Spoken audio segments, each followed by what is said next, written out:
Good evening, everyone. Let's just see if I'm rusty or not. Welcome to tonight's meeting of the City Tacoma Park City Council. Would the clerk please call the roll? Mayor Searcy. Here. Councilmember Fulcher. Present. Councilmember DeBala. Present. Councilmember Gibson. Here. Councilmember Siemens. Present. Councilmember Honzak. Present. Councilmember Small. Chilling, never illing place to be. All right, good evening, everyone. I am super excited that we are back from recess. Although many of you know we've had lots of meetings in the month of August, so it doesn't quite feel like a recess. But I do just want to acknowledge our acting deputy city manager, Mr. Andrew Bodek, who's joining us tonight. As our acting city manager, Mr. Eubanks, just welcomed a baby girl.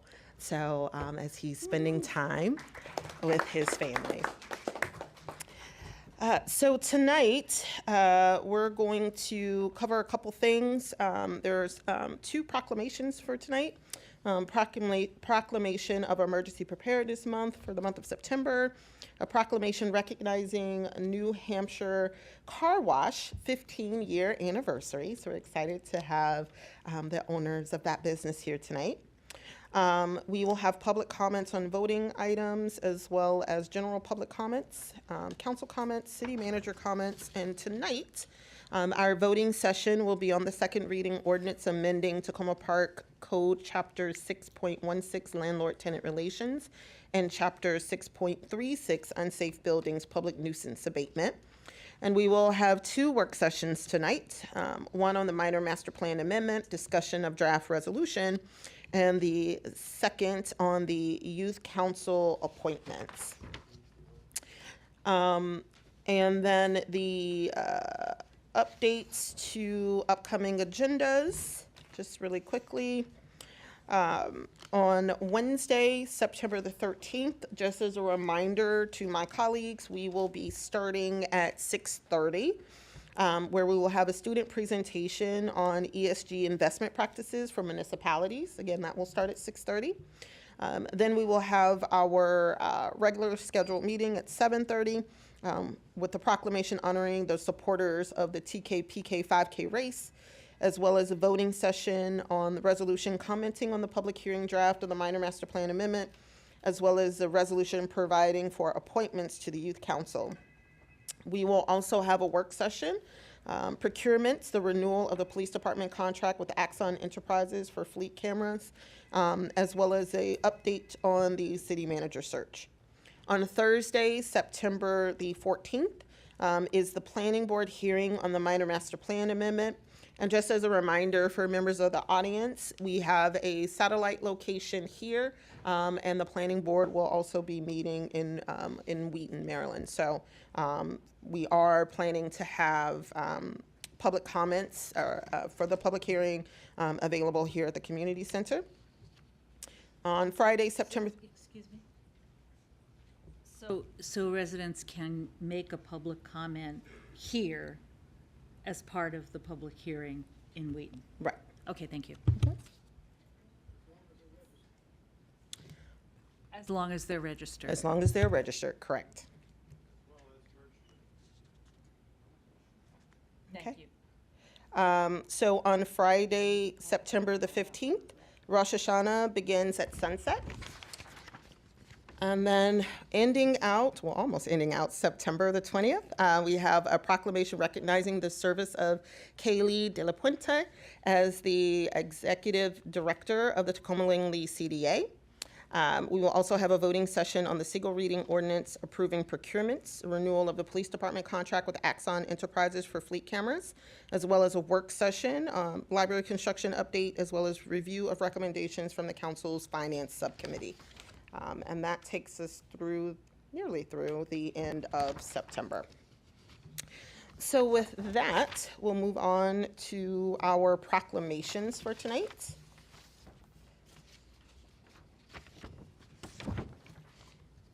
And I am excited that we have two proclamations for this evening.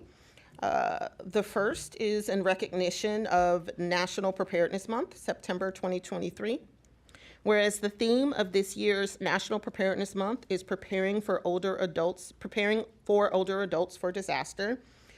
And whereas National Preparedness Month is observed every September to raise awareness about the importance of preparing for disasters and emergencies that could happen at any time. And whereas National Preparedness Month creates an important opportunity for the Tacoma Park community to focus on preparing its homes, businesses, churches, schools, and institutions for any type of emergency, including storms, natural disasters, and accidents. And whereas this month, families and individuals are encouraged to have a plan specifically for the older adults in our community for when disaster strikes. And whereas older adults can face greater risk when it comes to extreme weather events and emergencies, especially if they are living alone, are low income, or have a disability. And whereas the Tacoma Park Emergency Preparedness Committee advises the City Council on preparedness issues and serves as a resource for residents by promoting preparedness.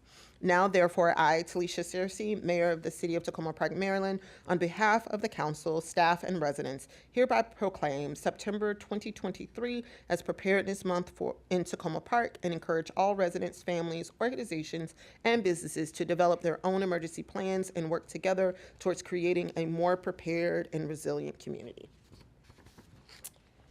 Wonderful. And our next proclamation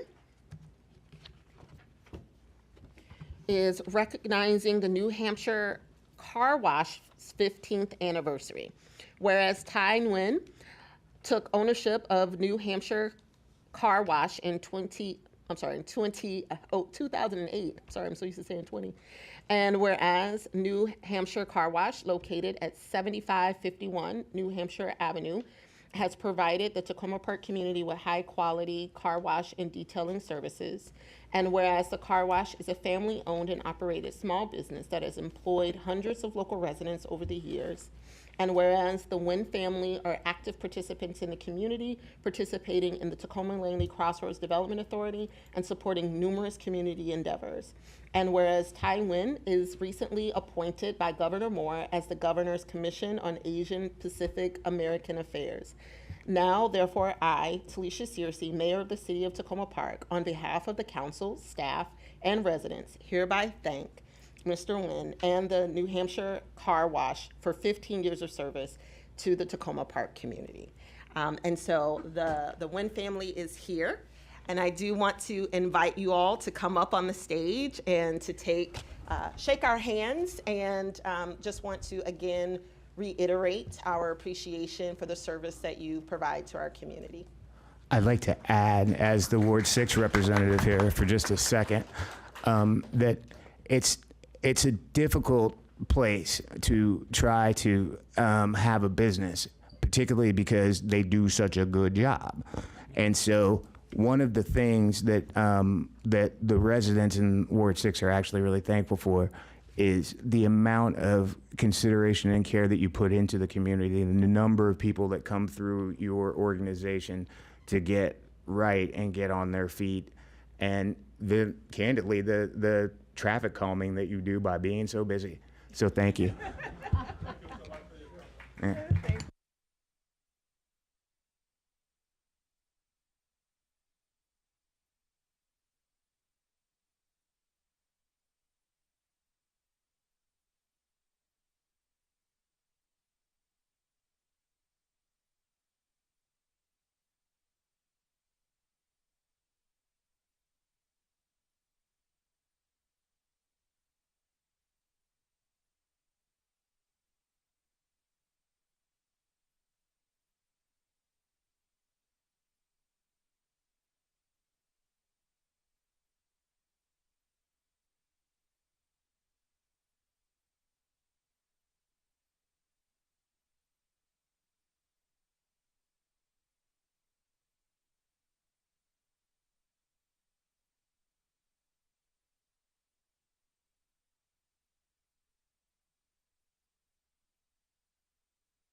Yes.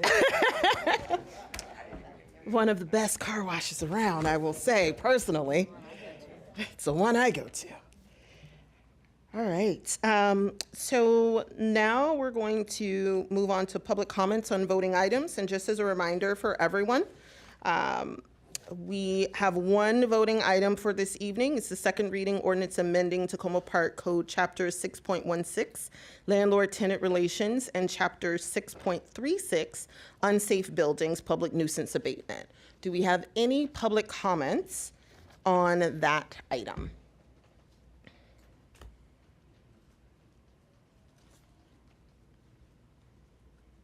Great. And let me get your mic. Give me 1 second before we get you started.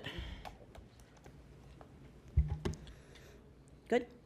So good evening. My name's Jacqueline Moore, and I live in Ward 2. I find it a little paradoxical that we're proclaiming things about emergency preparedness month when we've got other issues regarding emergencies.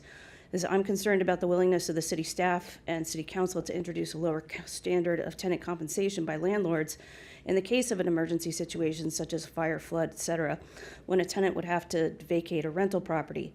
Montgomery County mandates that landlords provide 3 months of emergency funding, yet our city wants to reduce that to 2 months. I'm not sure if the Montgomery County rules that call for a higher standard of compensation and, dare I say, compassion, would supersede anything passed by this city council. I would hope that the county rules would apply. If you are in the landlord game, you bear a responsibility to your tenants. As a city council, you also bear a responsibility to the people who rent properties in Tacoma Park. If Montgomery County calls for landlords to give 3 months of financial support to tenants displaced due to an emergency situation, Tacoma Park can do the same. Please keep the golden rule in mind and treat others the way you wish to be treated.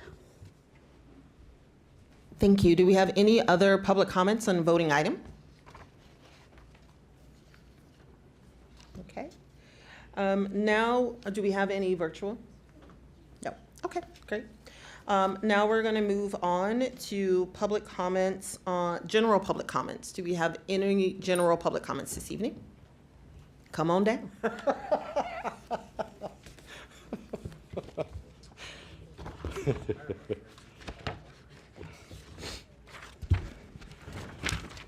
Good evening, Paul Hubner, Ward 3. First, I want to share my gratitude to the mayor and council. This is the only time I can ever remember a council holding meetings during their vacation. Thank you. Now on to business. The current MMPA is a massive upzoning and permits an insidious form of urban removal. Any approvable plan should follow what residents are trying to create: low and missing middle income housing on the old hospital site. This plan is instead a blunt instrument that lacks any analysis of the potential displacement of local residents or the impacts on traffic, stormwater, schools, or the environment. Most noticeably, it neglects any equity analysis, and we have not received any actual plan or number of housing units per sector. The plan merely acknowledges the addition of some 3,500 housing units, which equates to over 7,000 new residents. Many of us are mystified as to why the Maple Avenue corridor is even in the MMPA. The current MMPA will not just keep lower and middle income folks out, it will potentially push out and displace many of the existing residents. The MMPA flips the script on Montgomery County zoning, which has been traditionally used to add residential units to commercial corridors. The current plan allows for more and bigger commercial building added into residential area that provides the lowest per unit cost of any housing in Montgomery County. The allowance for these massive new heights will increase property values and likely require more expensive concrete or steel construction methods, further increasing costs to build. It will also allow the most destructive thing that could possibly occur: tearing down the existing buildings on the Maple Avenue corridor. The plan will allow by right any developer to build anything included in the zoning, unless something is specifically precluded in writing. Number one, why was the Maple Avenue corridor included at all? We seek the absolute protection of all current residents in writing. How and will you restrict the MMPA from infringing on the Maple Avenue corridor? What specific protections will be afforded in writing to protect all current residents, especially those in rent-controlled units, and to protect all city rent controls? When and how you require a true, detailed, and comprehensive environmental analysis. When and how you require a real and detailed traffic study. When and how will you discuss a realistic stormwater management plan? When will they release a detailed plan with housing units and locations? Many people say they love living in Tacoma Park on Maple Avenue because it is safe, affordable, and a friendly community. Please protect their homes. Thank you. Do we have any other general public comments? Hi, folks. My name is Karen. I'm from Karen Elrich from Ward 5. I was born and raised and educated in a racist society. When I went to high school here in Maryland, the black kids were bused past my high school to go to the black school.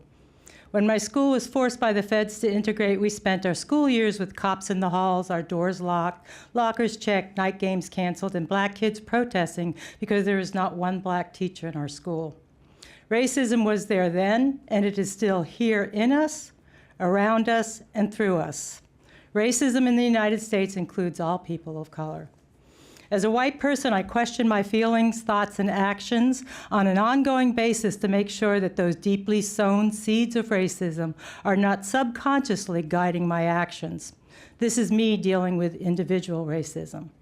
I'm here today to talk about institutional racism. Let me define it so we're all on the same page. Institutional racism referred to the policy, practices, and procedures within institutions, including government bodies that perpetrate racial disparities and discrimination, often unintentionally. If this minor master plan had been evaluated to see if its institutional racism was at play, I believe the plan would have failed miserably when it was applied, especially as it relates to Maple Avenue. In the case of upzoning, it is vital to recognize that seemingly neutral policies can have disproportionately negative effects on marginalized community and open the door to displacement of low-income peoples and allows the possibility of developers creating newer, higher-priced apartments. It allows for increased density in one of our most dense neighborhoods, which is also where many of our low-income people of color live. I'm sad, I'm confused, and I'm outraged. I see the attempt the city is making to address this plan, but to ask the planning board to consider ways to address this plan, we should be demanding that this plan be sent back, put through equity lens, and assuring our Maple Avenue residents that we have their backs. Tell them that the work we have done as a city in creating rent stabilization will be strengthened by any plan that we put in place. Do not leave that door open to market forces. Historically, it has ruined many low-income neighbors of people of color. Don't do this to my town, your town, and all of ours town. It's time to stop institutional racism coming from park and planning. Thank you. Do we have any other general public comments?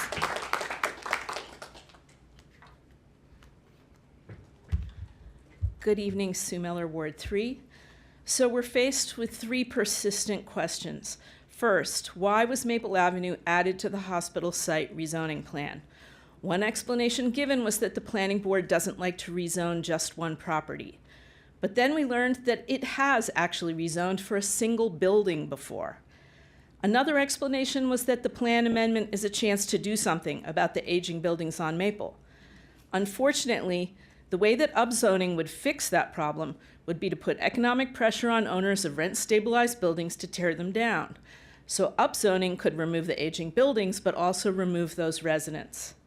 And keep in mind that only about half of the residents on Maple seem to be protected by covenants, and we're still waiting for a list of what year each of those covenants expires. Second, why are many residents of Maple just hearing about this now? County outreach in the pandemic was deeply flawed. It did not stress the actual zoning changes, the risk to affordable housing, and the risk to the open and green spaces on Maple. The flaws in the plan are a direct result of not getting input from those most impacted. In the last few weeks, there's been a real effort by residents and city council to try to make up for that outreach failure. but it is disturbing to hear paternalistic statements about the importance of not scaring Maple residents. The residents who rely on affordable housing are more capable of understanding what is at stake here than those of us who are owners or market rate renters. Not publicizing the facts about this upzoning early on was simply wrong. And now that the word is out, it is time to listen to the voices of those most at risk. And third, why is the county asking Maple Avenue to shoulder the burden of additional density? While the hospital site is in the half-mile watershed of future Purple Line stations, most of Maple is not. The quality of life on Maple is directly tied to the open space, sky, trees, and yes, parking that is available there.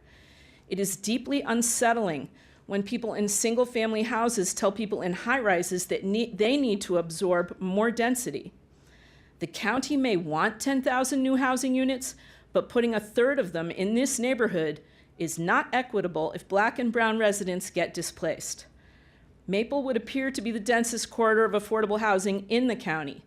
Tacoma is doing its share, and this housing is what makes us Tacoma Park. For many of us, the socioeconomic and racial diversity that Maple Avenue brings to the city is the entire point of living here. So tonight, the only equitable choices are to either restrict the plan to the Adventist properties or reduce the heights and density in order to first do no harm on Maple Avenue. Thank you. Thank you. Do we have any other general public comments? Sorry, did you just ask for? You can go right ahead. Okay, thank you, sorry. I'm Naomi Edelson. I live in Ward 5, and I'm very grateful that we have a great council member, Kara, and I've gotten to work with Terry distributing food. He's tremendous, and Randy, I know, is a great environmentalist from my professional work. I'm a wildlife biologist, and I've lived in Tacoma Park since 2010. And we love it. It's changed our lives moving here. We absolutely love living in Tacoma Park, my family. I'm a block from the hospital, and in fact, my house is, I think, considered is being rezoned potentially. So I do want to talk a little bit, not just about Maple Avenue, but the whole hospital. I do believe it should be developed. I think that makes sense. I'm not, but I'm concerned about Sligo Creek, which is the heart of Tacoma Park. And while the county manages it, our responsibility is what ends up flowing into that water. The stormwater runoff is already very degraded. Kids are playing in there, which is completely inappropriate, and dogs are drinking. The water is very it's not safe for them to be doing that. It's a health hazard. And we have to do our part. We're the dirtiest part of Sligo Creek. I've learned that from my work as a wildlife biologist. And we need to be helping it instead of letting more stormwater runoff go in there. I'm concerned about the dramatic change in character for the city. I'm concerned about the height, the 150-foot buildings. I understand that those are only happening now right at metro stops, according to Mark Elrich. They're not happening in other places. I think that infusion of 3,000 to 5,000 more people from 17,000 will drastically change the city, and we don't have the infrastructure built to handle it. I understand the past hospital study, when I didn't live here, that they said they would never be able to handle it because of that road on Flower. Unless you're going to take away the homes along Flower, we can't handle that. And I'm also concerned about the issue that the environmental impact, climate and other, has not been evaluated. The stormwater, that we're agreeing to something without knowing. And I think it's the worst case scenario to say it's okay, but then we'll do more work later and find out. You're setting yourself up for another fight with like the junction. It's not good for our community. Why would we want 100-foot housing? I just don't see that as being appropriate in this place. I think it's appropriate, maybe right by the Purple Line, and I think it's more than half a mile from my house to the Purple Line. I mean, I'm not sure, so I might be wrong. I thought it was more than that. And so those are the things I want to say. I'm very concerned, and I think it should be I do think that we should separate the two pieces. out from Flower and Maple, but I really am concerned also with what could be happening at the hospital. And I just think we have to be considering that right now, not just thinking about the other parts. Thank you. Thank you. Do we have any other general public comments?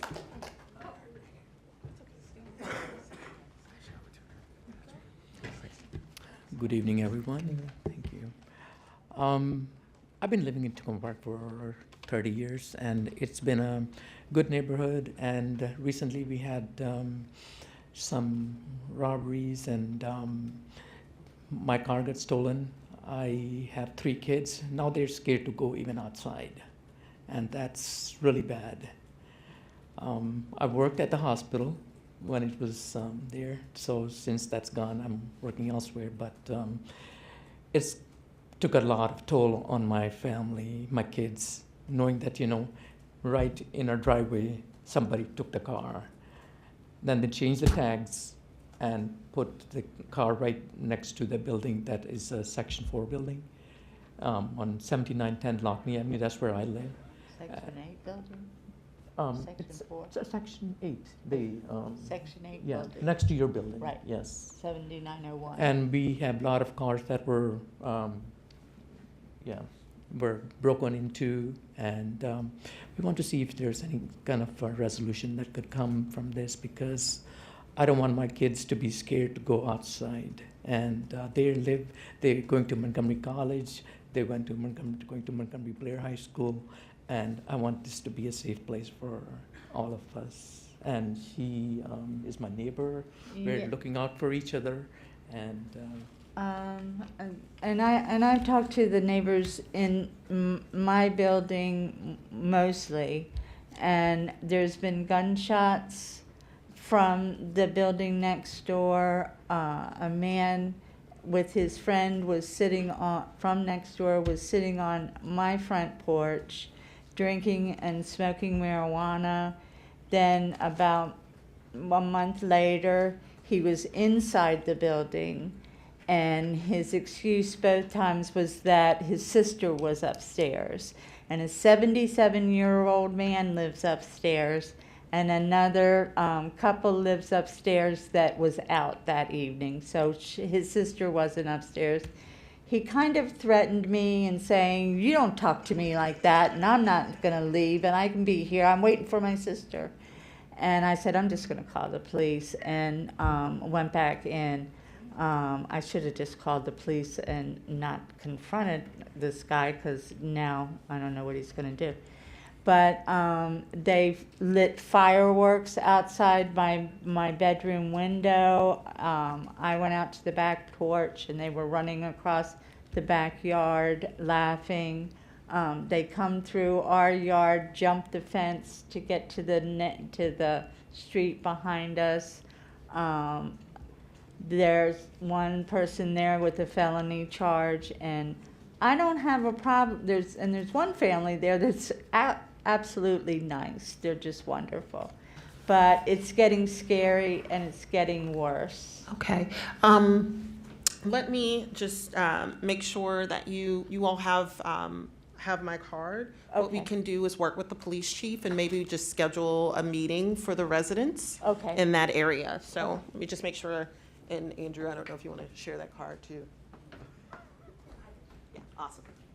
And then that way we can schedule a sit down. Yeah, sure. Yeah, and we can schedule a sit down. Oh, good. Yeah. Thank you. All right, do we have any other general public comments?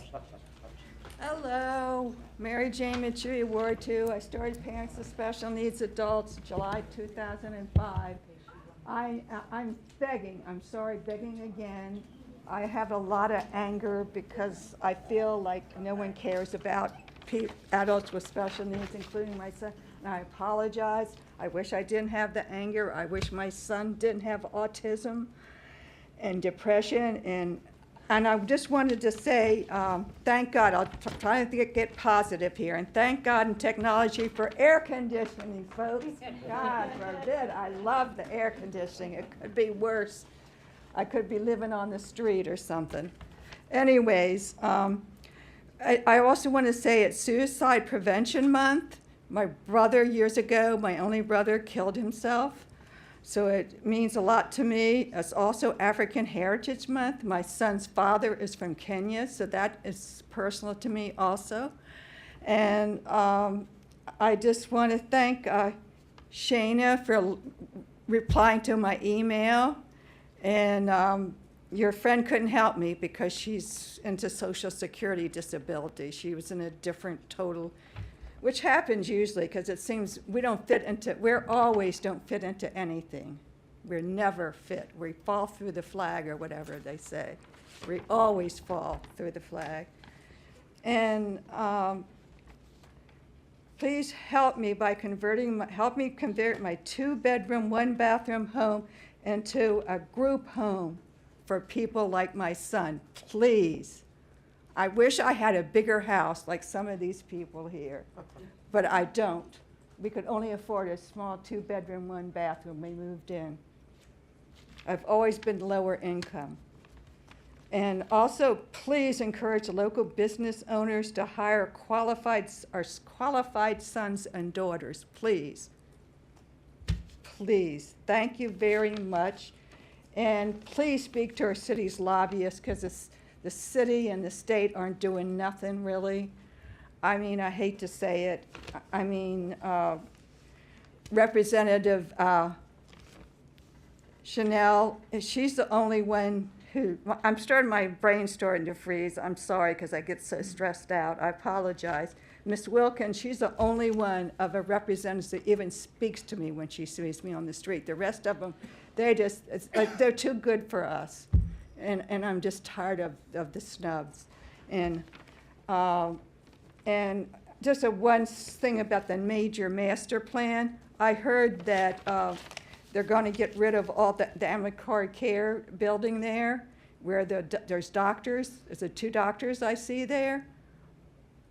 What about us, the health needs? What about psychiatric health needs? There's a psychiatrist I see, MRC, who have been snubbing me. They used to be good, but now they're pretty horrible. Thank you, Ms. Mature. Your time is up. Thank you. Do you have any other general public comments?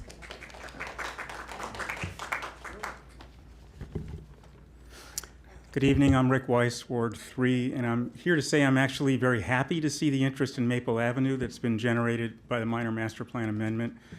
There's not a lot to love about that stretch of Tacoma Park, or there's at least a lot not to love. It's not very pedestrian or bicycle friendly. It's not endowed with the kind of small businesses that a concentrated neighborhood of that size deserves within easy walking distance. Its predominant landscaping style is basically parking lots, which is really a waste of real estate that could be handled more smartly to allow more small business and greenery and park space.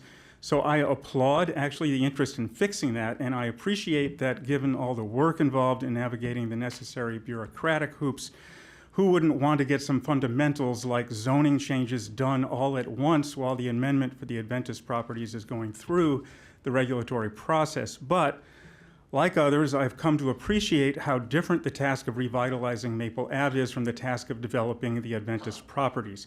Maple Avenue is not a blank slate. It's already home to thousands of people. So while it might make sense to start the Adventist process by laying out some zoning basics, the thing that's actually needed for Maple Ave is not a zoning map, but a concept, an actual plan for what we want this neighborhood to evolve to. How do we want to transform this stretch of our community that actually has fantastic potential to become not just the more attractive and functional and accessible part of the city, but maybe even a part of our city that we are most proud of, reflecting some of the newest thinking among city planners about how to transform an area like this without ruining what's there in the process. Zoning merely sets limits, and then it leaves it up to developers to decide one by one what we'll be stuck with, without worrying about how or whether all those pieces are ultimately going to fit together. To make it really work, we need a vision for Maple Avenue and then and only then rezone, if needed, to facilitate that vision coming to life. Your work won't be wasted. You can come back to it and do an overlay once we know what we want. I love the energy that's brewing to put resources into Maple Avenue's next phase of development, to work towards it becoming a green and vibrant and affordable multicultural neighborhood. Why don't we leverage that momentum now by inviting proposals from creative people inside and outside Tacoma Park to reimagine what these city blocks could become, and then put a map together and do the zoning that's necessary to bring that to life. Why don't we make Maple Ave the proof that we actually can, in Tacoma Park, unite as a community around a development plan, one that we are all excited about because it's something we created together and that serves us all. Thank you very much. Thank you. Do we have any other general public comments?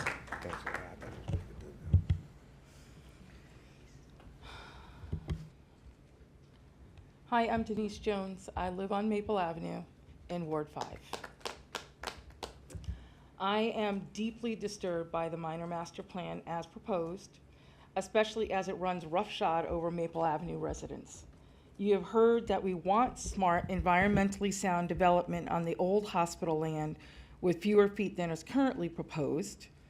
But overall, I want to talk about Maple Avenue, my neighborhood, a neighborhood to a great many families, several of whom are here tonight. We don't want to live in Brick City, surrounded by tall high-rises. We like to see the sun in the morning, sunsets at night. We like to see the squirrels jump around in the trees. I like to see the pileated woodpecker that comes by every now and again. That will be gone with upzoning and 150-foot high-rises, especially when you, our city council, has decided that we need or deserve less tree canopy, a reduction from 60%, as is the city standard, to 40% for Maple Avenue. If anyone needed more benefits from the trees, it's the apartment dwellers, not the single-family home dwellers.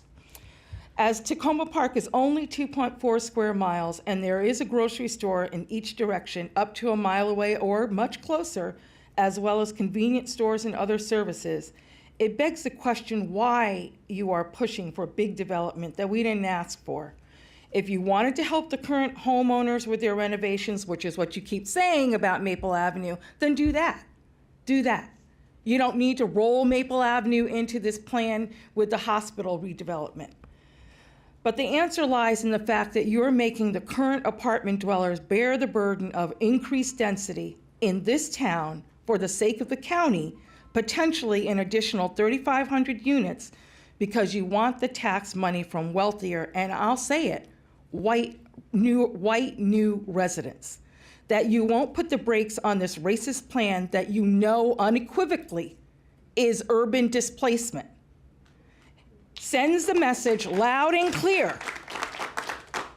The diversity that you hail up is no longer desired in the face of putting out the welcome mat for the wealthy and white newcomers who are sure to come with new construction. There's nothing in this proposal that protects our ability to remain in our homes, and you won't talk straight about our questions. None of you, even my council member. And don't think we don't see the Maple Avenue beautification project as your foray into preparing for the wealthier. We didn't ask for that either. And I sat in on many of those meetings early on. You don't care. It seems like you don't want us here anymore. We're in the way of your plans for a whole new set of people to, what'd you call it? The guy who was right here in front of me about the creating a new Maple Avenue, beautifying it. But I'm we sorry, you're out of see you. time. I'm going to finish my sentence.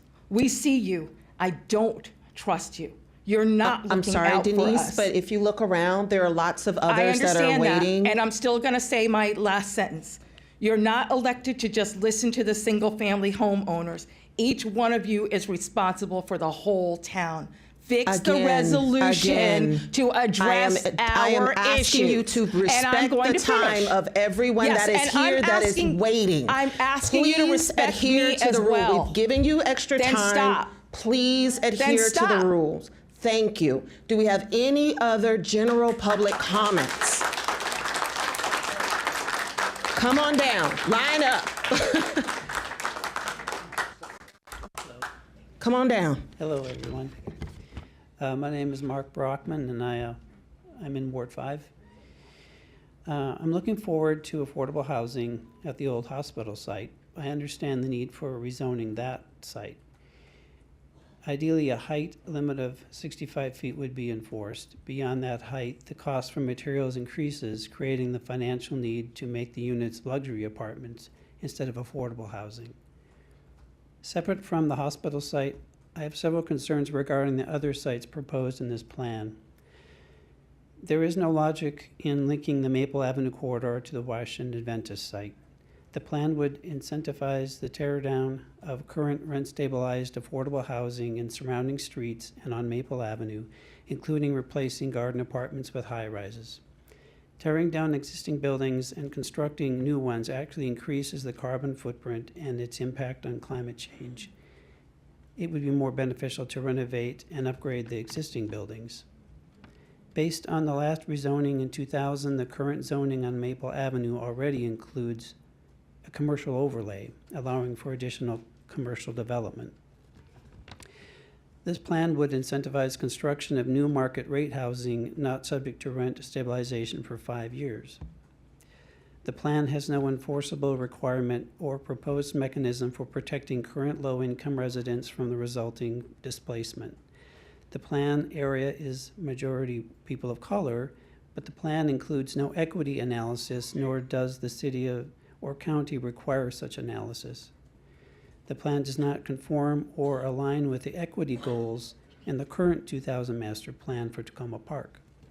The proposed density is way out of scale when compared to recent master plans for Forest Glen, Glenmont, Long Branch, and other neighborhoods. We have not been provided a traffic analysis for the effects on local streets, or the required climate analysis, or any analysis of how Sligo Creek would be protected if a high-rise area, if high-rises are built on the former hospital site. It would be right and reasonable to allow the community to weigh in on this information before any decision is made. I request that the City Council write a resolution requesting the Planning Board to address these concerns. Thank you for your time.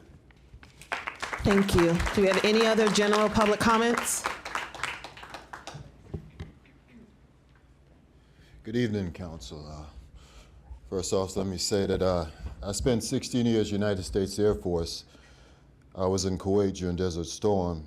I flew out of Kuwait International Airport in 1994 with the C-5 Galaxy. It's a big cargo jet. As a result of that, I now have a sleep disorder. I sleep on average 3 hours per night. I'm extremely exhausted right now, but I'm trying my best to maintain. It's good to finally meet you, Mayor. I want to say that when I read the newspaper and you said you were trying to make the world a better place, that comment affected me, and I made a decision that I was going to help you. I was going to help you augment that decision. And as a result, I'm the one that's been going around the city cleaning up the streets. I usually do it at nighttime. I put a vest on and I go out there and clean. That's why Maple Avenue is so clean. It's because of me. I pick up the garbage. I'm a neat freak. I'm like Felix Unger from The Odd Couples in the 70s. I've got about 25 business cards from the police department. I know the police chief. I know the assistant police chief. I know all the captains, all the lieutenants, all the sergeants, and I know that officer right there. 1 minute and 32 seconds. So I'm going to shut up now. It's good to finally see you, Mayor, in person. I sent you a newsletter. I sent you an email about 2 weeks ago, and I look forward to talking with you at the end of this, if I can hold out. But if I get too sleepy, I'm punching out. Thank you. Any other general public comments? Good evening, Jessica Landman, Ward 1. I'm here to urge you to limit the scope of the minor master plan amendments to focus only on the old hospital site. Trying to do more right now creates unacceptable fiscal and affordable housing risks. Consider that if the proposed minor master plan does get adopted as proposed, a very significant amount of new development could begin. Each proposed site plan triggers major responsibilities for you, for input and analysis, and potential controversy for our overworked city staff and for the city council. Today, we have acting staff who are new to the community relatively, and the all-important city manager and deputy city manager positions. These are hardworking people that were hired for other roles and are now in an acting role. And they've been diverted to handle these key positions, which require substantial time and specialized expertise to carry out.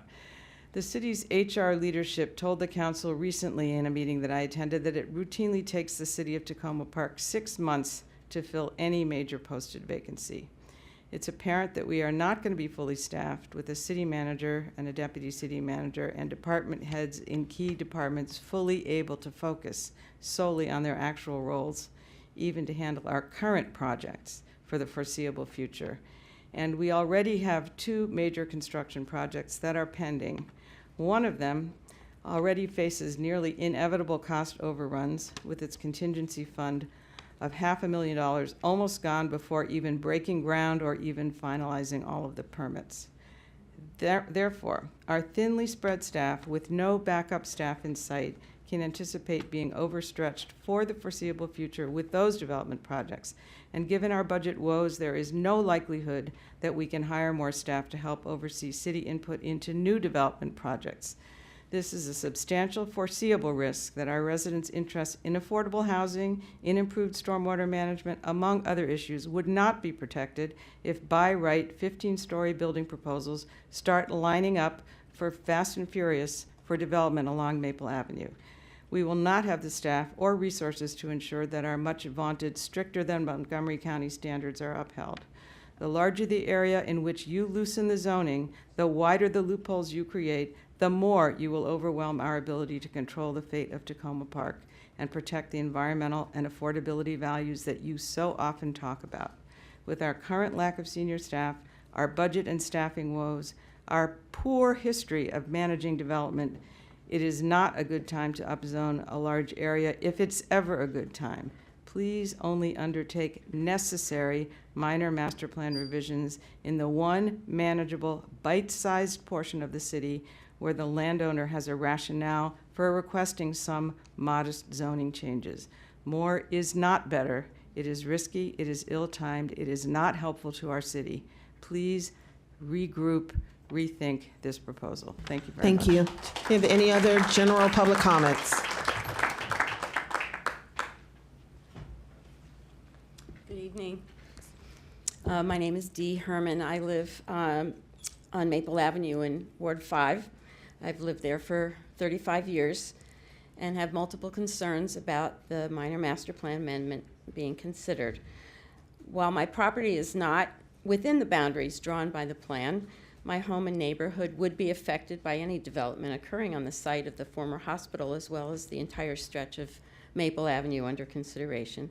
And I'm concerned not only for my immediate neighborhood, but even more for the Maple Avenue residents who currently live in low-rise buildings and the high-rises that are already there, but particularly the ones that are at risk for losing their residences when developers get a green light to the new zoning designation. Residents of the Maple Avenue corridor contribute to Tacoma Park's history and reputation of welcoming people from numerous ethnic and cultural backgrounds. Tacoma Park's children learn from one another in our neighborhood schools, sharing their customs, their traditions, their stories, and their friendships, creating a rich tapestry that enriches all of us. We're in danger of losing this precious gift if the planned zoning passes as it is written. The affordable and sustainable rent in our city's apartments is the lowest of any sector of Montgomery County, as has been said. New development under the zoning of the minor master plan amendment would displace residents without giving them any affordable place to live. This is unconscionable and amounts to nothing less than ethnic cleansing. One argument I've heard in favor of the plan is about infrastructure problems in old buildings along Maple Avenue. I question the urge to raise old buildings to deal with these issues by constructing new ones. I, as a homeowner with a licensed apartment, have to abide by the city's housing code and get my apartment inspected every 2 years by a Montgomery County inspector. Whatever problems are cited, I have 30 days to fix them, and I must have the inspector return and declare the problems resolved before the city will renew my license. Don't the landlords of multi-unit apartment buildings have to abide by the same housing code? If repairs are needed for compliance, then why are these apartments allowed to remain in disrepair? I support the need to bring in more affordable housing to our community, and the old hospital site is a great place to start. But why does the Maple Avenue segment need to be done now? The residents of Maple Avenue haven't had a chance to fully grasp and weigh in on the plan.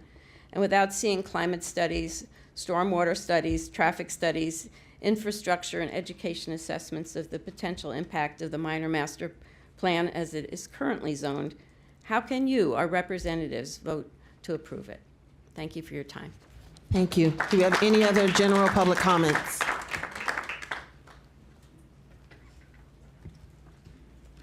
Good evening. Jim Barnes, Ward 5, here on behalf of not only myself, but my wife and my child, who were both just up recently at the Michigan pipeline protests, trying to save our planet very nobly.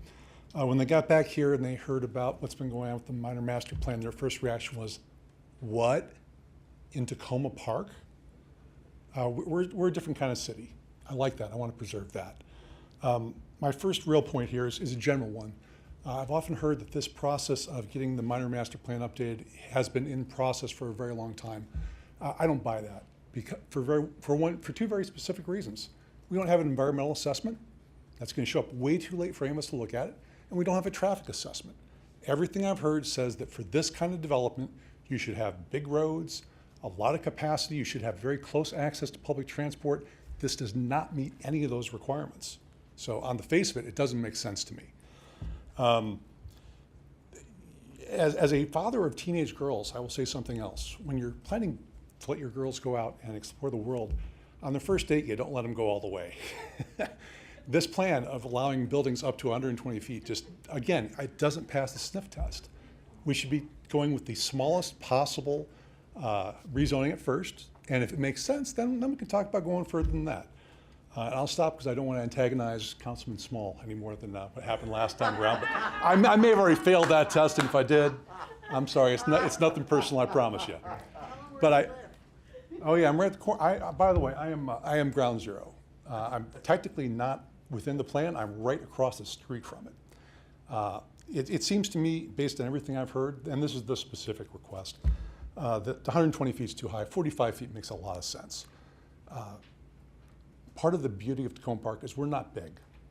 I don't see any reason why people can't live in nice, reasonably sized garden apartments. You know, that keeps everybody on the same kind of footing. I don't live in the nicest house on the planet. Come by, you can see it for yourself if you want to question that. But I do think it's reasonable that people have a nice place to live in. So thank you for your time. And by the way, I do know y'all have been doing a lot of work. Kara in particular, I know you put in a lot of hours on this. So I'm not trying to disrespect anybody on this panel.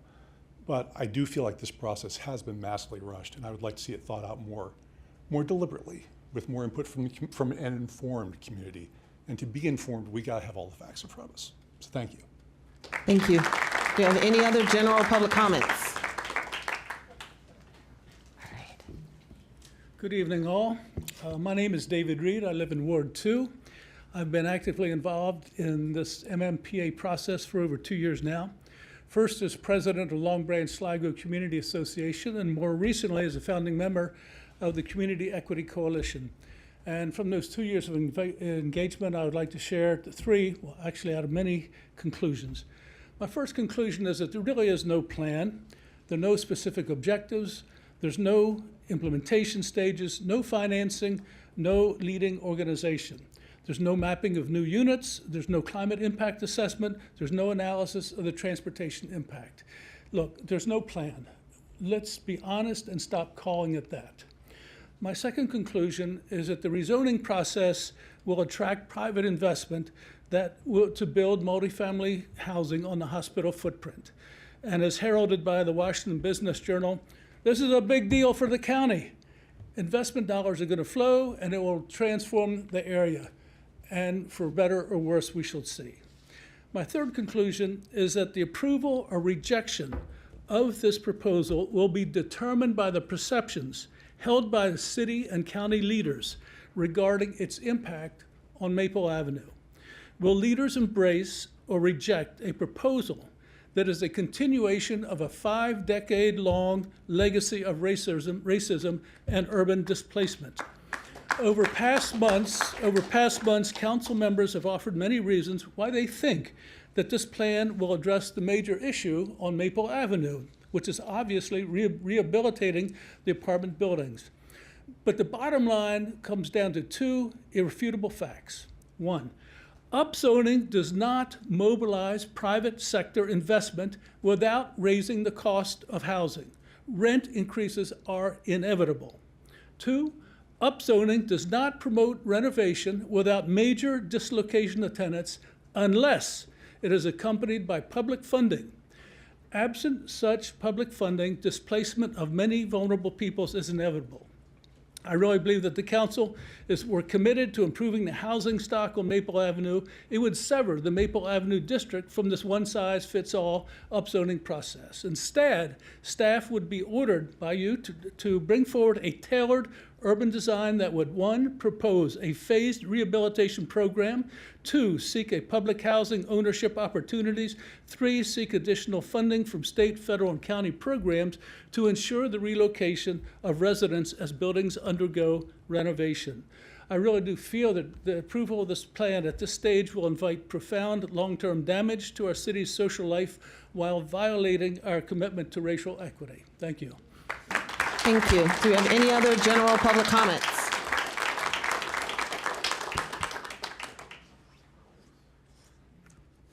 Hello, esteemed members of the council. My name is Carter Doherty. I am in Ward 1 on Preston Place.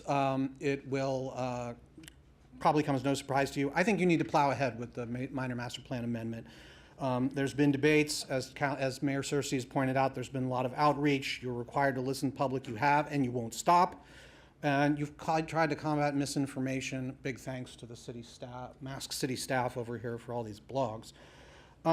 Many of these demands you're hearing reflect a sleight of hand about what zoning is. It describes what can be built, does not exempt it from affordable housing or rent control. It doesn't end nonprofit housing. And for the record, if you start messing with rent control, I will be the first to stand here saying no. That has allowed generations of children in Tacoma Park to go to good schools, live in good communities. It's worth keeping, very much so. But we can afford to add people. The population has shrunk in Tacoma Park as Maryland has grown, and it is less dense than Tacoma, DC. And as Mayor Searcy pointed out, not everyone will come with a big family. Now, somebody invoked paternalism here, which is sometimes referred to as white savior syndrome. White people speaking up on behalf of people of color. Happens all the time. I am a white dude with an upper middle class existence, expensive education, all of it. In my professional capacity, I work for Americans for Financial Reform. We fight financial services industry, Wall Street, predatory lenders, sleazy outfits, every day of the week and often on the weekends. It's more than a full-time job fighting the most powerful industry in the world. The biggest way that American society right now discriminates in housing is scarcity. That is our choice, and that is a choice we have made and we need to stop making. Scarcity forces prices up. It makes it harder for people of modest means. And scarcity is already causing bad things in Tacoma Park. Take a look at Ritchie Avenue up near where Councilmember Siemens lives. You will see a festival of small affordable houses being turned into massive million-dollar pop-ups. We would not have that if they were upzoned and could be duplexes, triplexes, and quadruplexes. And if we did, they would look just like some places on Manor Avenue where big homes have multiple families in them. So, but I want to finally say that it's people like me the upper middle class white people who benefit from scarcity, the run up in home values because there aren't enough places to live. And then some of us whine about our taxes. So in conclusion, we have to err on the side of building. Building housing is what will help solve the most difficult problem in American society today when it comes to housing. Thank you. Thank you. Do we have any other general public comments? Build and drill. All right, can we have any additional public comments? Just to remind folks, this is not the only thing on our agenda for tonight. And it's about 8:30. All right, go ahead, sir. The main point that I'm going to make is, I think to accomplish what the previous speaker just said, we should simplify this process and limit it to something that is less controversial and more attainable than trying to go for a whole enchilada, which is likely to delay the process and not accomplish anything that any of us, I think, want. My name is Fred Feinstein. I've lived in Tacoma Park on Sycamore Avenue for 45 years. Over those years, I've seen many changes in the city I love. One of the big changes, as we all know and was just referred to, is the cost of housing has skyrocketed. I, like many of my neighbors, would never have been able to move here when I did if the housing market was anything like it is today. I share the hope that we can make it more affordable for people to move here, as I was able to do many decades ago. But even more important is assuring that those who currently live here can continue to afford it. I've been very proud of the city's commitment to affordable rents for those who live here. The housing policies in place have been a model of protecting against the displacement of people in a community when the real estate market around us has been soaring. Our city has stood firm in enforcing these policies that have kept our community diverse and thriving, unlike some of our neighboring communities. The minor master plan under consideration today could significantly affect these important policies. I urge you to be very careful, as the city has been in the past. I was pleased the council resolution identified 7 areas for the planning board to address, but I don't believe it goes far enough. The council should make it explicit that if the existing plan is not modified to satisfactorily address these concerns, the council will oppose it. But perhaps my biggest concern is the one that we've heard much about today, and that is that this plan proposes changes to 2 very different areas of our city. On the one hand, it applies to the hospital grounds, and if done properly, I'm optimistic that quality, affordable housing and other welcome amenities could be built on this site that would be consistent with maintaining the diversity and character of our city. However, it is not at all clear, as many have said tonight, why the plan also applies to this important part of our city that is entirely different from the former hospital grounds.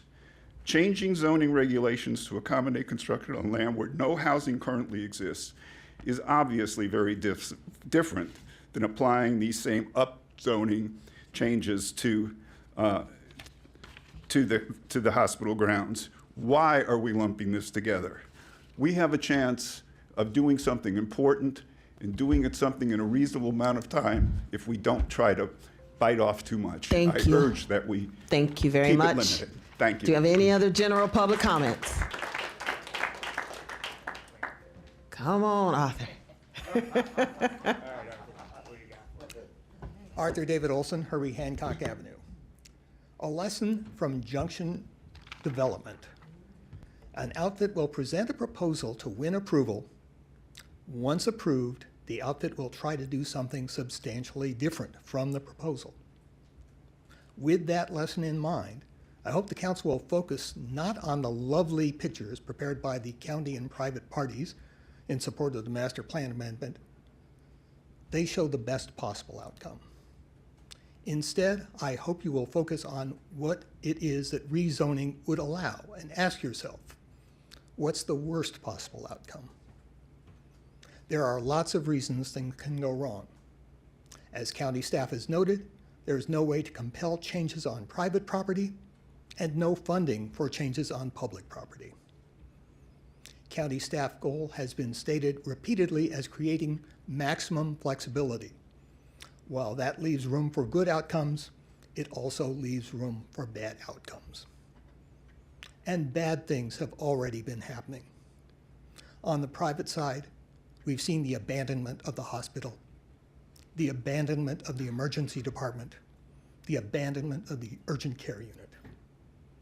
We might see abandonment of proposed high-rises for the creation of a regional self-storage facility that will create 8 jobs, no housing, and minimal property tax revenue. On the county side, we've seen decades of failure to address the school crowding problem that resulted from an influx of former Prince George's County students after unification. We've also seen errant tax duplication and foot dragging on library permitting that has cost the city millions. We might see absolutely no county funding for improvements shown in the minor master plan amendment. So, learn from junction development, focus on what rezoning allows, and ask, what's the worst that can happen? If the worst is unacceptable, I hope the council will oppose the master plan amendment and hold out for something better, something that maximizes the chance for preferred outcomes rather than maximizing flexibility. If there are no zoning techniques that make this possible, I hope that council will urge the county to create them. Thank you. Thank you. Do we have any other general public comments?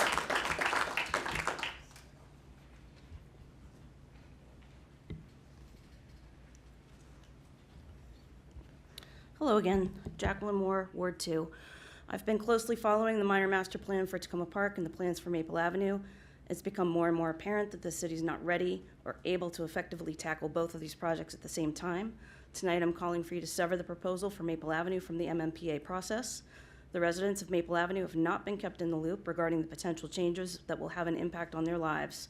The Maple Avenue portion of the MMPA is being rushed through, and there's a real risk of displacement of the current residents. Many of these residents are recent immigrants. Why create a situation where their lives will be upended once again? That is not neighborly behavior, especially not from a council that included creating a feeling of welcoming in our city to their council priorities. And speaking of the MMPA, it also concerns me that one of the former Ward 6 council members shared an odd reasoning for wanting new development on the hospital site while a guest on the August 20th Talk of Tacoma show on WOWD 94.3 FM. After speaking highly of the vibrant Latin American businesses in Wards 5 and 6, he said he's in favor of development of the Adventist site because there are not a lot of stores residents of the rest of Tacoma Park feel comfortable patronizing. Please note that he does not speak for this Ward 2 resident. This divisive comment can be found at approximately the 57-minute mark of the recording of the second hour of this particular broadcast of Talk of Tacoma. I also worry because this fellow fancies himself to be your mentor, Mayor, and I hope you'd call him on something like that. Thank you. Do you have any other general public comments?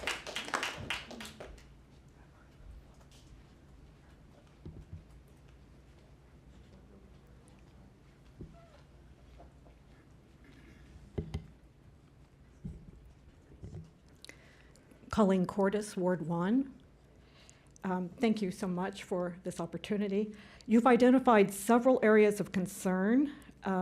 Please be very explicit in your resolution that if the plan is not modified to address these concerns and the other serious issues that residents and council members have brought up, will and have brought up tonight, including especially removing Maple Avenue from the plan, that if those serious concerns are not addressed, that the city council will oppose the plan. And just a few suggestions for your resolution. Please don't just ask for work sessions on racial equity. Please be very specific about wanting work sessions, in the plural, for thoroughly evaluating the potential negative impacts for perpetuating racial and economic inequities, especially the potential for displacement. Ask them to do a thorough analysis of the potential for displacement. Secondly, add to the line retaining and improving affordable housing. That's not specific enough. Retaining and improving housing that is as affordable as is currently in place, and preventing the displacement of current residents. Please add that to your resolution. And Ira Cowler, I think he tried to explain to you that what the county considers affordable housing is not the deeply affordable housing of rent-stabilized housing on Maple Avenue. And I'm sure he could give you the specifics on that. They define affordable housing as being much more expensive than the deeply affordable housing that is available on Maple Avenue in the rent-stabilized buildings, not the deed-restricted buildings even. Please add a requirement that, that oppose the 45% tree canopy goal for this area and change that to 60%, which is citywide. Anything else is systemic racism. And thirdly, please ask for meaningful community engagement that produces actionable public input that is demonstratively reflected in revisions to the plan. I think if you look at the community engagement on Maple Avenue, it's very disappointing, it's very weak. We don't know what questions people were asked. We have no written report from the consultant. I asked for that information. I was told it's not going to be made available unless the planning board asks for it. I can ask the planning board to please provide that information. You need that. The residents of Maple Avenue, whether they were interviewed or not, they need that, and the rest of Tacoma Park needs that. Thank you so much. Thank you. Do you have any other general public comments? All right. Okay. Do we have virtual public comments? We do. We have, I think first is Ollie Swires. Okay, great. Okay, Ollie. Can you hear me? Okay, we can see you now. Great. Like a lot of people this evening, I'm looking forward to seeing the Adventist site developed in a way that serves and builds our community. But my concern today centers around the portion of the MMPA that impacts Maple Avenue, as others have said, and the apparent disregard for the existing residents whose lives will be most affected if this plan is executed in its current form. Allowing the proposed upzoning to advance without addressing these issues will undoubtedly result in the gradual, if not immediate, displacement of a substantial portion of our longstanding community once the upzoning takes effect. This displacement will not only disrupt lives, but will also exacerbate the existing economic and social disparities within Tacoma Park. Maple Avenue is our only remaining corridor of truly affordable housing within the city. If people have to leave because their buildings are being sold and redeveloped into high-dollar apartments, those residents will be hard-pressed to find housing that allows them to stay locally or allows their children to continue to go to local schools, to maintain friendships, allows people to live in walkable, metro-accessible neighborhood. I want to emphasize this point.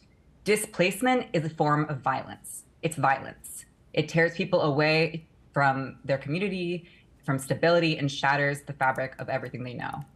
These impacts are well documented. The social and mental distress caused by displacement are long-lasting and have generational ripples. And it's by systemic design, and one that's reflected in the current plan, that most frequently these displaced people are a majority of Black and Brown people. It's your duty as our elected representatives to stand up for and protect our community from this outcome. The focus for that corridor as it stands needs to be on improving conditions for residents.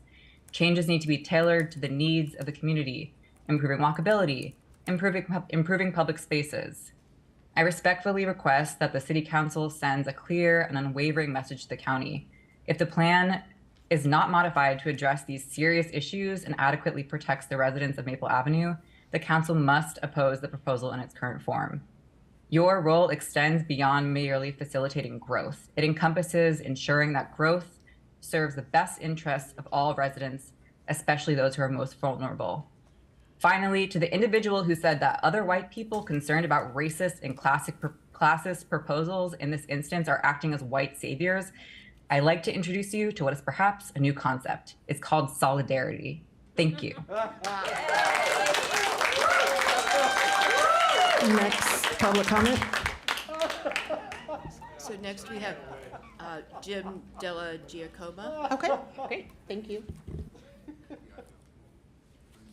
Good evening, and thank you. Yeah, my name is Jim Delajakma, Ward 2. If I was to come in person tonight to the meeting, I would have walked through the hospital endowment Maple Avenue, as I do when I attend the Emergency Preparedness Committee meetings and the Chiefs Advisory Board. So first, I'd just like to thank you, Mayor, for the declaration and recognition of the work of the Emergency Preparedness Committee of Tacoma Park. I think, you know, listening to the discussion today, I've had to take a few deep breaths. My work around the world is in risk management.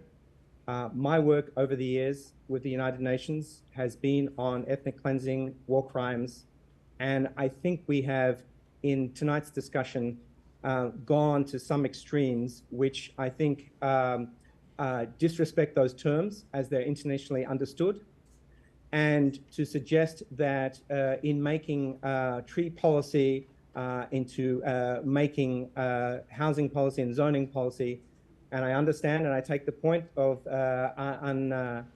unacknowledged bias, but I think, you know, one of the things we've seen tonight is we're going to the extremes. As someone said, let's imagine the worst possible scenario that we can and what's going to happen, and then let's get scared about that, because it is scary if it happens. The reality is it probably will never happen. You know, the zoning of Maple Avenue has perhaps been poorly explained to try and put things together, to try and clean up the mismatch of zonings in that area. But we need to sort of understand a few fundamentals in the time I have left. One, this is private land, as has been noted. You know, it's not the junction again. That is not Tacoma Park City land. And so we're trying to unlock the potential for this land, including the hospital site. And the hospital site primarily is what this is about. And we're trying to unlock that to allow innovation in urban planning, to make homes for people, for future residents that will be taxpayers and will be members of Tacoma Park. You know, this is an opportunity. We are underserved with grocery stores, not overserved. Urban density is a good thing for an environment, and all these plans that everybody is saying we need now will come. We have the mechanism, we have the tools to deal with this, and trying to sort of put speed bumps in the road of this proposal, I think is, and using Maple Avenue as the prime reason, I think is a technique, and some of the extreme language has highlighted that technique. And I personally took offense with the ethnic cleansing comment, but we need to realize this opens the opportunity, is a zoning proposal, and from that, private people who own that land, I don't want you to come into my land, but private people will do things, and we need to unlock that, and we will have an opportunity to look at that. It will not be as extreme and drastic and as has been portrayed, but is a great opportunity to welcome new neighbors to our community. Thank you. Let's unleash private property and big business. All right, do we have any other virtual public comments? So we have Rachel Hardwick. Okay, great, thank you. Hi, I'm Rachel Hardwick. I live at 7400 Flower Avenue, which is 2 blocks from the corner of Carroll and Flower Avenues and at the corner of Flower and Jackson. While I am in favor of additional housing and recognize, as we all do, that the DMV needs more housing units, I am very concerned that the zoning changes will add far too many units to the hospital site, making traffic and pollution in our community unsustainable. For over 17 years, I have complained to our city leaders, including Heather Mazur, Colleen Clay, Tim Mayle, Cindy DeBala, Daryl Braithwaite, Kate Stewart, multiple police officers, Mayor Searcy, and Delegate Charkoudian about the volume of traffic and enforcement of the stop signs on Flower Avenue between Carroll and Sligo Creek, and the fact that the majority of drivers do not stop at the stop sign at Jackson and Flower Avenues. Flower Avenue is very narrow between Carroll and Sligo Creek. When it was built in the 1920s, it was not meant to handle the volume of cars for modern times. If thousands of housing units and 6,000 to 7,000 people are added to a site over a mile from the metro and over a half a mile to the Purple Line, many cars will travel on surrounding streets, including from Carroll Avenue to Sligo Creek Parkway on Flower Avenue and vice versa. I implore you, City Council, to exercise your power to strongly weigh in at this stage, demanding that county planners and the planning board zone the site for apartment and condo buildings not greater than 3 or 4 stories. Yes, let's build more housing stock. Let's add an affordable daycare center, which is also badly needed. But please, please do it thoughtfully. Before we are too far into this process, please analyze the effects on traffic, stormwater runoff, demands on city services such as the police department, the schools, and figure out how to solve problems that we know will come if 13, 14, or 15-story buildings are allowed at the site. We have a real and dangerous traffic problem now, which we have not yet solved despite many conversations, and we can only expect those problems to greatly increase. We are talking about increasing our city's population by possibly 40%. Where will those cars go? I know where they will go, and you do too, and those drivers will be frustrated with the volume as well, and they won't be stopping at the stop sign, and someone will get hurt. Finally, know that whatever the zoning allows, that is what will be built when for-profit developers develop the site. We experienced that particular phenomenon at the junction. The chosen builder worked very hard to maximize profit, which I understand, but it would have cost the community a lot. Let's not write that same blueprint here. Please use your power to demand better for our beloved community. Thank you. Thank you. Do we have any other general public comments? We have one more, and Enrica should be on the line. I am on the line. Can you hear me? Good evening. I'm Enrica De Trajaque. I live in Ward 3. I have lived in Tacoma Park for about 30 years. And I am, like others, concerned about the proposed upzoning of especially the Maple Avenue area.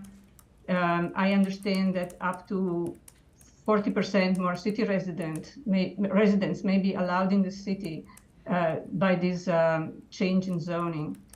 And I am very surprised that the city council is entertaining this kind of change for the city without any plan or sense of how the traffic generated by this new development, the demand on city services, the demand on the school system, the demand on the environment, the demand on the stormwater, none of this is being made clear or is under discussion at the moment under this plan. So like many others, I also encourage the city council to, before it moves forward, to demand an analysis and to put that analysis, the results of that analysis, up to discussion to the citizens of Tacoma Park. Thank you very much.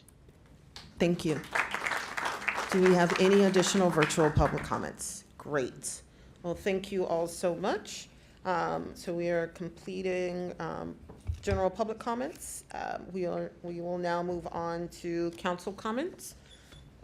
Do we have any council comments this evening? Councilmember Gibson. Yes. First of all, I want to thank, in particular, Ward 3 residents here tonight, as well as those that responded to my draft position statement a week or so ago about the minor master plan. I am just blown away and impressed by the response that I got, which was overwhelmingly what you heard tonight, that there are grave concerns about the minor master plan, and that for many reasons, it's not ready for prime time. A case could be made that the hospital site can be focused on without adding the other properties in Maple Avenue in particular. We have to protect our values and our residents, and whereas there's general consensus that we should look for additional housing, affordable housing in particular. Let us not throw the baby out with the bathwater. In this case, we can do better.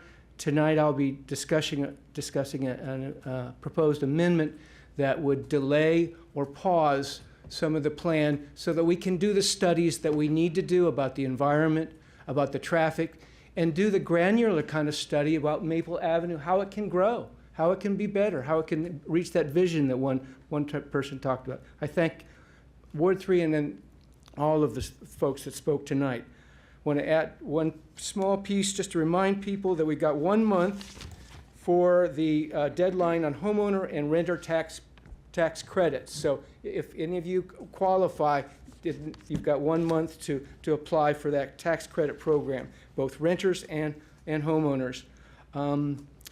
And I just thank you for being here. Thank you, Councilmember Gibson. Councilmember Honzak. Thank you, Mayor. I've asked for 6 minutes, if that's okay, up to 6 minutes. I just want to say, I just want to start off with a few quick announcements before I go into some substantive things. First, I'm just really grateful to those who have stepped up and offered spaces for community dialogue over the last several months. Those have been really, really important for Ward 5, and they continue to be really important. We still have a lot more to talk about, a lot more to evolve and come together. It's clear that we need to be able to all come together around this. And so there's an upcoming dialogue this Friday at 6 o'clock. We'll have an Amharic translator. The mayor's going to join us. Councilmember Siemens, who represents Maple Avenue, will join us out on the green next to Essex House. And I hope that being intimate in that environment, right with our Maple Avenue residents, as well as bringing the Amharic translator, will really allow us to dig in just a little bit more. And that's not enough. And I also, we're going to be having other dialogues on Saturday afternoon. We'll continue the dialogues that have been ongoing. And this weekend, just a few fun announcements before I go back to the minor master plan. Long Branch Festival's happening right up north of Ward 5. So join Friday, Saturday night, along with the city's movie night and Tacoma Park Folk Festival that I'm sure others will talk about. And also, we did some fun capoeira up in Totley Fraser Park last Tuesday, and the library is coming out to Totley Fraser next Tuesday morning. So please come join us. We had a few families come out. It was really beautiful. Thank you, Rhoda Movements, for donating your time, and thank you, Brittany Baker, for arranging this, and the City Library for arranging this September series up in Totley Fraser and keeping the positive energy flowing up there in the north end of the city that hasn't gotten much attention until recent times. And now back to the minor master plan. I know that I have been the council member that's full of surprises, right? What is she thinking? I'm a new council member. I'm new to this political role, and I'm trying my best to climb this steep mountain with all of you. And I want you to know that my intentions are pure. I don't come at this with bias. I don't come at this with a political agenda, which had been lobbed at me recently. But I do want to lay out some things that I'm thinking. And this doesn't mean that this is where I'm landed, because we're not voting yet. These are the 10 or 11 things that I'm thinking. I am absolutely committed to ensuring that those who are living on Maple Avenue and who want to stay there and live in affordable housing can stay. What are the right tools to use for us to get there? I do think we need more teeth to get to that no net loss of existing affordable housing. I would like to make sure that people who are living in our affordable housing now, who many of whom have been here for decades, can actually reach the home ownership goal that they would like. That is so very important. If we have been doing the racial equity work, the socioeconomic work to bring people up with us, and I say us, some of the single family homeowners such as myself who was luckily born into this. That's not how many of my fellow brothers and sisters have lived their lives. Then we should have homes for people to buy, and we don't right now. The least expensive homes in this city are what, $500,000, $600,000? Is that right? It's not right. And we must build middle income housing. And maybe we people with single family homes need to start sharing our land and building those ADUs. Where are they? Where are they? I mean, I'm sorry, but I don't have the money to build one on my property yet, but maybe some of us do, and maybe we need to rezone those parts next. But I'm just saying, let's not throw the baby out with the bathwater, because middle income housing matters for the people of color and for the people of color who don't have means in our city. That is breaking down institutionalized racism. All right, and sorry to go off on that, but it's just really important to me because it's not coming through. And so with that said, I would like to see us dig in on race and equity issues, and I'd like to see an analysis done. I don't know if the planning board has what it takes to do that, but I've put together some questions to put into the resolution for that. I also think it's really important that we move forward and not backwards on getting that hospital replaced. If we drag our feet too much on this, it's not going to happen anytime soon, and we're just going to have a big empty structure sitting next door to us. I would like us to actually tackle the real school capacity issues. We've got serious school capacity issues. Rolling Terrace is brimming over. Piney Branch has never been adequate for what it was built to do. It's not fair. Talk about, again, institutionalized racism. This is the smallest school in the entire school district per capita, and we're not solving for that in this plan yet. So I want to hear what the plans are from the school district and see how that relates to the minor master plan. And then regarding the university, which isn't getting enough attention in this dialogue, because we live in Ward 5, right? And the sweet spot that we need to hit is what is the just right amount of development that needs to happen on the university site and around for the university to stay with us and to thrive at their 1,500 student sweet spot, which is what they have said several times over. And also to not make it so that it's not peaceful anymore for the surrounding neighborhood and so that traffic can flow, et cetera. But we haven't been able to give enough dialogue to that because there's a lot of distraction here.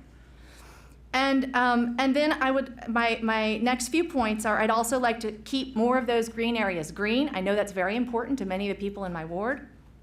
I don't know if there's enough fixed analysis on that. And also, I'd like to improve stormwater flow challenges by looking at the gradients on the mapping that isn't in the plan at the moment, making sure that we're giving attention to that. And finally, on public benefits that we really want and need, I'd like to talk more about community benefit agreements and maybe working towards that. Thank you. Thank you. Councilmember Dabala.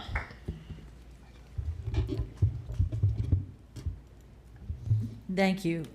So before I start talking about the minor master plan, plug for the Folk Fest, plug for volunteers for the Folk Fest this weekend, this Sunday.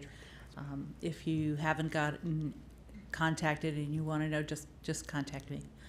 It's a wonderful, wonderful event. And it's good to be back and see everybody. Happy September. Thank you for everybody who's come out tonight and given comments. I've also been hearing from Ward 2 residents, as has been the case since I've become a council member. People stop me, they talk to me in the co-op, whatever. So I've been getting some input. And while I support the direction of the plan and the inclusion of all the pieces, I do also have questions. And later tonight, I will also be putting forward an amendment to ask for a couple of extra work sessions, one on the environmental issues that have been raised, and to beef up the resolution, beef up the request for a work session on housing issues, because I also feel that those questions need to be more forcefully placed. But I do think that we can all agree on some of the points that Councilmember Honzak just said. I think we all want to see I think we all want to not see the Venice site vacant buildings, $1 million single-family homes. So let's keep our minds on the prize here. I think we almost all agree that we want more housing, that we want a mix of housing. We want middle-income housing, not just low-income housing. Homeownership opportunities, et cetera, and local businesses to support the people who live here. I think we can all agree that we don't want to see any current residents displaced. And the question, as Councilmember Honzak said, is what do we do in the plan? What do we do outside of the plan that we aren't doing already? And so I'm asking also for this will also come up later, a city council work session on that topic. What have we got in place now? What more do we need to do? I think we all agree that the natural environment and the experience of it is really important. Several of you talked about the tree canopy. I noticed that too. So I think we need to explore that, explore changing that, and I think we all agree that there ought to be a more walkable, bikeable, transit-oriented community. So I'm coming at it with how do we use the tools this plan presents us with to get those goals that we want. And I think that's about all I have to say at the moment. I'm sure there'll be more later, but I did, while you all were in the room, wanted to share those points. Thank you for your attention. Thank you. Councilmember Small. Thank you, Mayor. I just I wanted to begin by saying welcome back to the session to everybody, and that again, one of the things that's really awesome about this is that when people do put their work into it, that some of the things that come out in these conversations are exceedingly cogent. And I think the frustrating thing for me about it, and I was frustrated at the end of the session, if anyone will recall, is that there's kind of some negative inertia in the manner in which we go about these things. And I ran for office, candidly, because of some of that negative inertia, because we do a lot of talking about things that are not germane, let's say, at the time at which we are discussing them. For example, in this one, the zoning is the zoning. And it's possible to do a whole big broad zoning thing that is very specific for an area that includes things like best practices and all kinds of stuff that is coordinated by your quasi-state institution, the Montgomery National Capital Park and Planning Commission. The reality is that they don't really do that for us, and they don't seem to care. They don't care anymore about the housing components of this or the zoning components of this or the getting people's permits done than they do the relative paucity of recreational space south of, I don't know, somewhere north. And so there's some structural issues about the way we talk about this. And I don't want to besmirch or disparage anybody who did speak, because it is exceedingly passionate and sincere. But I did want to say that since we are beginning a session, specifically against the Minor Master Plan Amendment, still against it for very specific reasons that haven't changed.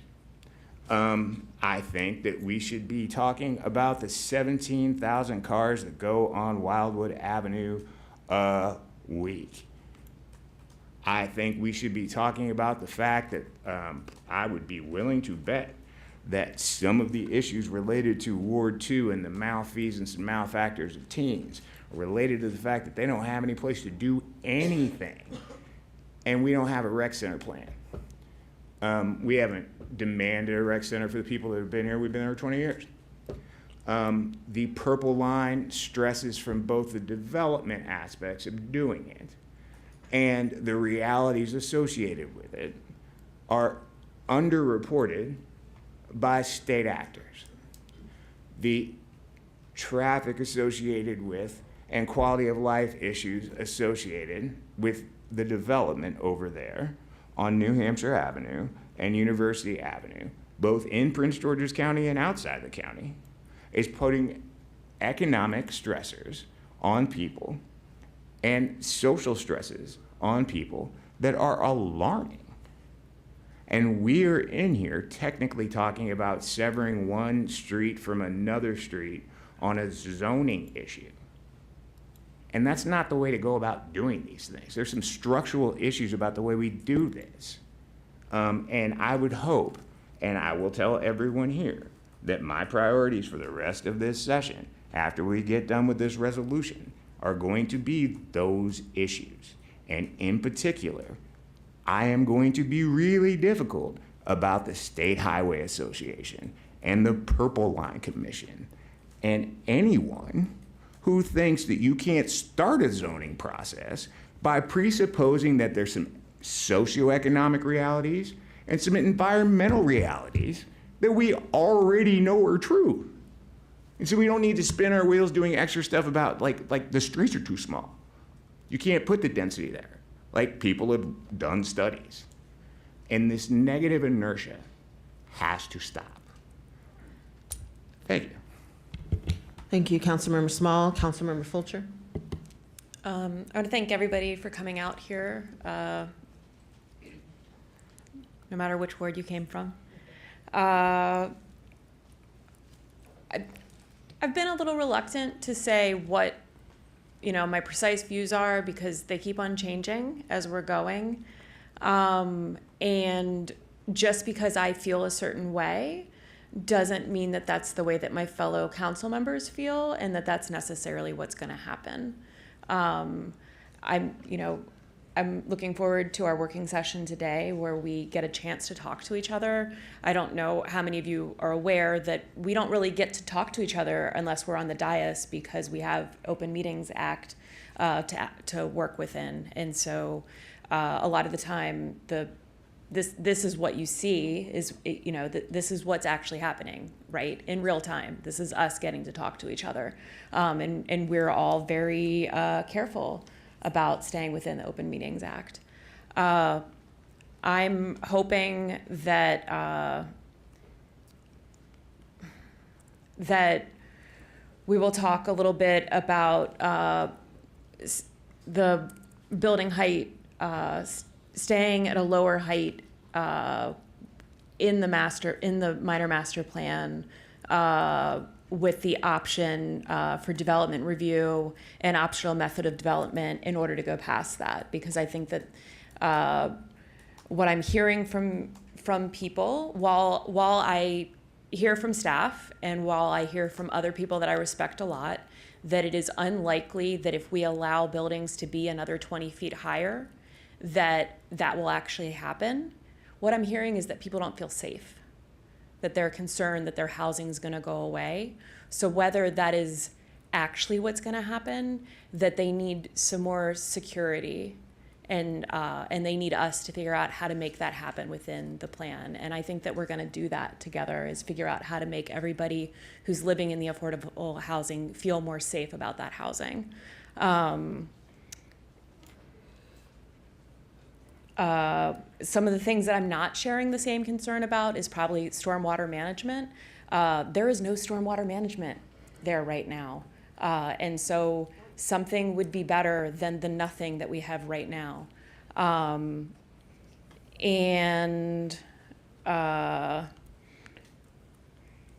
Yeah, I think that that's enough until we get into our working session. As far as being everybody's neighbor and really looking forward to putting some of our differences aside. I'm really looking forward to Long Branch Festival this weekend. I'm really looking forward, Downtown Silver Spring has their jazz festival this weekend. And at the Tacoma Park Folk Festival, I'll be there volunteering all day. And I hope that I get a chance to dance with all of you at some point this weekend. Thank you, Councilmember Fulcher. Councilmember Siemens. Thank you, Mayor. And thank you to everyone who came out tonight. I know that there's been a lot of passion in the room on this particular issue. Is not uncommon in Tacoma Park for many issues that come before the council. And I hope that all of you know that I have sat up here for many years, and that my goal has always been to work for the best of the city. I certainly focus on Ward 4, but as we make decisions, I'm concerned about what I feel is best for every resident of Tacoma Park. I have, I think I've tried to maintain a record of always watching out, not just for everyone in Tacoma Park, but especially for those who are often not at the table for whatever reasons, that they don't feel welcome at the table or don't feel that their voices are being heard. And I try to work extra hard to safeguard and help people like that in our community, and especially in my ward. And as I go through all of the different things that the council discusses up here, I try to keep an open mind as we work through the issues. I often find that I have a strong opinion when it starts, and I've even proposed some things that at the end of the discussion, I realize that my initial opinions I'm changing it. I change it because I try to keep an open mind and listen to other people. And that includes my colleagues here on the council and also community members who certainly share their opinions with us. There are some concerns that we heard here tonight and others that, of course, we've received in emails and concerns that we hear in discussing this particular item among ourselves. And I think that as we move forward, we're going to be discussing that some more and taking some steps to see, what are the right decisions to make as we move forward. And I look forward to those discussions. I look forward to receiving your feedback. And I'm also hopeful that that you're keeping an open mind too as we discuss these things. I know it sounded out. I heard Mr. Huebner, calling out during the meeting. Doesn't sound like there's much flexibility there. It seemed like awful strong way to hold these discussions. But again, I thank you, and I hope you still have some trust in us. Thank you, Councilmember Siemens. Wow. This is an important issue because it's after 9 o'clock and we still have a room full of people. First, I just want to say welcome back to my colleagues on council, and thank you all so much for coming out tonight, coming out over the course of the month of August to the various sessions that we've held to really talk about aspects of the plan and address questions. One of the things that I think is the most important is making sure that everyone has access to fact-based information. I don't want there to be this spread of fear of the unknown. And I mean, fear is a real thing, and I appreciate Councilmember Fulcher bringing that up. And in many cases, people are afraid of maybe what they don't know or what they don't understand, but they feel very strongly that it impacts their daily lives. And it does, because it's fear, and it keeps you up at night. It forces you to read all night and trying to learn about stuff that you never thought you were going to have to learn to try to protect your home and your family. One of the things that I do just want to do in the time that I have is to kind of demystify a couple of points. I've heard a lot of people mention voting up or down, opposing, yay or nay tonight. And we're not at that stage of the process yet. It's one of the most convoluted processes when it comes to master planning. What we are doing right now is just providing comments on the public hearing draft and providing testimony during a public hearing. The hope is that what we ultimately communicate will be addressed as part of response to comments, also in terms of any plan sessions that the planning board has. I can rest assured that many of my colleagues and I will be paying attention to all those things and continuing to hold our own work sessions here, so that when we get to the point where the planning board has revised, made recommendations, or revised the actual plan, then we have the opportunity to vote yea or nay, right? And then we send that forward, right? Usually that can stop folks in their tracks. If we're like, no, we don't like what you've done, go back, right?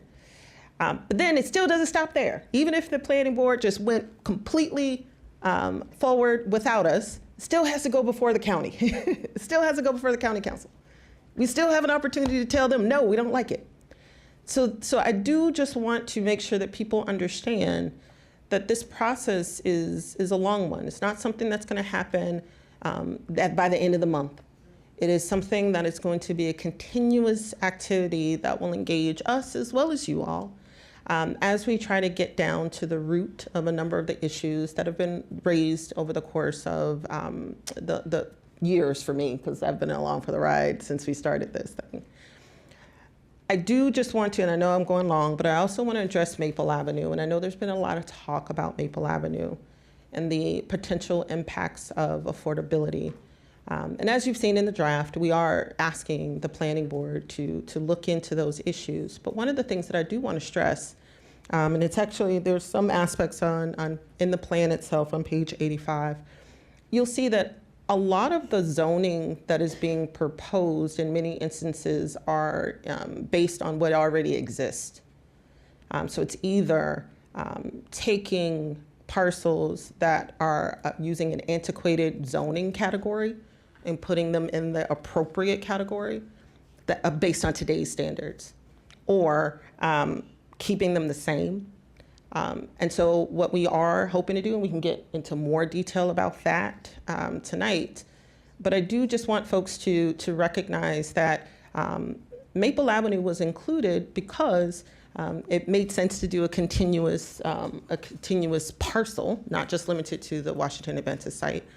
But we also were informed by staff that, hey, some of these zones that you all have, these codes are out of date. They're antiquated. They don't exist anymore. And so we just want to right ship some of those parcels that need to be grandfathered in. So again, our goal is to not to instill this fear. I mean, the world is stressful enough, and this is zoning.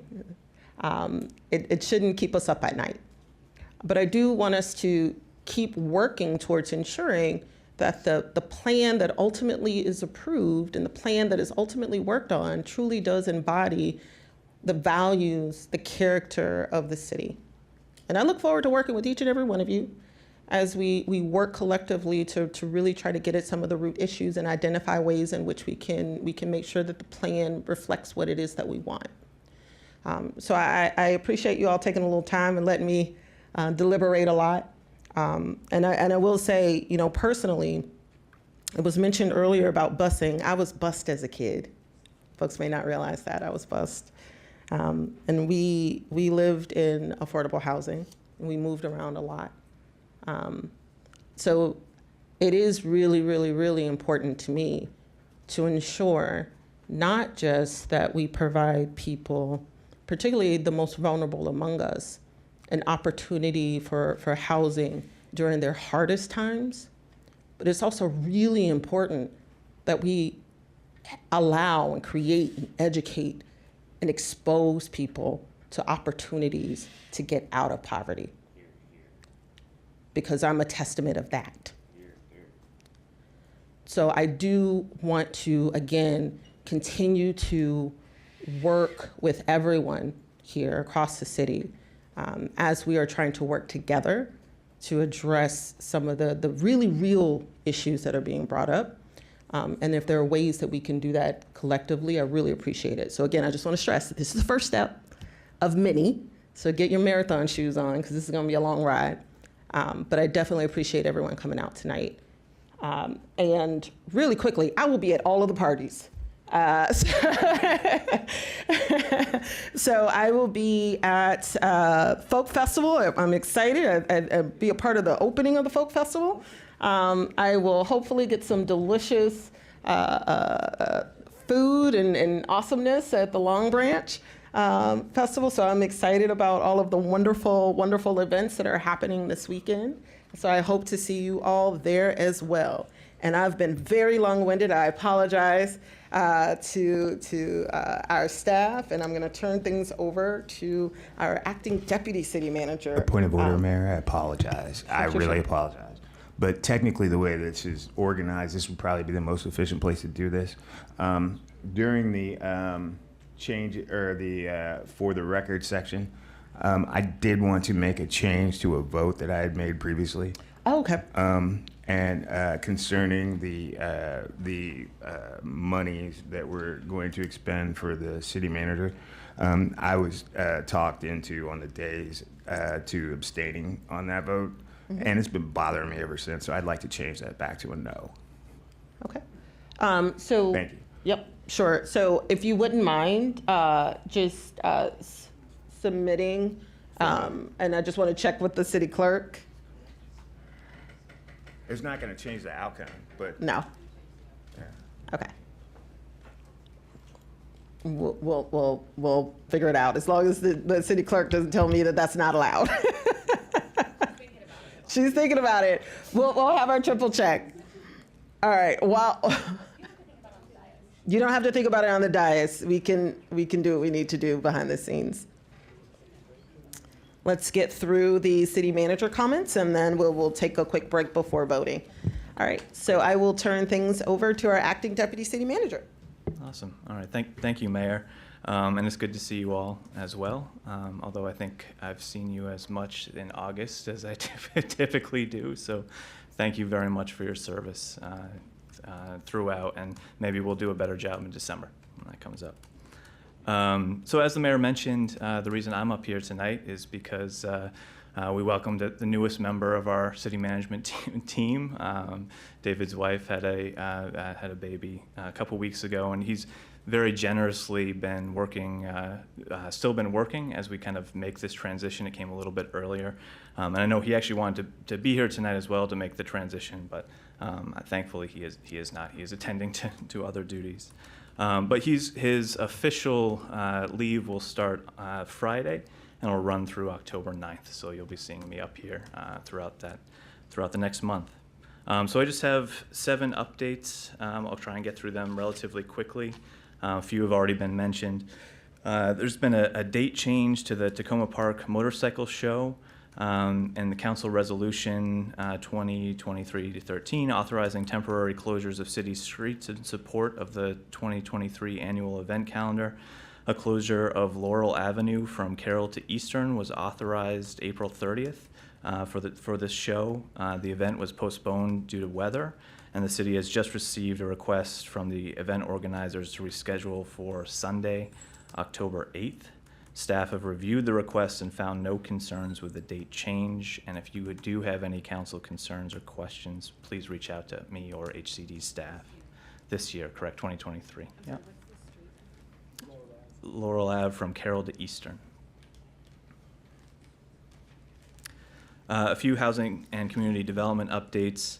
The Montgomery Parks Capital Improvement Plan Public Forum is going to be on September 7th, 2023 at 7 p.m. The Montgomery Parks Capital Improvement Program is prepared every 2 years and covers a 6-year cycle. The CIP includes new or renovation projects costing over $30,000 with a useful life greater than 15 years. It also includes smaller planned life cycle asset replacement, PLAR, projects that increase the life of assets. Community suggestions for the upcoming CIP may be submitted online via email, U.S. mail, or in person at the public forum. There's a press release that you can look at online for more information, and also a survey. Links to both will be included when the city manager comments are posted tomorrow. The Folk Festival has already been talked about. That's on 9/10, so this Sunday from 9 to 5. The Tacoma Park Folk Festival is a free annual folk festival in Tacoma Park each September that celebrates the arts in the Tacoma Park Silver Spring community. The event, which is held rain or shine, presents 6 stages of music, a juried craft show, international food, community nonprofit tables, and children's games and activities. The festival offers free shuttle buses with wheelchair accessibility to the Tacoma Metro Station. And then, of course, the Tacoma Park Minor Master Plan Planning Board public hearing meeting is 9/14, 6 p.m. The Planning Board has scheduled a public hearing for the Tacoma Park Minor Master Plan Amendment on Thursday, September 14th at 6 p.m. The public hearing will take place at the Wheaton headquarters as well as virtually through the Planning Board's website. It will also be live streamed, as mentioned previously, at the Tacoma Park Community Center for the public to watch and provide testimony. There is still time to sign up to testify at the public hearing. The link will be provided. It's on the city's website, and again, also in the city manager comments when those are posted. Quick police department update. Thank you, Councilmember Fulcher, for coming to the promotional event that occurred a couple of weeks ago. In July, the police department held its promotional process, which was a very fulsome process. We had evaluators from all around the county to come in, kind of took over the city manager's office for about a week. And this was for the ranks of corporal, sergeant, and lieutenant. As a result of the promotional process, there were 8 staff members that were promoted. So new to the rank of sergeant is Mark Elfald. New to the rank of corporal, Charles Earl, Holden Keene, Hogan Joe Samuels, Christopher Sorgren, Brandon Addison, Cynthia Torres, and Victor Arguenta. Congratulations to all of the newly promoted folks. It was a really great event. A lot of the family and mentors were here to testify on their behalf and welcome them to the new ranks. Public Works update, the city has hired a new sustainability manager, finally. Dorothea Estrada will be starting next Monday. We are extremely pleased to be filling this position. Ms. Estrada's background and experience, particularly related to the environmental stewardship and sustainability, urban planning, and community development, will be a great match for reinvigorating the city's sustainability programming efforts. And finally, just on a city manager update, before the end of September, we're still waiting on a concrete date to message out, but we expect the library construction project to begin impacting parking here at the community center. You may have noticed when you drove in that there's a lighted sign out front, just letting parents know that these impacts will likely be beginning in a few weeks. Communication has also been made to staff. Once we have a concrete date, we'll also be updating the city website, pushing out blog posts, as well as doing a mailing to all residents, advising them of these changes. I think that's all I got. All right, thank you. Excellent. Well, thank you so much. And so to hold true, yes, I promise, holding true to my promise to my colleagues, we will have a 10-minute break before we enter into our voting session. So just kind of give us a quick 10-minute adjournment.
All right, thank you all so much as we reconvene tonight's meeting of the City of Tacoma Park City Council. And unfortunately, one of our public commenters was unable to provide their comments, and I hope that, okay, awesome. Yeah, so we have Julie Bodie on the line now. So Julie, assuming you can hear me, you should be able to comment now.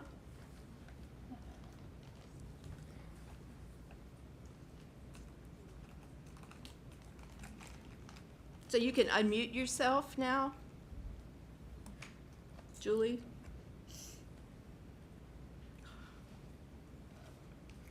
Oh. It's not working.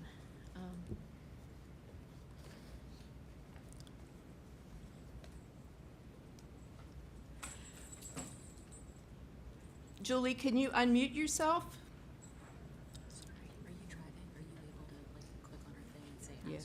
Yeah. Oh, I'm sorry, Julie, this isn't working. We'll catch you next week. We'll make sure you're first next week. Okay, I'm sorry. Okay. Yeah. All right. Great. Well, I apologize to Ms. Bodie, but definitely we'll make sure that she is able to comment first next cycle. I'm sorry, during next week's meeting. All right, so the next item on the agenda is the adoption, and I should have mentioned this earlier, the adoption of our minutes. Members of council should have received minutes from March the 1st, April the 10th, April the 17th, May the 17th, May the 24th, June the 7th, and August the 2nd.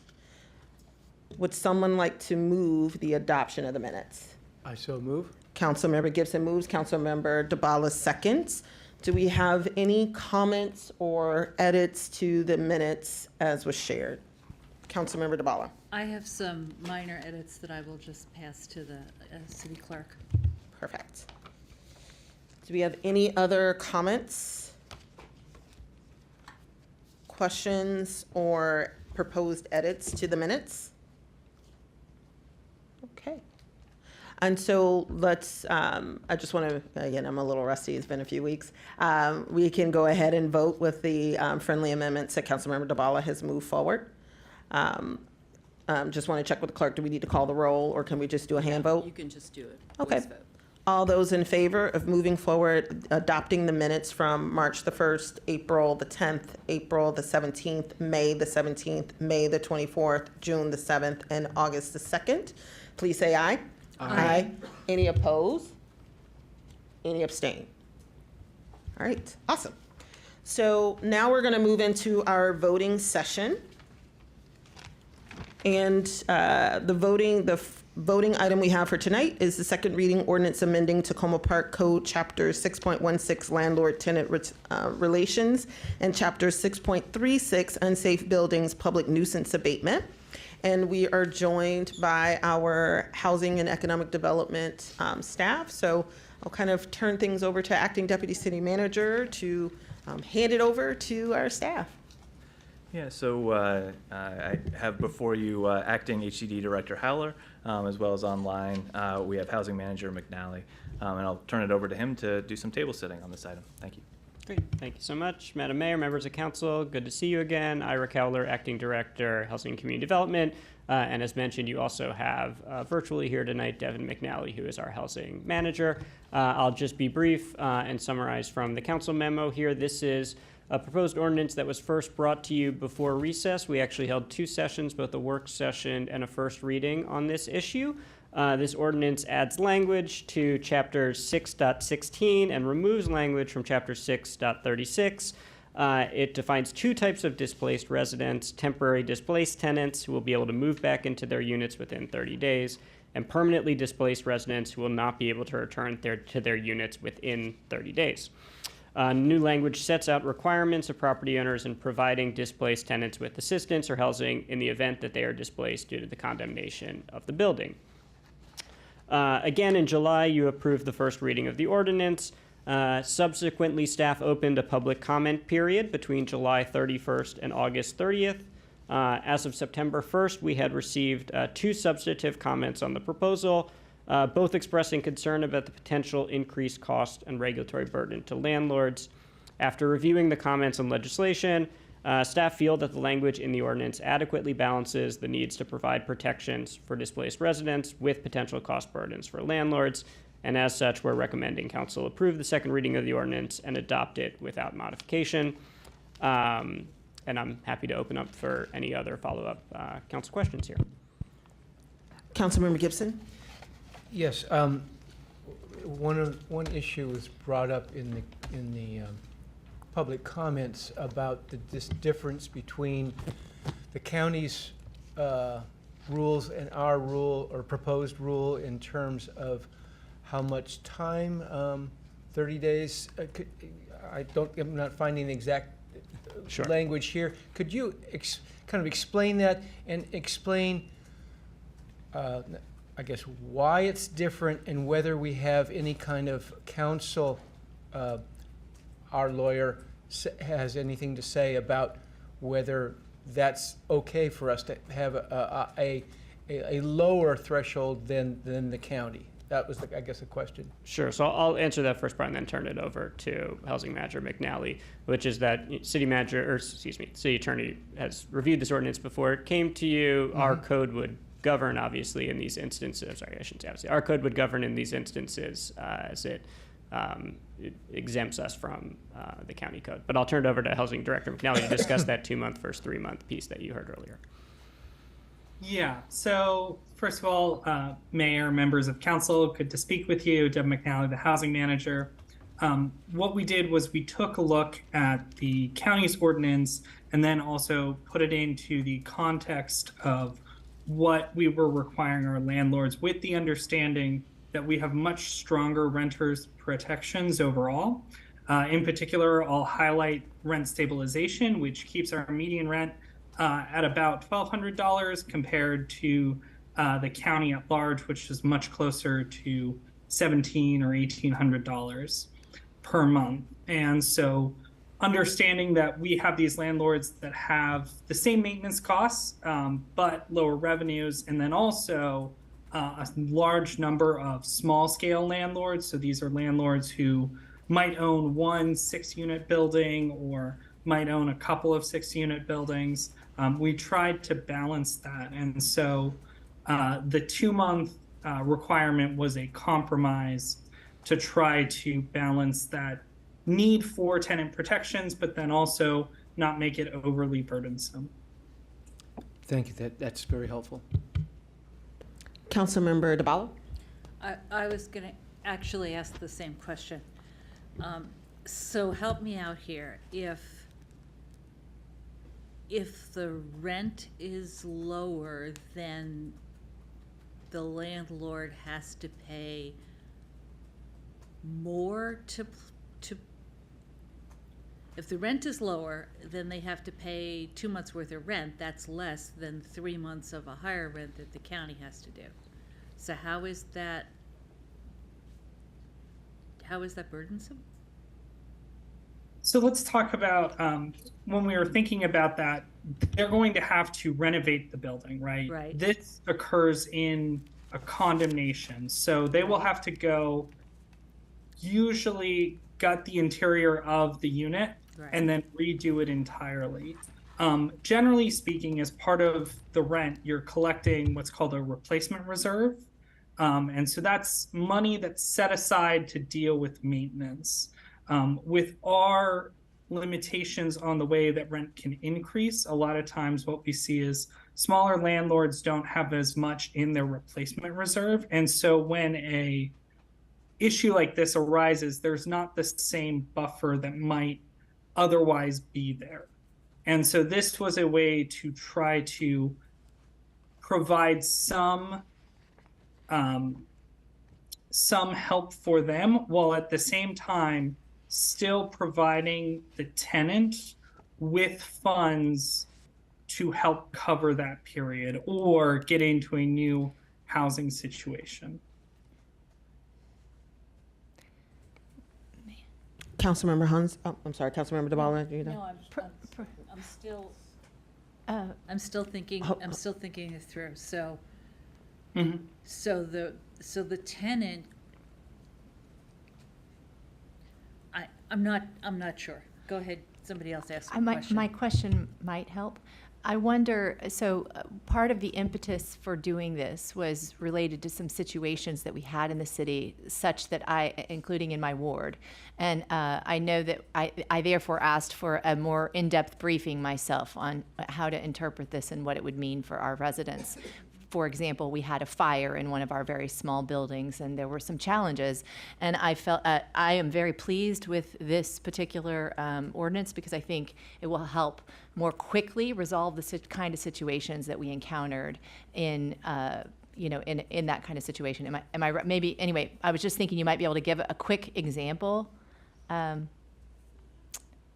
you think that would help, Councilmember DeBala and others. I think that was for you, Devin. Yeah, Devin, I think Sorry, Councilmember I'm looking at you, realizing I guess you can't see that I'm looking at you. That. Yes, so a great example would be a 6-unit apartment complex. 3 of the units through a fire that was started by a work crew, let's say, catch on fire and have to be condemned. So those are 3 households now, and through this ordinance, the very first step is in the immediate aftermath, within 24 hours of the condemnation, the landlord has to find accommodations. Now, they can ask that the renter rely on their renter's insurance to start with, right, and work through that company. But once those benefits run out, it's on the landlord to make sure that they are adequately housed.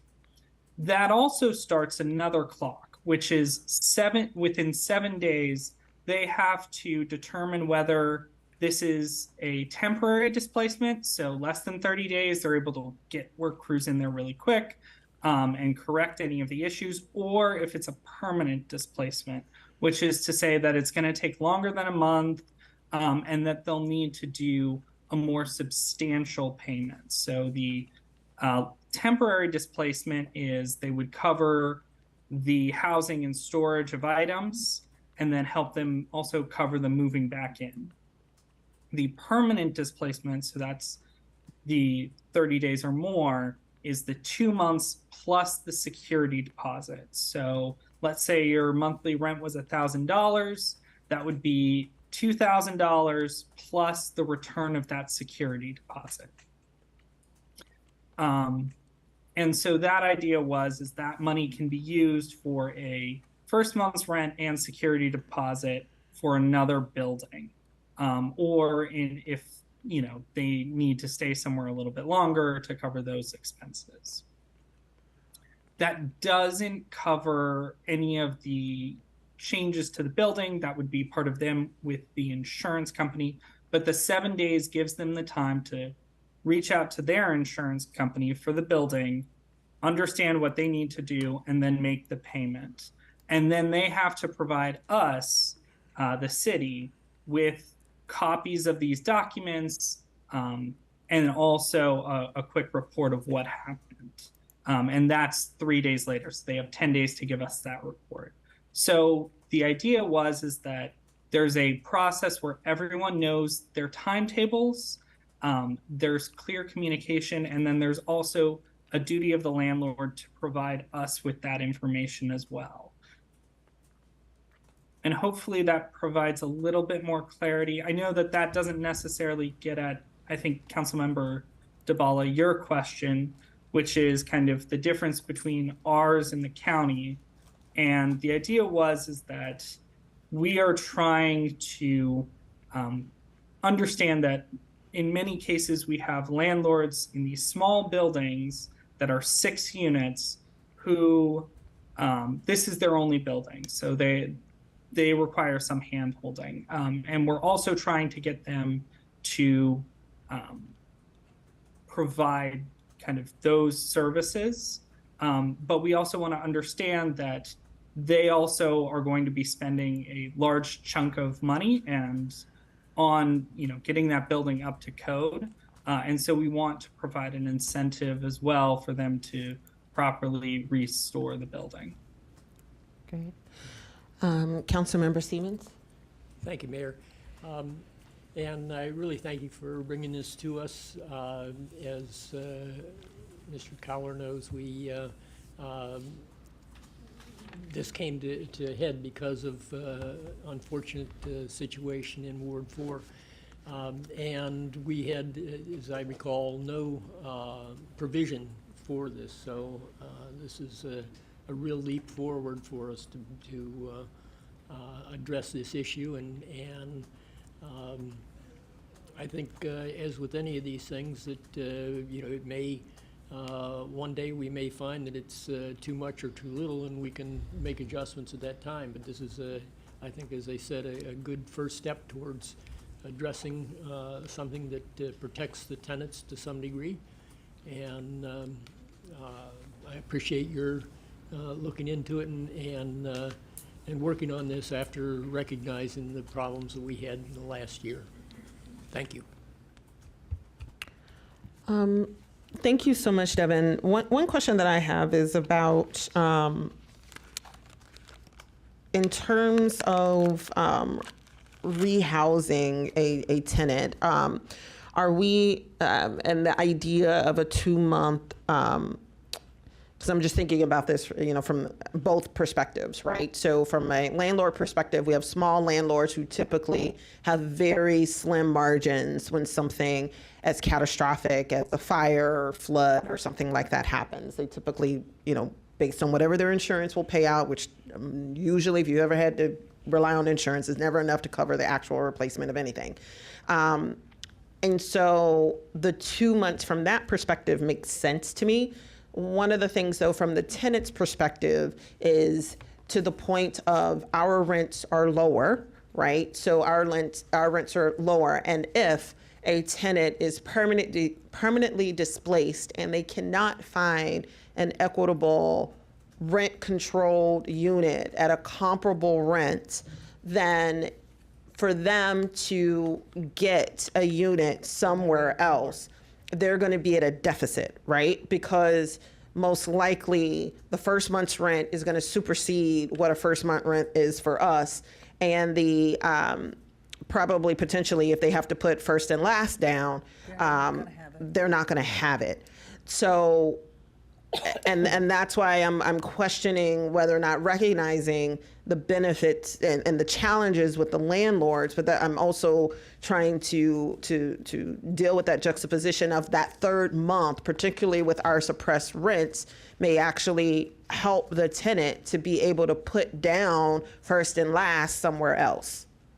And so have you all kind of looked at that aspect of? Sure. Devin, do you mind if I just jump in real quick first, and then I'll let you go? I just wanted to say a few things. Certainly, we understand that, and this is a balancing act, I think, between those two forces, right? The one piece I'll emphasize here is I think what's really important about this ordinance from our perspective, and the value here is really about that immediate payment and immediate rehousing. And that's the main focus that we have here, is that when someone has a unit that is no longer livable, that has been condemned, we want to provide a vehicle, which we've provided with this proposed ordinance here, to immediately provide them the ability to find a place and access a livable, habitable place. And so I think, within that, and to kind of Devin's point about the challenges of maintenance of these smaller properties with the kind of fine margins that we do have in the city, we from a staff perspective felt like this was a pretty good balance here between meeting those immediate term renter needs and meeting the landlords at a place too where they could actually rehabilitate that property in the long term and get it back into active use for a tenant, potentially that tenant or a future tenant. So I think there's a push-pull here, and we recognize that, and this was kind of after our deliberation and back and forth both in staff and during the public comment period, kind of where we felt was kind of the most comfortable place to meet those two needs. Councilmember. Oh, no, go ahead, Devin. Go ahead. Yeah, and the one other thing I'll pull out is I understand there's the discussion around 2 versus 3 months, but we also, as part of that payment, would include a return of their security deposit, which generally speaking is the first month. It can be between 1 or 2 months. So functionally, a tenant would be receiving between 2 and 4 months of the rent that they were currently paying back as one lump sum payment. Okay, thank you. No, that's really helpful. Councilmember DeBala. Is it possible to distinguish between smaller and larger landlords? My question. Exactly. Gotcha. You got it.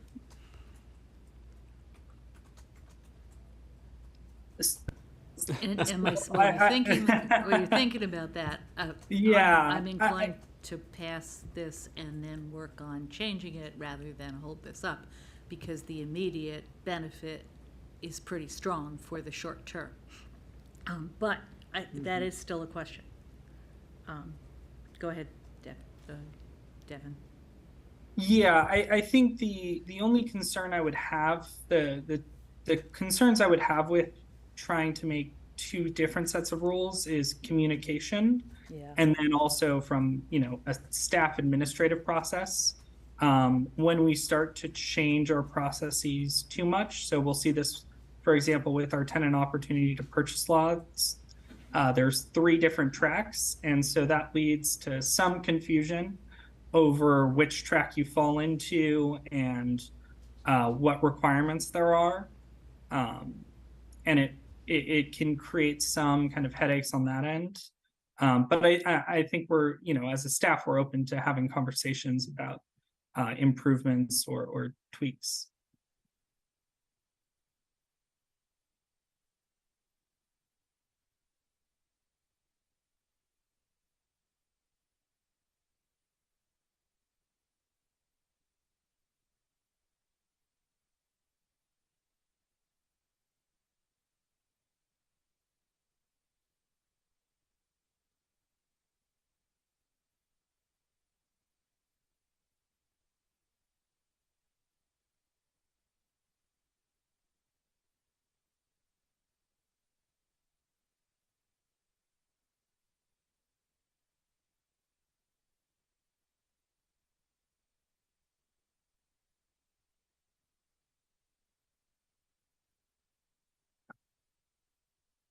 I just want to check. I can't hear anything.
Sì, sì.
Well, no,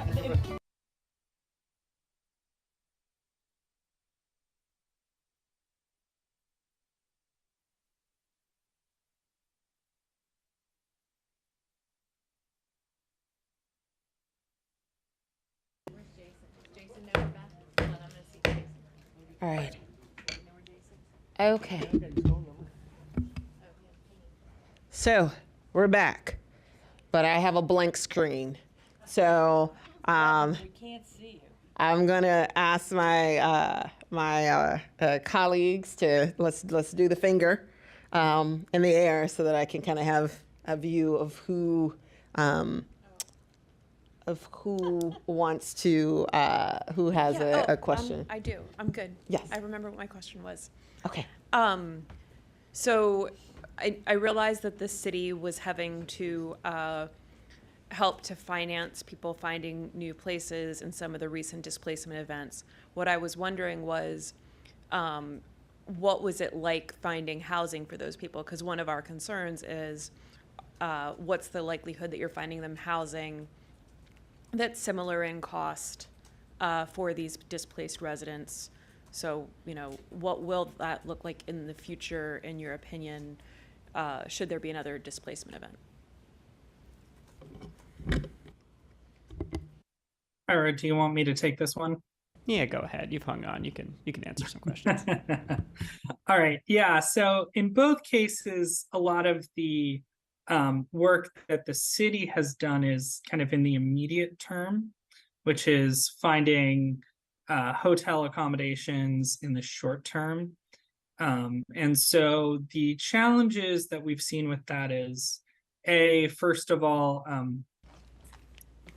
there are instances where we are not necessarily the best equipped. The county has a Department of Health and Human Services. The Red Cross has some programs. And so leaning on those tends to be kind of the first step.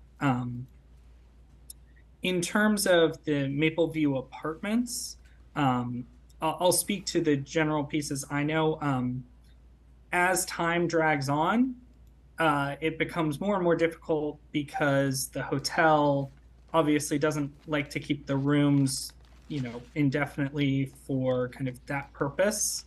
And then it's a large cost. And so one of the pieces that we put in here was that 7-day time limit that they need to figure out kind of what they need, the landlord needs to do, so that there isn't kind of these open-ended unresolved lingering issues where nobody knows kind of what the plan is. And so that's kind of the intention behind the ordinance, is to provide a clear timeline, to encourage a decision to be made one way or the other. And then also so that the tenant can start either looking for housing with funds to get into that new housing, or to know I'm, covered for the next 2 weeks, this is where I'm going to be. Or in many cases, working out an alternative arrangement. Let's say, they have an extra apartment that's, maybe not directly in the city, but in one case, there was an apartment that was over the border in Northwest DC. And so there was an agreement that the individual could move to that unit under the same rent. So that kind of, we tried to cover as many bases as possible in this ordinance. Yeah, and just as a reminder, because I was in the meeting that Councilmember Hanzak was in, that when that apartment gets repaired, that tenant has first right to move back into that apartment. Correct. So that there's no perverse incentive for, landlords to be doing something shady to get people out of their space. Councilmember Small. This is probably to both Ira and Devin, but my question here is more about just the hardcore real property law associated with this. And specifically, it would seem to me like this requires a obligatory payment to a third party, essentially, if your building burned down. And so it just seems to me that to some degree there should be a greater discussion of how far away from the actual real property transaction normalization that would be here to this. Because I'm just thinking about, let's say you've got a rectangle and you've got 4 units in it and it burns down through someone's fault and it is not coming back. And so I don't understand how or where we're requiring this extra money from the landlords. I suppose I could see if we had a fund as a city that could supplement such things, but it would seem like there's some contract issues here with regard to the real property aspect of this, because technically if there is no transaction, if there's no relationship anymore between the landlord and the tenant because there is no building, then I'm just having some trouble with the legal aspects of how this would require anyone to do this and why a landlord wouldn't seek some sort of an injunction. And which is not to, I don't mean to gum this up a lot, but structurally it would seem like there's a real, generalized real property issue here. And if you can help me with that, I would appreciate it. Yeah, I don't know if I can give you a specific answer. I think what I'll point to are just 2 pieces real quick kind of in the development of this particular ordinance. One is that, this is based on language that the county has had in place for, I believe, about 3 years now, right? So this is very, very similar to that language. And, the other pieces, just like anything, this is developed in consultation with the city attorney. So, I think we feel confident in its appropriateness. I appreciate the question. I don't know if I have I don't understand how, the mechanisms of renter's insurance and all of those other kinds of things in the transaction of a displaced person, I understand. temporarily. But what I don't understand is maybe the lack of flexibility here I mean, I could see like if you've got like 17 stories that are no longer effective, then you've also got capital that you can expend in such a situation. But I'm curious about the right sizing of this vis-a-vis individual landlords, I guess. Sure.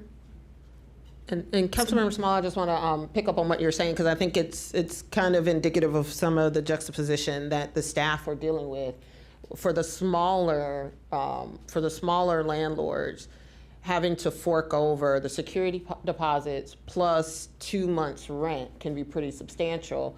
But if you have an entire building with 100 units, and for each of those tenants that are displaced, like you're adding zeros to 2 months rent. And so I think to some degree, we could easily say, hey, that's, they're Big Daddy Warbucks. They're these big, massive landlords. But we also have to keep in mind what we've been talking about, a part of the minor master plan, that a lot of these big, massive buildings, in many cases, are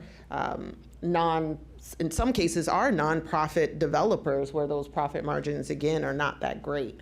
So trying so I hear what you're saying, like that extrapolation of where is that money coming from, and then how does it get disseminated to the impacted tenants in a timely way.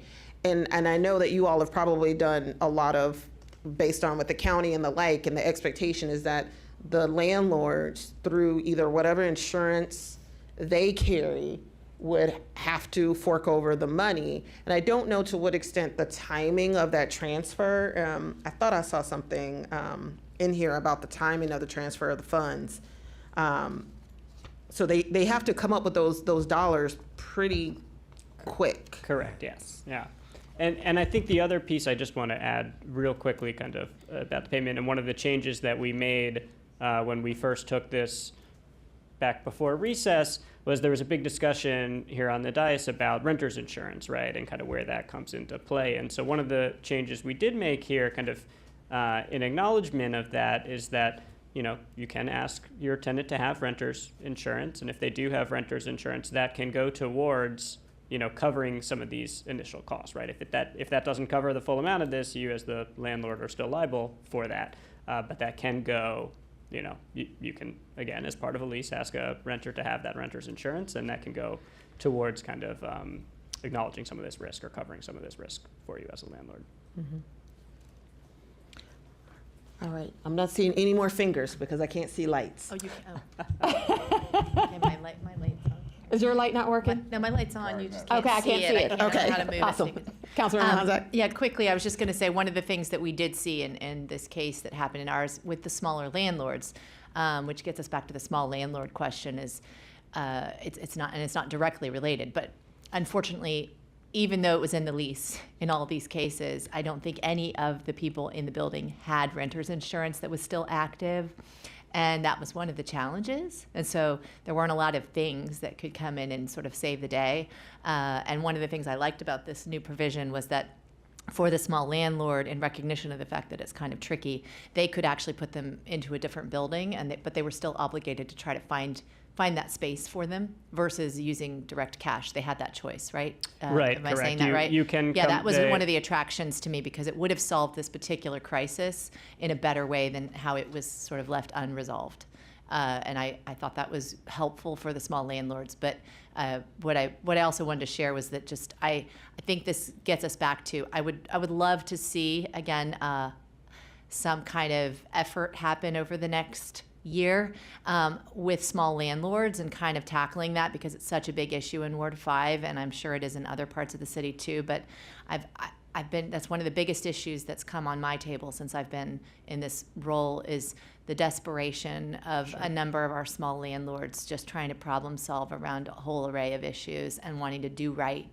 They're good people and just saying, I don't know how to, problem solve. So I do think there's a need to disaggregate their particular needs from the others. Yeah, and I'll just take a moment to use that to brag about our staff real quickly, which is, we are so blessed to have our new landlord-tenant affairs staff member Mariama, who is really going to be devoted to those issues on both sides of those cases, right? Both supporting tenants as well as providing resources to landlords and access to technical assistance and other funding.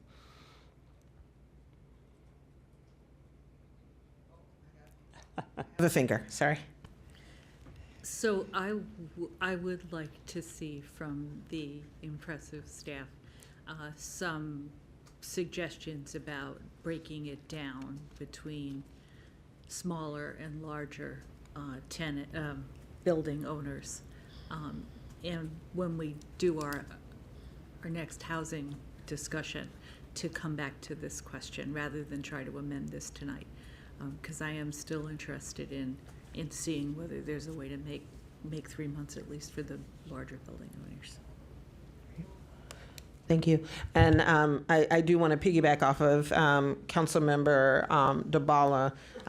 Also, just as we're looking at, it would be helpful, and I know we have this already, for those larger property owners, understanding the number of them that are particularly nonprofit and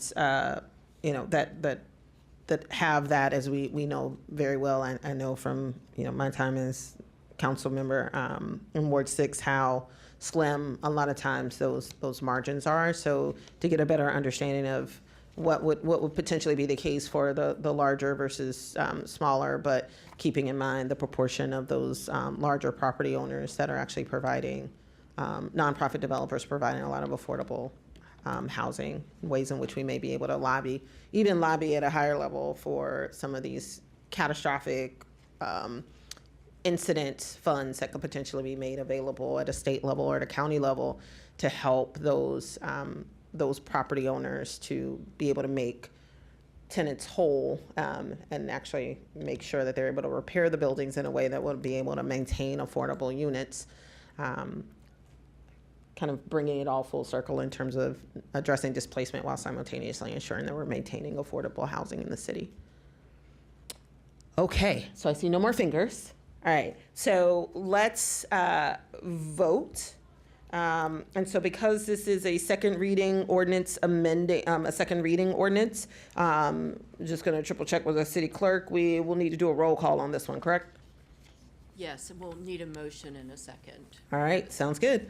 All right, so would someone like to move the second reading ordinance amending chapter 6.16? Thank you. Thank you very much. Councilmember Siemens moved, Councilmember Honzak second. Would the clerk please call the roll? All right. Councilmember Fulcher? Yes. Councilmember Dabala? Yes. Councilmember Gibson? Yes. Councilmember Siemens? Aye. Councilmember Honzak? Yes. Councilmember Small? Aye. Mayor Searcy? Aye. All right. So we're getting to the main event. We still got a few people standing. So what I would like for us to do is start our work session on the resolution providing the City Council's public comment on the minor master plan amendment, public hearing draft. And so first, I thought it would be helpful because again, we've talked about this a lot, but we've also been on recess, and I think it's helpful for members of council, but also for residents. I'm asking Mr. Keller to our acting director of housing and community development to just walk folks again through where we are in terms of the process. So that we all are working from the same base level knowledge of the task that's before us.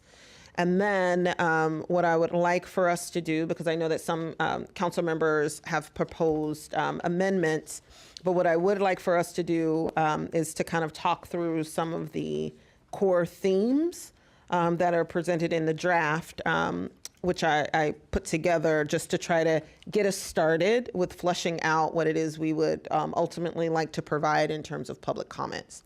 So with that, I will turn things over to Mr. Keller, who will just remind everyone about the public comment, where we are with the process. Great. Thank you so much, Madam Mayor, members of council. Ira Cowler, Acting Director, Housing Community Development. Glad to be back up here. Wanted to just take a minute, as you mentioned, to kind of walk through both the process leading up to this moment in the minor master plan, what this moment is, and then the process moving forward as well. And then, of course, here to answer any questions you might have that staff can answer as you discuss your resolution. So briefly, here is the kind of broad timeline of the full minor master plan process, both, again, past, present, and future. We'll dig into this a little bit more in a second, but as you can see to the left in my crudely drawn PowerPoint here, began spring of 2021, and I tried to kind of, I'm already regretting some of the estimates I put for some of the future dates, but I kind of put a tentative future date here of a final adoption in spring of 2024. So just as we walk through these slides, just for frame of reference, on the left here, you can see the full process, and then on the right here, I've kind of zoomed into portions of that timeline. So these are the portions that have already taken place within the minor master plan process. So I'll just briefly walk through each of these. The first step in the spring and fall of 2021 was the project development and scope of work. This was the process whereby the city both requested a minor master plan amendment from the county planning board and then worked with the county planning board to determine both the scope of that plan, both in terms of project and in terms of scope boundaries, property boundaries, excuse me. So that stage included both the original MOU that was signed between the city and the planning board. It included the city council resolution you see referenced here to the right, which was a comment asking for additional expansion of the boundary scope at the time, and then the final planning board adoption of the final scope and project boundary. After that adoption, planning board staff moved into the existing conditions research. This was, as you see here, fall of 2021 through winter of 2022. That process included, I believe, 2 council presentations, including a final presentation of those existing conditions findings. And then moving from that, in 2022, the visioning and preliminary recommendations process, and all of this included the community outreach that you see, in the public hearing draft as well as on the website, both during the existing conditions work as well as during this visioning work. I believe there were 2 additional council presentations during the visioning process. No, I'm sorry. Let me actually look at my notes. 2 council presentations during the scope of work process, 2 during existing conditions research, 1 during visioning and preliminary recommendations. And at the end of that visioning and preliminary recommendations, that takes us to this May, when you were presented with the working draft of the plan by Montgomery County planning staff. This happened in late May. Melissa Williams from Montgomery County Planning presented that working draft plan. We had a work session, you had a work session and voting session on that, and passed Council Resolution 2023-16, which supported moving that working draft plan into the phase we are in now, which is the public hearing draft plan. So that working draft plan was a staff document, and your resolution combined with the planning board's vote allowed that document to then be published as the public hearing draft, which means that it was available for residents, stakeholders, interested parties to view that draft, to dig into the draft, and to, as folks are doing now, provide public comment on that draft so that planning board could take that into consideration in development of the final plan. So originally, if you recall, that that public hearing draft portion was supposed to only go until, I believe it was July. We requested, you requested in your council resolution and planning board approved an extension of that period until September here. So that original kind of public hearing on the public hearing draft was moved from July until September, and the public comment period is as well is open until the end of September. So jumped ahead of myself a little bit there, but that's the period we are in now. So we have the public hearing draft. It is the document that we all have been looking at and digging into over the past few months. And we have the open public comment period, which, as we've discussed at a few public sessions, includes three kind of key pieces. And Councilmember Ball, I saw that hand, if you just give me 1 second. Includes three key pieces for both the public and council. And those pieces are obviously submitting public comment before the close of public comment on September 30th, both listening to and registering to comment if people would like at the public hearing on the 14th, as well as, this presents another opportunity in the process for council to pass a resolution which can be read into the public record at the public hearing on the 14th and be taken under consideration by the planning board. I'm sorry, Councilmember Ball, did you have something you might add there or question? My question was, when does the public comment period end? And you answered it, September 30th. Correct. So technically, to be clear, the end of the public comment period will be set during the public hearing draft on the 14th, but planning staff have indicated to us, and you requested in your comments, that end 2 weeks after the public hearing, which is the traditional kind of period that happens in these processes anyway. Great, thank you. Ooh, too fast there. So then I just wanted to move into kind of what comes next here for this process. So again, we're in that public hearing draft and public comment portion right now, which will close at the end of September. You potentially, based on your work session and voting session, tentatively scheduled voting session next week, may pass a resolution here that can be read into that public comment period, expressing whatever findings you have from this public hearing draft, right? So just to kind of emphasize, as we'll get to in a moment, this is not the last moment you have to pass a resolution before the planning board. This is not really the up and down moment, because this is not the final draft of the plan that goes before the planning board, right? This is the public hearing draft. Councilmember Gibson, did you? Is your mic not working? Okay. Maybe it is. Okay, so it kind of bridges the two things there. The end of your earlier statement about the public hearing draft stage, and you said 1 through 3 steps: a public hearing, registering, and then an opportunity us to pass a resolution to be considered by the planning staff. Is that? So I'll, if you give me a second, I will get right back to that. I think the question is kind of where that super majority and up and down comes into play here. That's a part of it. Yeah, just what to be considered is the key, and what does that mean? And so yes, go ahead. And because that, then the same kind of question about what is the response, the required response, or who makes the response to if we do another resolution. Sure. Before the end of the, before the 14th or something like that, is what response is required. Yep.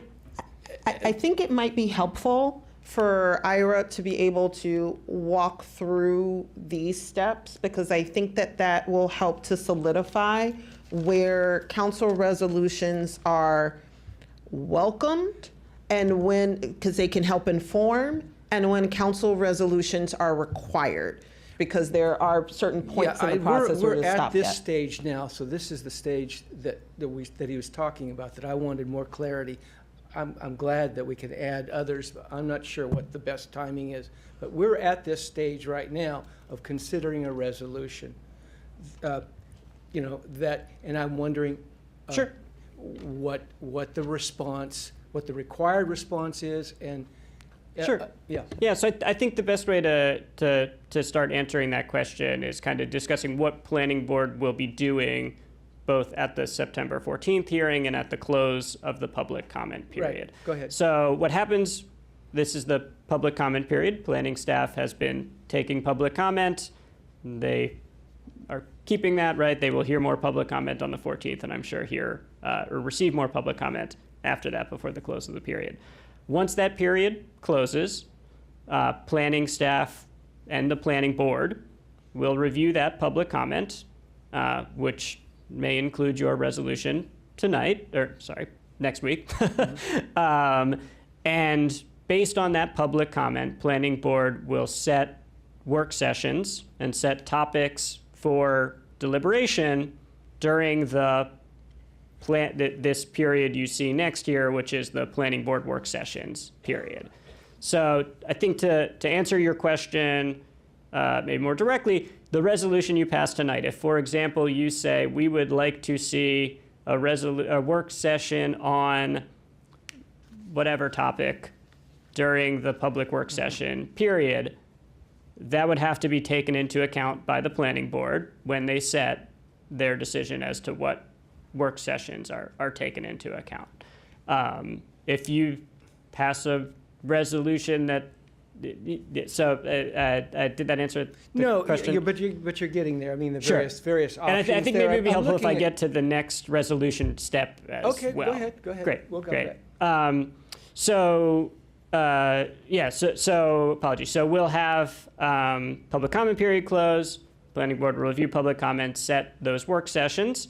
They will then hold those work sessions. Those work sessions will be public meetings of the planning board where there will be planning board staff reports beforehand, and then there will be a work session between planning board and planning board staff. So I guess I want to clarify that piece a little bit, because I think work session can be kind of a vague topic. So these are public sessions. They are both available for folks to come and watch in person. They're available for folks to live stream. They're available for folks to watch on demand afterwards.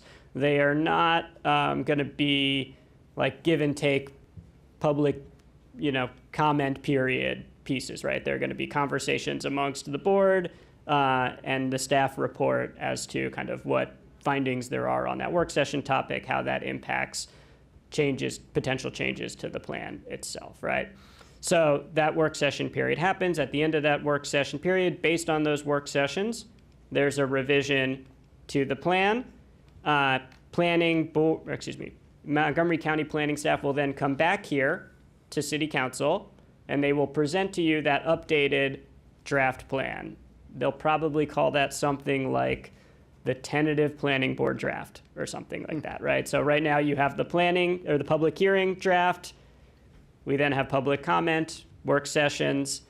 We have a revised draft that then comes back to you for you to then pass another resolution that planning board needs in order to move that planning board draft, in order to move that tentative planning board draft to be a planning board draft that can be approved by the planning board and go to county council, right? So you have two kind of resolutions still at a minimum two. You can pass as many as you want, but at a minimum you have two kind of resolution opportunities here during the planning board portion of the process.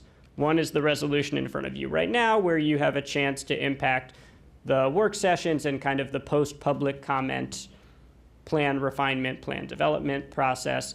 And then the next is your resolution where you say, hey, we've now seen this new draft, which is, the final draft, and up, down, make this change, and up no questions, down no question, whatever you want to say, right? And that in order to then advance that plan to the county council, that our whole supermajority question would come into play as well there.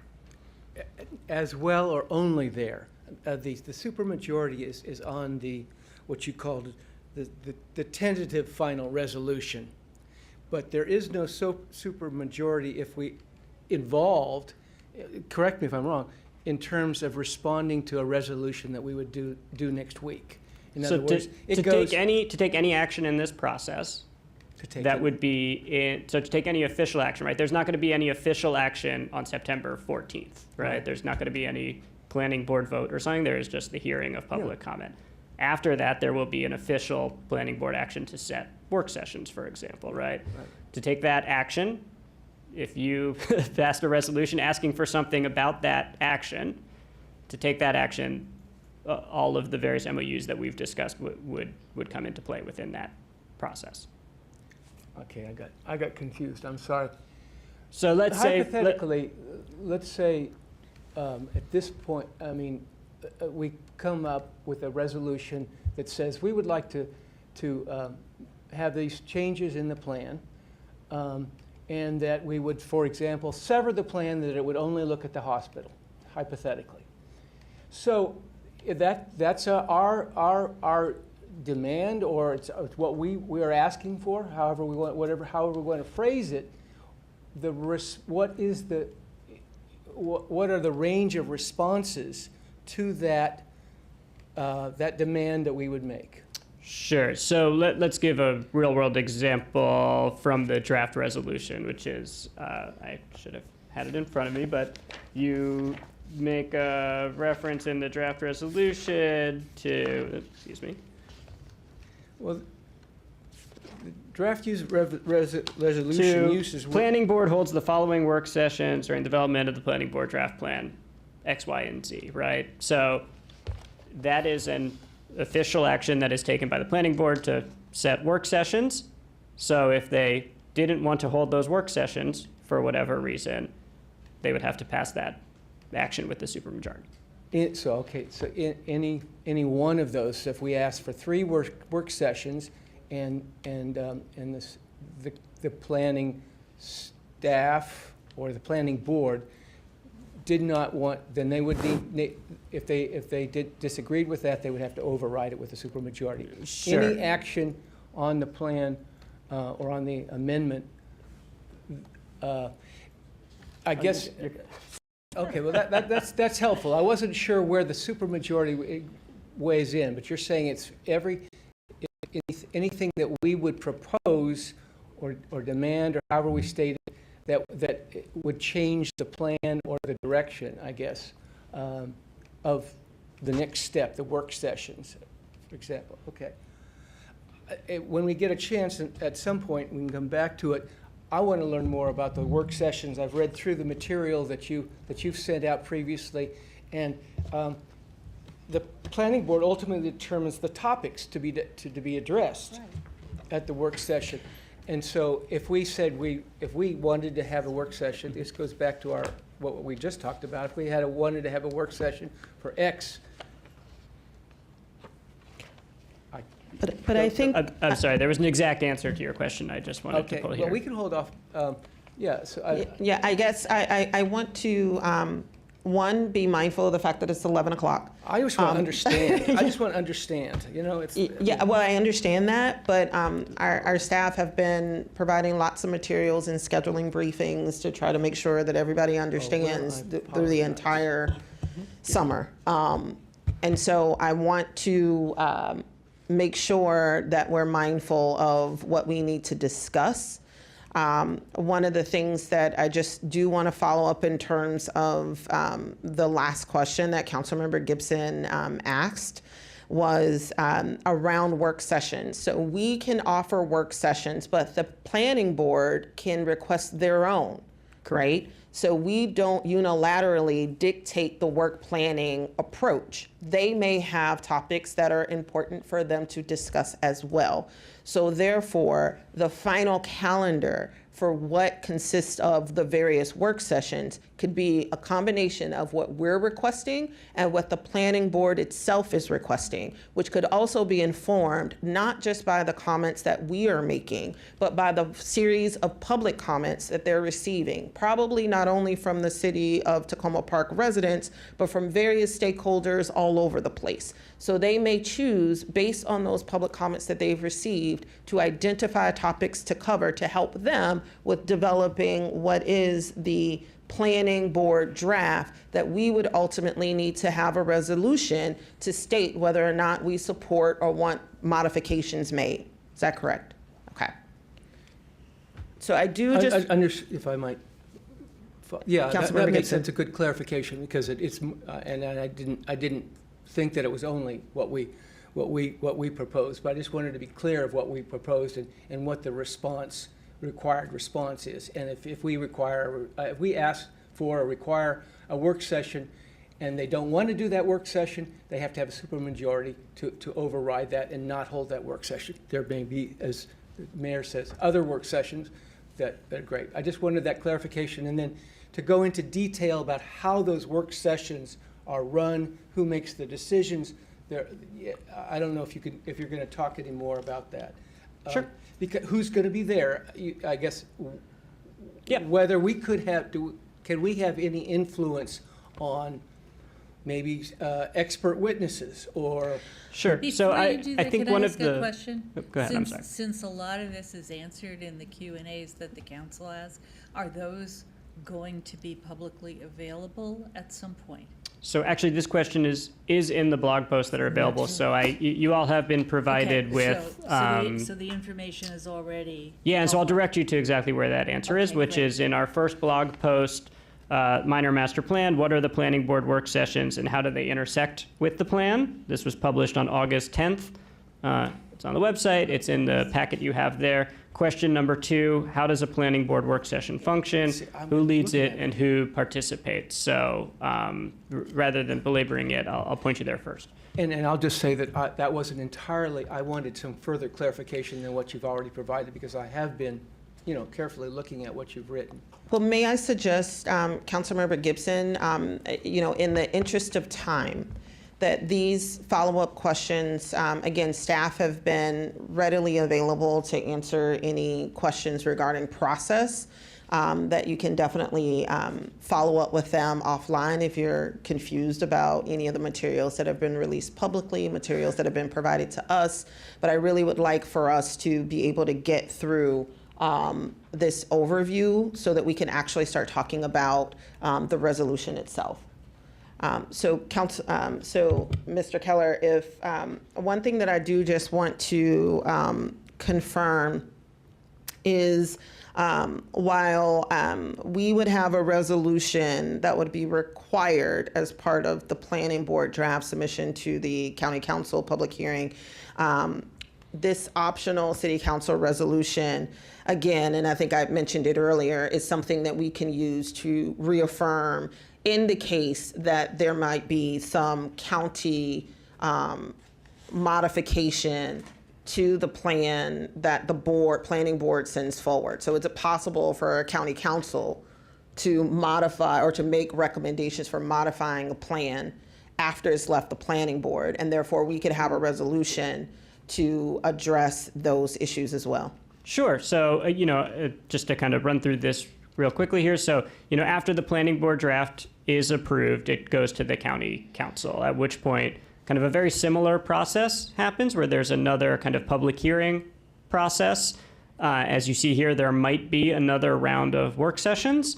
And then there is eventually a county council vote to adopt the final minor master plan. Now, I think the kind of distinction is, to Councilmember Gibson's point, you have maybe a little bit less kind of legal power at that point, right? Kind of once that planning board draft is approved, that kind of supermajority opportunity that we've talked about doesn't come into play anymore, right? So, county council can hold work sessions. You can't, require any work sessions. You can pass a resolution in opposition to the plan at that point. But if they decide to approve it, it's just like any other county council action. So correct, this whole process kind of happens again after the planning board draft, and residents have just as much input at that point as they do now. But council's kind of legal power is lessened a bit. Great, thank you. Great. So again, just a summary tab here. Sorry, Councilmember Bala, looked like maybe a question on process still, or Yeah, just timeline? very quickly. Sure. So there's all these public comments. Some of them are at the hearings, some of them are in writing, whatever. Is there a file that the public can look at? I don't remember reading the answer to this question. How are we as a council, and how is our residents able to see what comments were made? Like, at what point is that, and where do they look? Where do we all look? Sure. And I apologize. I put together this binder with a lot of info, but it's a lot of info. So let me make sure I get you the direct. And if you don't have the answer right this minute, okay. When it goes to the planning board, the planning staff puts together the comments that come out of the public hearing. And that's all appended with the staff materials to the planning board. The staff does some overview on themes that seem to emerge from what they hear in the public comments and what they read. They put it all together, including all those public comments. The actual, I don't think they So that would- transcribe the oral comments given on September 14th, but all the written submissions are appended to that. But that'll all be on video. So the answer, I think, is when the planning board first comes back to this to decide what work sessions they want, that's when that report goes to them and it's got all the comments in it. That's my And understanding. that's however long in October that takes. Okay, thank you. All right, Councilmember Small? Yeah, I'm not necessarily sure where we are in the process of this, but I don't want to turn it into a personal pumpkin and not get to answer or ask the questions. So, can we turn to the CR zoning classifications at all? Is that possible to discuss? I'm hoping now? to get us there. Can we, Ira, can we, Yes, is there I have- any other slides on the process? I have just one more process slide here. You've all seen this. This is just how to participate. But I'll just say, again, we've got a big binder here of information we've provided throughout this process. You have that information in front of you now in print form, but this information is available for everyone as well on the city website. And so if folks go to the website, there's a full timeline of the process up until now.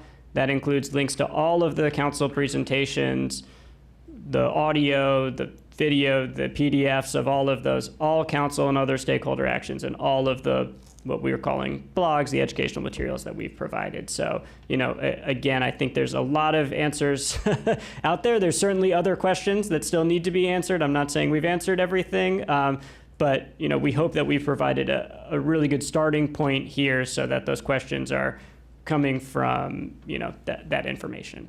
Okay, thank you so much. So I want to kind of get us Can I rocking reserve and the rolling. floor for the CRT? When we get to the CRs, can I reserve my button? You can reserve your button.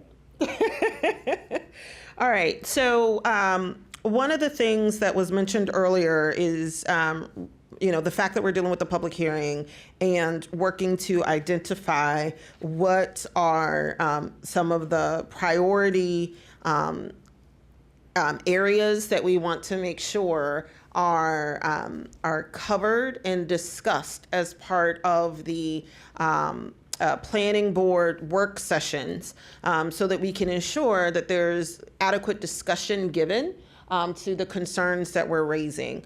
So there's a number of core themes, and I don't want us to get all bogged down in the whereases. If there's some descriptive whereas language, definitely want to encourage people to send it. But I would like for us to talk through some of these resolve clauses where we really are trying to highlight where are the priority areas that we would like for the planning board to focus work sessions, gather information, or provide us with enough information to modify, right? So the core themes that we heard, the first were resolve clause. We're highlighting the resolution that we passed in June, just really restating that the areas that were highlighted are still areas of concern. And then in this second resolve clause, the idea was to really highlight the work sessions that we really want to have happen. The themes that I've heard just from, and again, I just tried to put pen to paper so that we can get this thing rolling.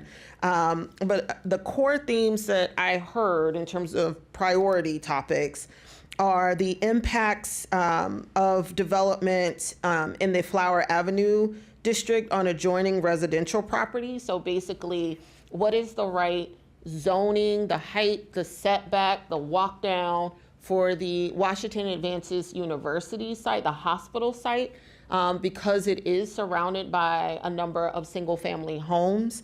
And so one of the questions, and again, we can talk through this, is how do the development requirements, including setbacks, building heights, and step downs, lot coverage, density, et cetera, of the newly proposed zoning for this district impact adjacent single family housing? So what is the right mechanism or approach that would work, keeping in mind we're surrounded by single-family homes there. And then the next theme is around Maple Avenue and affordability. Because there is a lot of existing density zoned for Maple Avenue. So the existing density and future development of the Maple Avenue district, what are the potential impacts of any newly proposed zoning on the diversity of the housing stock? So again, the goal of that element was to try to get at aspects of the missing middle, as well as affordability. So what are some of the impacts of increased density on aspects of affordability in terms of rent stabilization laws and the like?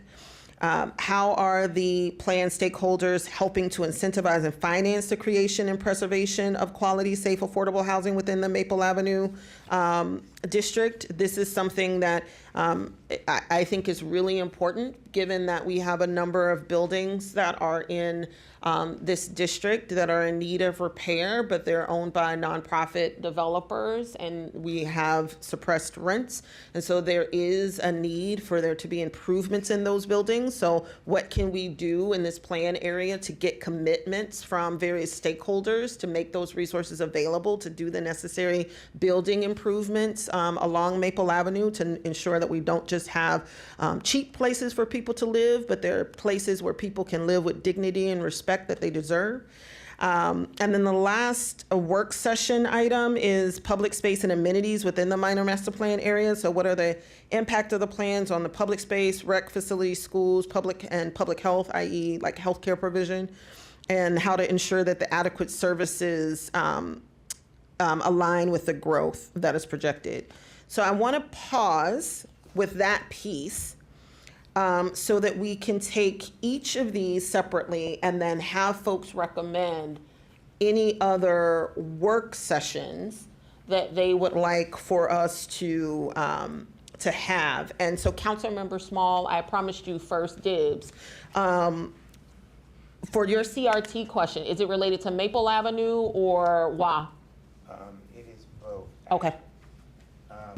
So I'm curious about why if there is a CR town designation, and if you look in the zoning ordinance, and it talks about the things that are important in that framework, both being abutting residential neighborhoods and additional larger scale housing, then why would it be that we would even be discussing other concepts in this thing? And it would seem to me like we would just have a CRT, a statement that we are in favor of a CRT development, but we would restrict it at a height that is normal building practices, which would be bricks and sticks, and that'd be about 6 stories. So why can't we just designate that in this document, is my question. I mean, I can speak for me personally. I don't know, and I'm going to be fully candid.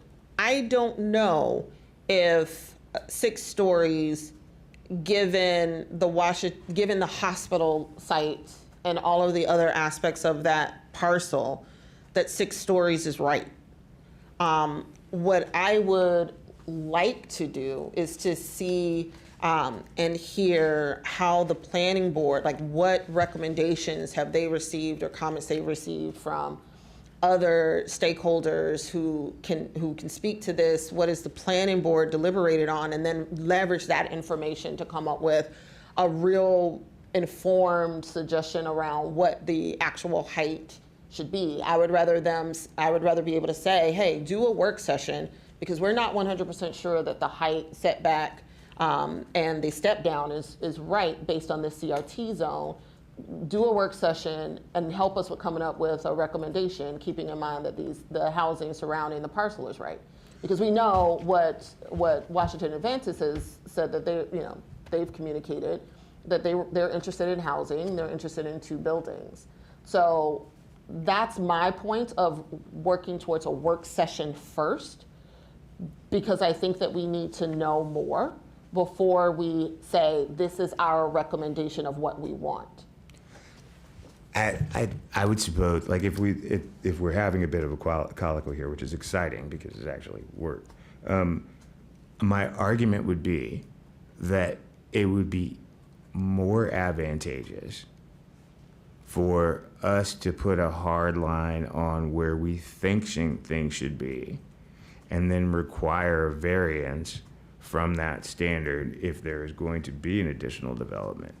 And my thought on that in particular is because we only have one property developer over there, and that given the size of the footprint that they are dealing with, it would seem like you could do any number of things, including like a streetscape thing, or that you could do some sort of additional affordable or affordability subdivision of some kind.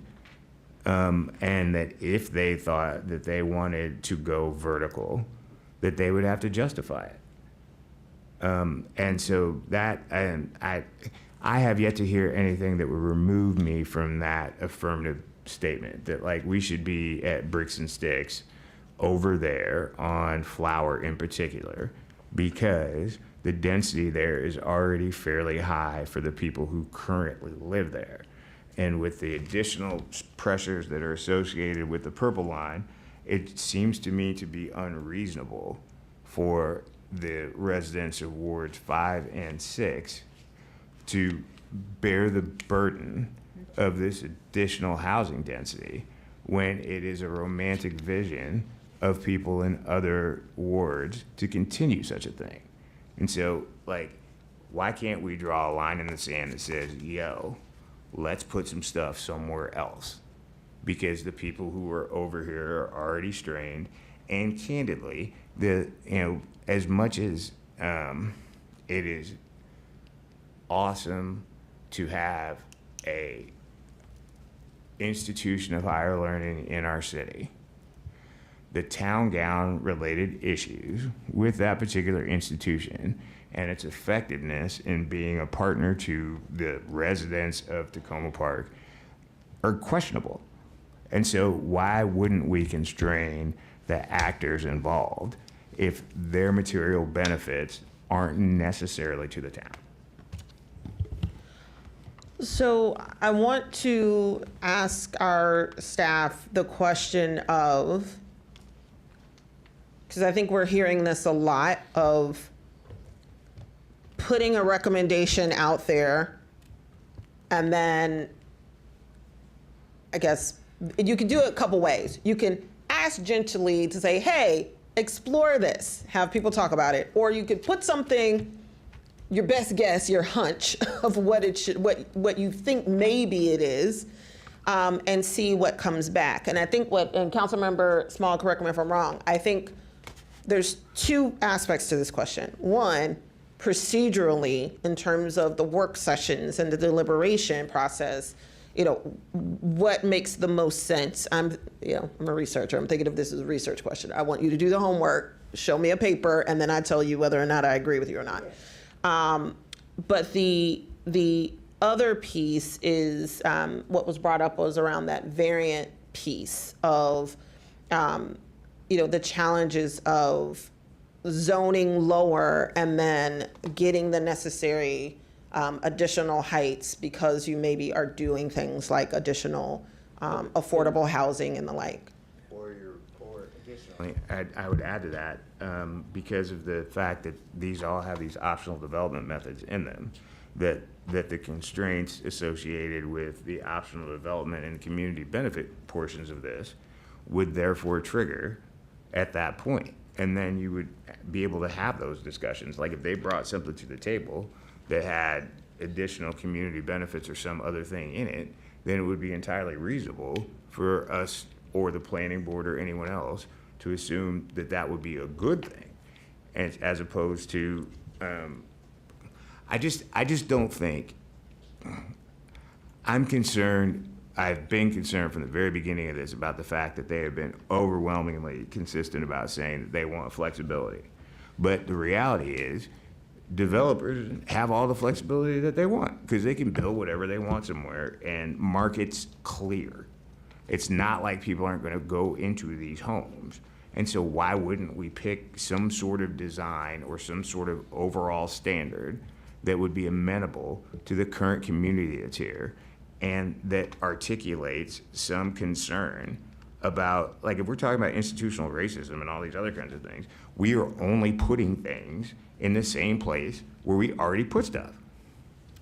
And there's an overwhelming concentration of minorities along those places. Even if you're not talking about the actual density of any of the vertical buildings, you're also talking about the most diverse wards.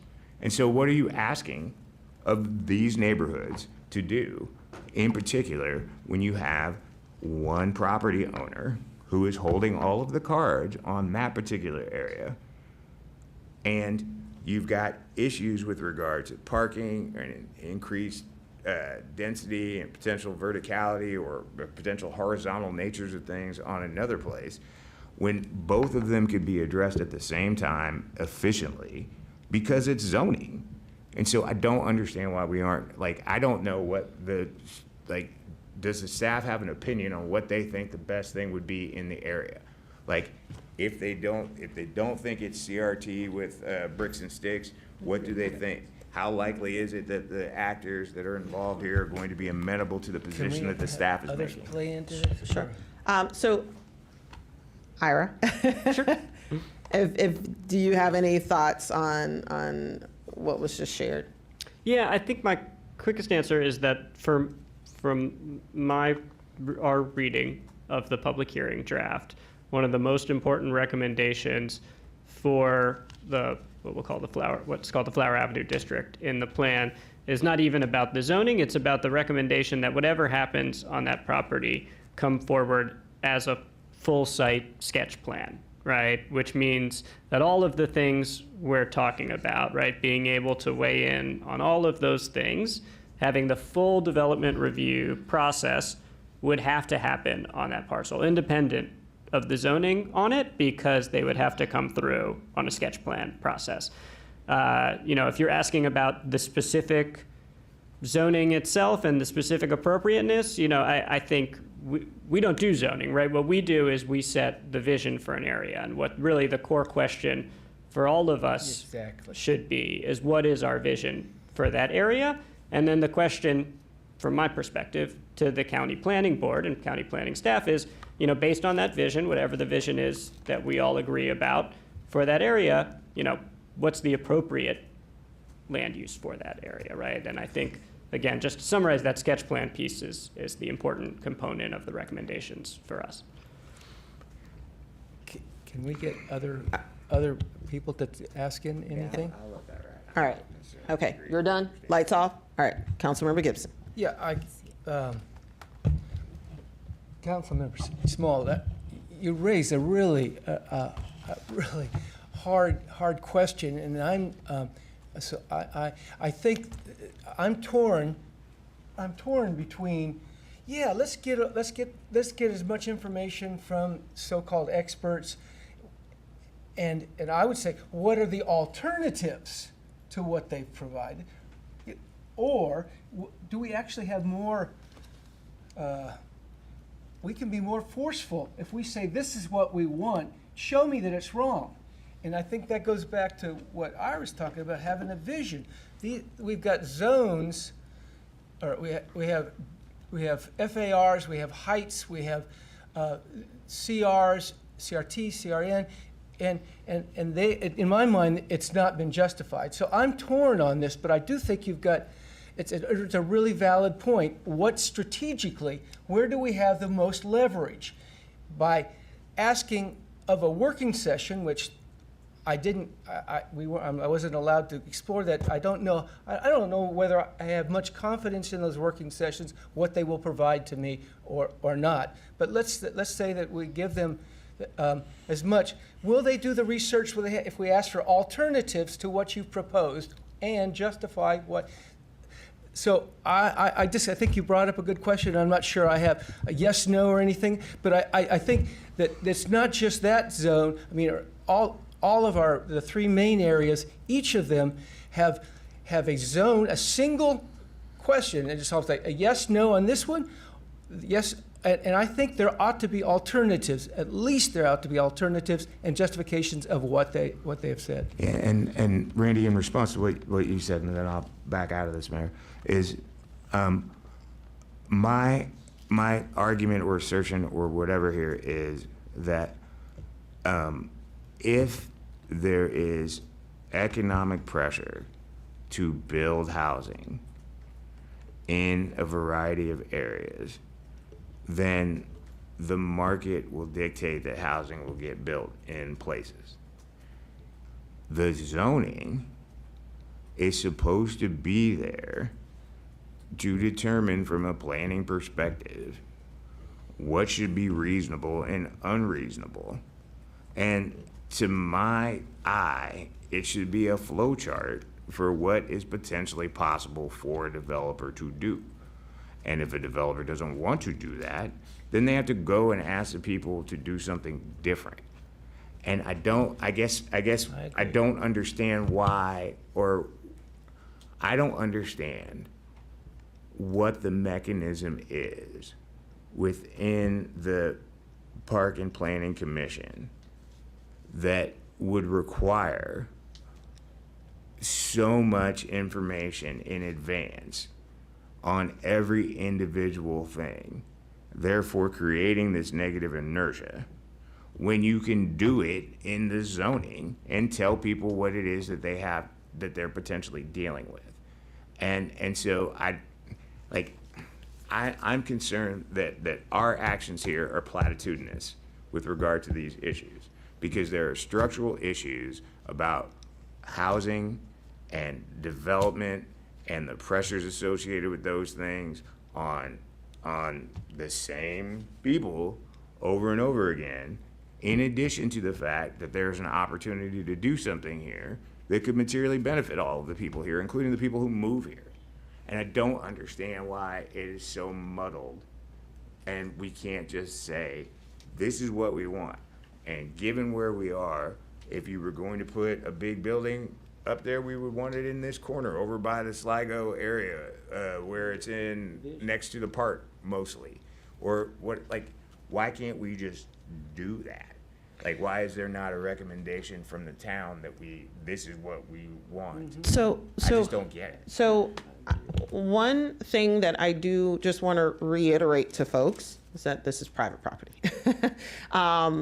And so while we may say we want this property in the corner, what we can say are what are the boundaries in which development can happen.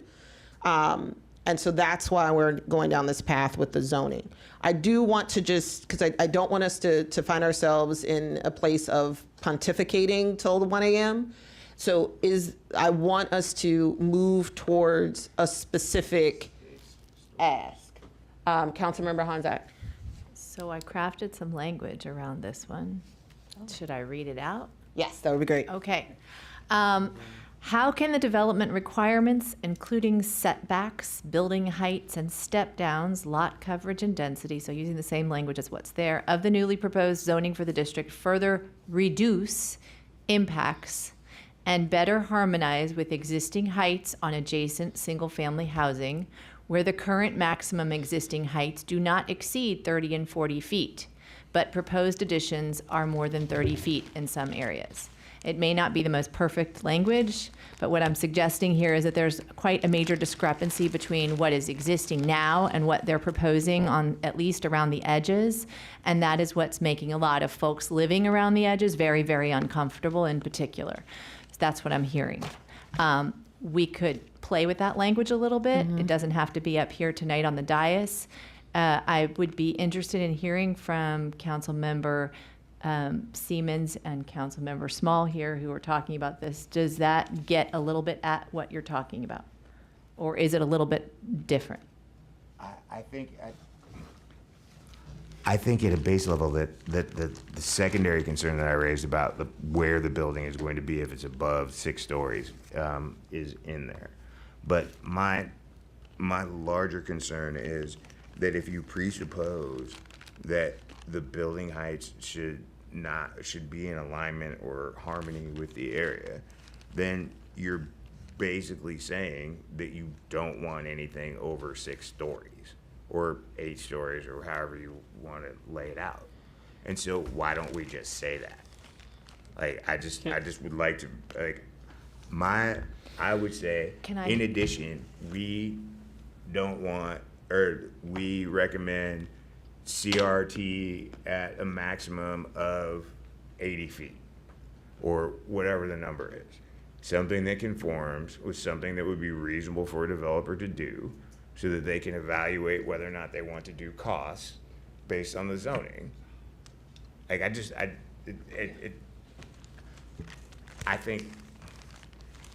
feel like we should just say what we want. Yeah, no, I just want to say that one of the things that I've tried to wrap my head around a bunch of times is, and I feel I just don't have the information, none of us do yet, is what is the sweet spot of development in terms of the investment that the university, I mean, it is my assumption the university desperately needs this development in order to make themselves stay afloat. So I would like some more data points from the planning board, frankly, on what evidence they have that they're hitting the sweet spot with whatever they're proposing. And that's going to go a lot farther, I believe, with my residents, with myself, with any of the people living around there about why they think this is what they need. You know, there are people living right behind that say, well, why in the heck do they need 5 stories right behind my house? I don't want that.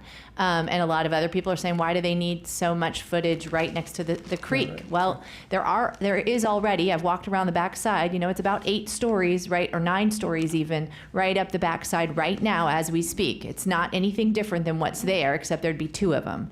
And it'd be a little taller. But the thing is we need to know what the sweet spot, and we need the data or something that they need to provide us. So, I mean, it's a question of whether we want to be super prescriptive, I think, to your point, or whether we want to ask them to deliver on that, and then we have the choice later to say, you didn't deliver enough, we reject the plan. But they know that they're at risk of doing that if they don't deliver that kind of information to us to justify, and whether we're convinced is our choice, right?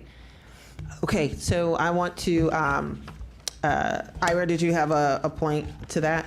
Yeah, I just wanted to real briefly kind of point out, if you're thinking about the kind of Flower Avenue district within the public hearing draft itself, kind of the recommendations are not just zoning, right? If you look at page 90, there are kind of specific comments, not just about Site 23 and other things that we want to see, things like building placement or placement of certain types of public benefits, right? So if you are looking to further explore that particular parcel within a work session, within kind of this development process, it doesn't have to just be a zoning question. It can also be a question of how, to my point about vision earlier, you know, how did these bullets align with that vision? Are there pieces of that vision that are missing from these bullets or from this portion? So, great.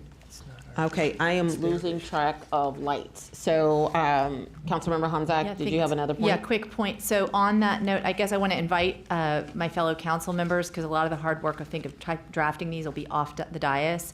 I have another one that I've put forward that relates to the central campus, sorry, I'm losing the word in my mind, the green space in the middle that is currently there. It currently in the plan, it recommends that it's 1/2 acre.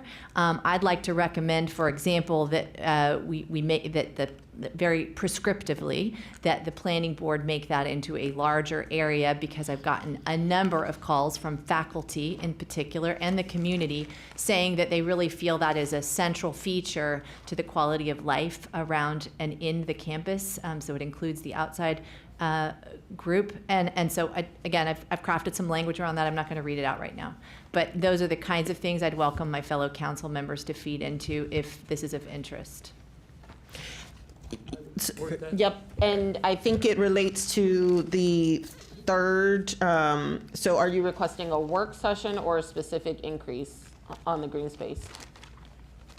It could be one of the questions or one of the propositions, as I've stated it here. Can the plan consider expanding 0.5 acres? It would be under a work session in which, or I don't know, if you think of another way of doing it than a work session. The language I've put here is a little bit more prescriptive, but they'd have to be, saying, please reduce, please tell us how you could reduce. Also, please consider expanding the half acre. Okay. I don't know if that's a work session question or not. Okay, so, and I know that you shared your language before the meeting. So that I'm thinking would fall under the topic of public space and amenities. And so we could definitely expound upon that item under that section of a potential work session. Can I? Mm-hmm. All right, so I'm checking. I guess Cindy hasn't. Yep, Councilmember DeBala. Sorry, I have no lights. So, I had originally wanted to suggest 2 work sessions, and I only mentioned the second one so that people know this is coming, to have an environmental work session. Get to that later. I originally wanted to add a work session focused on housing in particular for both properties. After thinking about it a bit, I thought that my housing questions could fit under the two current proposed work sessions for Flower Avenue and Maple Avenue, especially if the title for the Flower Avenue work session gets a little broader. So I'm proposing we make the Flower Avenue title a little broader and not just have it focus on adjoining residential properties, because as everybody's already discussed, there's a lot more going on than just what the people on Greenwood Avenue think. And I wanted to add 2 questions to that section. One is, how can we best leverage the zoning and incentives to address the need for a range of housing types, especially affordable home ownership opportunities? And secondly, how will the county MPD requirements work in practice in Tacoma Park? And again, these, we can, wordsmithing aside, I had a question about the use of affordable there, like if that's the right word, when we're talking about missing middle housing or not. Range of housing, is that? Are you talking about the need for a range of housing types, especially affordable homeownership opportunities? Right. And so your question is why if affordable is the right word to use. Yeah, so maybe we can hash that one out. There's but- different definitions, obviously. I supported where you were going with it. I just wasn't sure about the use of the word affordable. Okay, duly noted. Okay. So unless someone feels powerfully that we should have a session on housing, affordable housing generally, I'm happy to put my questions related to housing under the 2 buckets that we've got now. And just to follow up on a general question, I do think we should pose these as questions, and I don't have a problem with a question like, why can't we do X? That's a fine question. But I do think we should frame them as work sessions that we want them to look at details of things, rather than to say right now, I think we have to have X. I'm not sure we're ready for that. So I'll stop talking because we're still on the first work session. We're actually covering like 2 at the same time. All right, so honestly. let me just All knock right. out the second one then. All right. Which is existing density and future development. So that's to me is the one where we need to ask those questions about how we achieve the goal of no net loss of affordable housing, how we achieve our goal. We need to let them know our goal in our housing plan already. It says we protect current renters. So how do we make that happen in this plan? And my last shot, and then I'll shush up, is some of that is what the city does.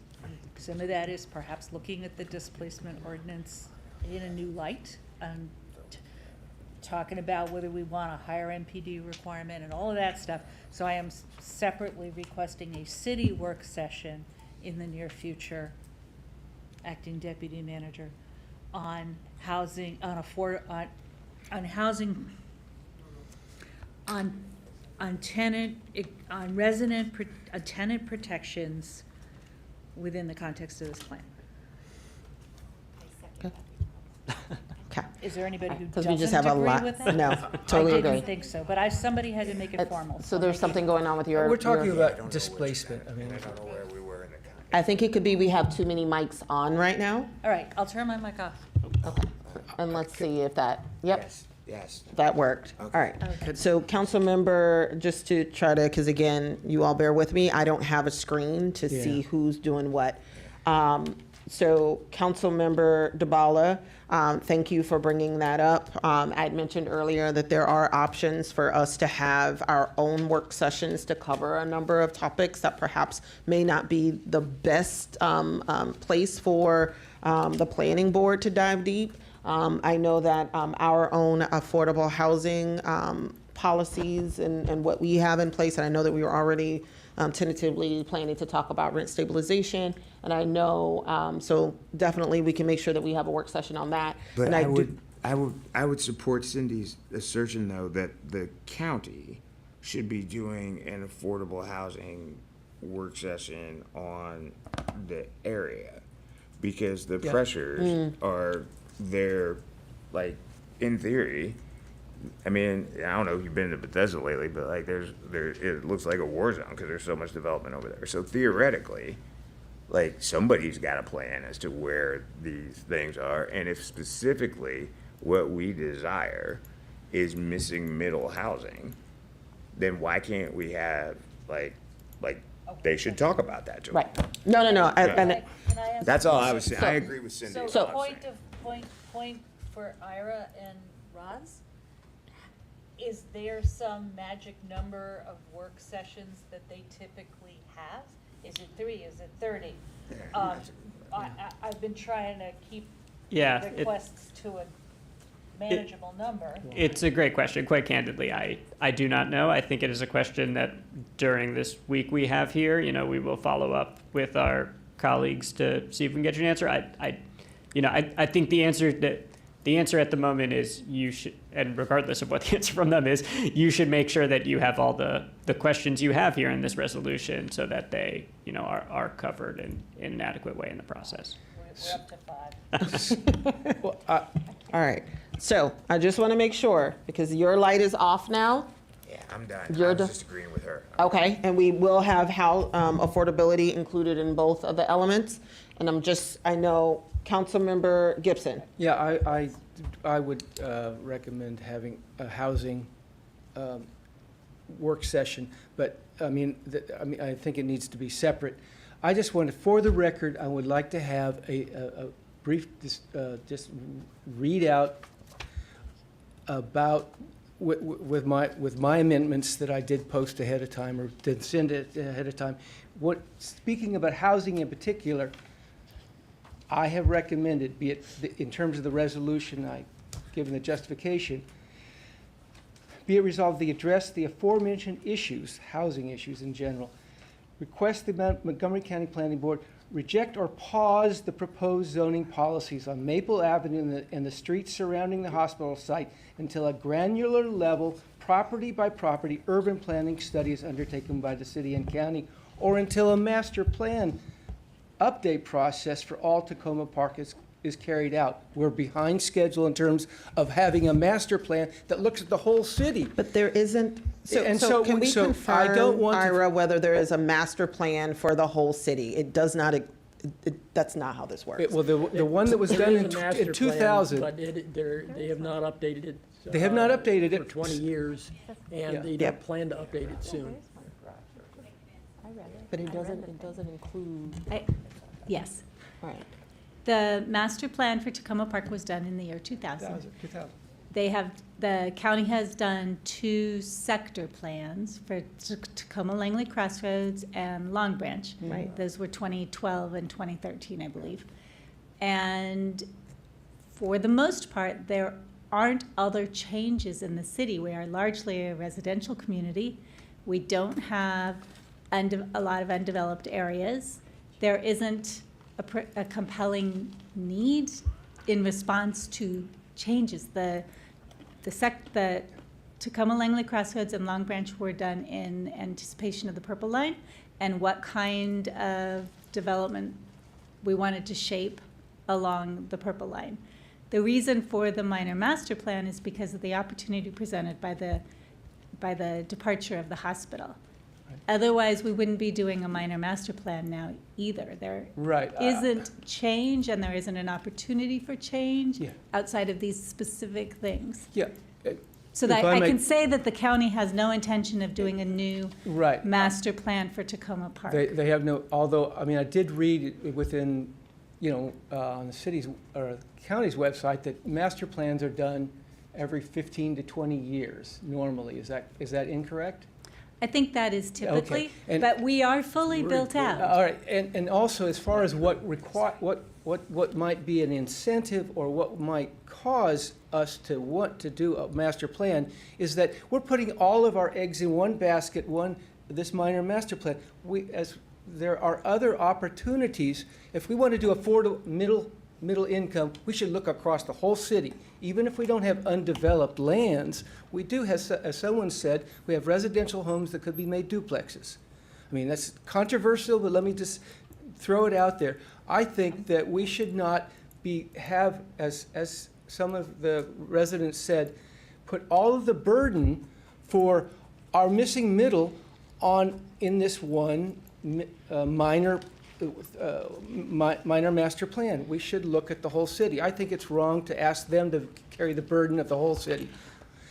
I do want to be mindful of the time, but I also want to stress that although the Tacoma Langley sector plan was done in 2012 and the Long Branch plan, I'm sorry, and there's been nothing done, but and the Long Branch sector plan, one of the things that I do think is critically important for us to keep in mind is that we have our housing and economic development strategic plan. And in that document, we had staff go through a pretty long process of examining our housing stock and looking at what are some of the strategies that we need to employ in order to address some of the gaps that we currently have. And zoning was identified as one of those such mechanisms, one of those tools in our toolbox that we can and should be using as a way to address some of the main factors that we have in our city. Like, for example, we haven't had any substantial development, any new housing creation in the city of Tacoma Park. We have this missing middle. It is very clear that there are needs in our community. And so there were decisions that were made years ago that, hey, we need to make sure that we're thinking through zoning to try to address some of these gaps that we have. So I do want to just make it clear that there has been quite a bit of effort that's been underway to really try to come up with some of the potential solutions for addressing these challenges. Councilmember Fulcher? Just back to the single-family housing situation, I thought that my understanding was that the zoning for duplexes and single-family homes is the same. Is that not correct? I think townhouses and duplexes are the same. Correct, yeah. I believe in an R60 zone you can do, R60, but not which is R30. the single-family residential zone that we're discussing. Okay. If you look at your table, actually, it's, I believe, sorry, I just had it open a second ago. I so if just you give me remember one second. asking, like specifically asking Ms. Williams In an about the R60 hospital site, and she said that it, like with the zoning that it has, you could already do townhouses. Right. And so that there wasn't a separate zoning for the townhouses versus the single-family homes. It was all zoned single family. Correct. include the In an townhomes. R60 zone, and we'll provide this table again, this is just from the zoning code. Single unit living is permitted, 2-unit living is conditionally permitted as part of an MPDU development. So if you provided an MPDU, you could do a townhome. Okay, so what I would like for us to do, because I do want to make sure that we're able to continue to move forward. So it sounds like to me that there's a number of council members that had some additional questions that would like to be added to the list of the work session topics. So I do want to make sure that if you have a work session topic, that you can submit those in writing so that we're able to piece those things together. And I know Councilmember Honzak, Councilmember DeBala have shared your items as well.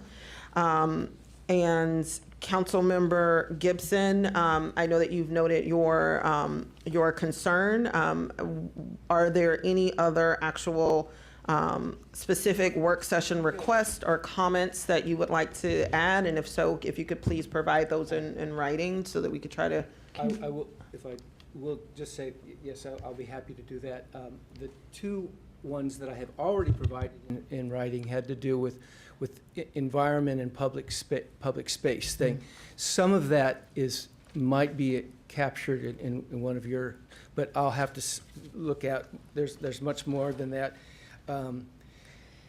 Look at the one that I did on Yeah, environment. so, so the environment and then the cost and public infrastructure, traffic, I had kind of combined them together, but I think that's okay for them to be separate, as well as housing and displacement needs to be specifically addressed. Okay. Can I just add to that?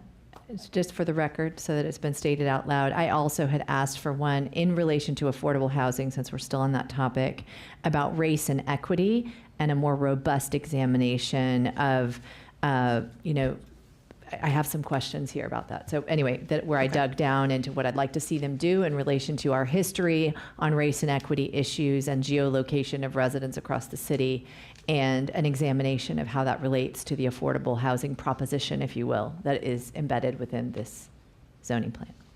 Okay.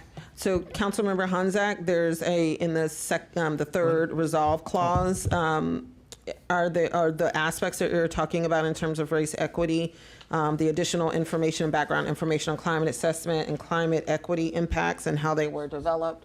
Is it more than asking information about what race equity considerations were being made through the development of the plan, or the specific modifications that you're looking for? Yes, and it's in writing here. I just don't think we have time for me to read it out. I will circulate. I apologize, everyone. I was finally able to finish all of these at 6:15 today, so I did circulate them to the mayor, but not to everyone else. Okay. All right. So Councilmember Siemens? I'm sorry. So I don't want to ask this question. Gonna ask it anyways. So during our budget, we had a lot of people coming here and complaining about taxes. And if I see the same people coming and saying, we need to add affordable housing. And if we add affordable housing, it is going to cost more tax money. And I'm kind of okay with that, right? Like, I understand that is the cost. If we were part of just the county and we weren't our own city, the county would have to be thinking about that for the county's sake. And I just want to make sure that they're thinking about that for the city's sake as well. And that they're not just saying that that'll be a city problem and we're not, thinking about that, the cost on the city at all. And even, how is the county going to support the city so that the onus isn't just on us to continue to provide affordable housing? Yeah. And so I think the latter point, and if you want to take a look at that second bullet under that second resolve, like how are planning stakeholders, and we could be more specific, like what money are they bringing to the table? Yeah, I really appreciate that that you would like to stick to questions, and I get that. And I also appreciate the compromise of yes, questions, but yes, a little more specificity with the questions. I think that that's a good place for us as a council. Yeah, and I will say, one of the things that I heard was a little different in terms of development and the impact that it has on property values is what I've heard. And I know this sounds horrible, and I was like, oh, raising a building, increasing the property value, cha-ching for the city, right? So what I was hearing was more of development would actually increase property values, which would in turn raise rents or impact aspects of, because we have all of these other rent stabilization laws, we have a lot of other things in place, but I know that that was one of the arguments that I was hearing about property values.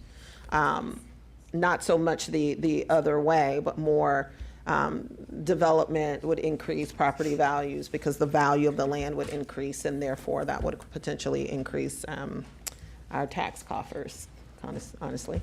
If I might just add one brief comment, and that we talked about it briefly, and that is the use of the word recommend versus we ask for this, we demand this. I mean, this people are asking for teeth.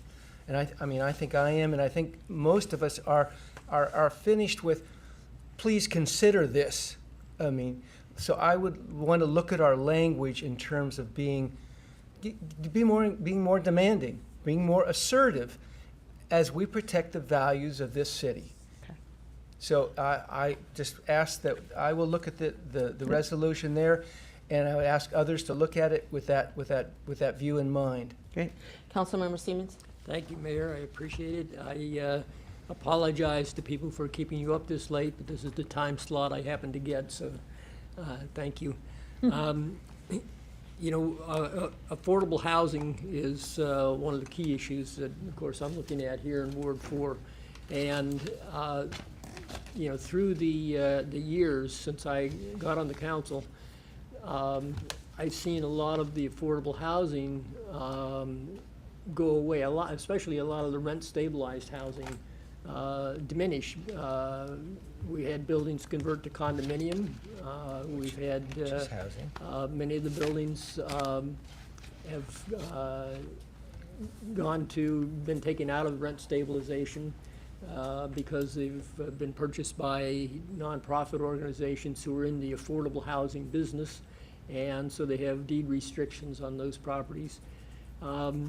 One of the things that I think we need to look at, and I really I find it impossible for me at this time of day to say yes, your resolution does it or doesn't. I just want to say what I want to make sure that we do cover with these work sessions is the affordable housing, and especially looking at rent stabilization, what's going to still be here under rent stabilization, and what is going to be, what are the restrictions for the MPDUs or any other things with the eye towards we want to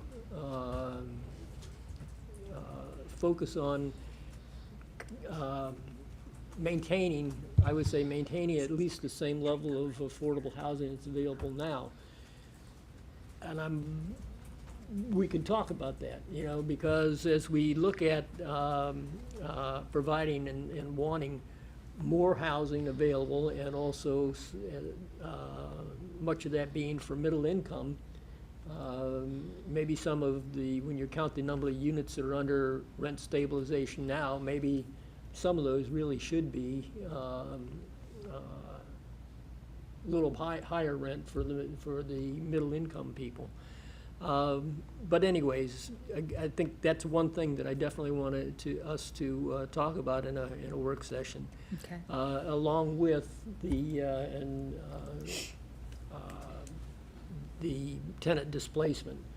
And it's not so much, I guess I'm a little confused by, what goes in a master plan and what power we retain as a city government. Right. Because I think that whole question of tenant displacement, we passed a resolution tonight that addresses that, and I think that we could do that with additional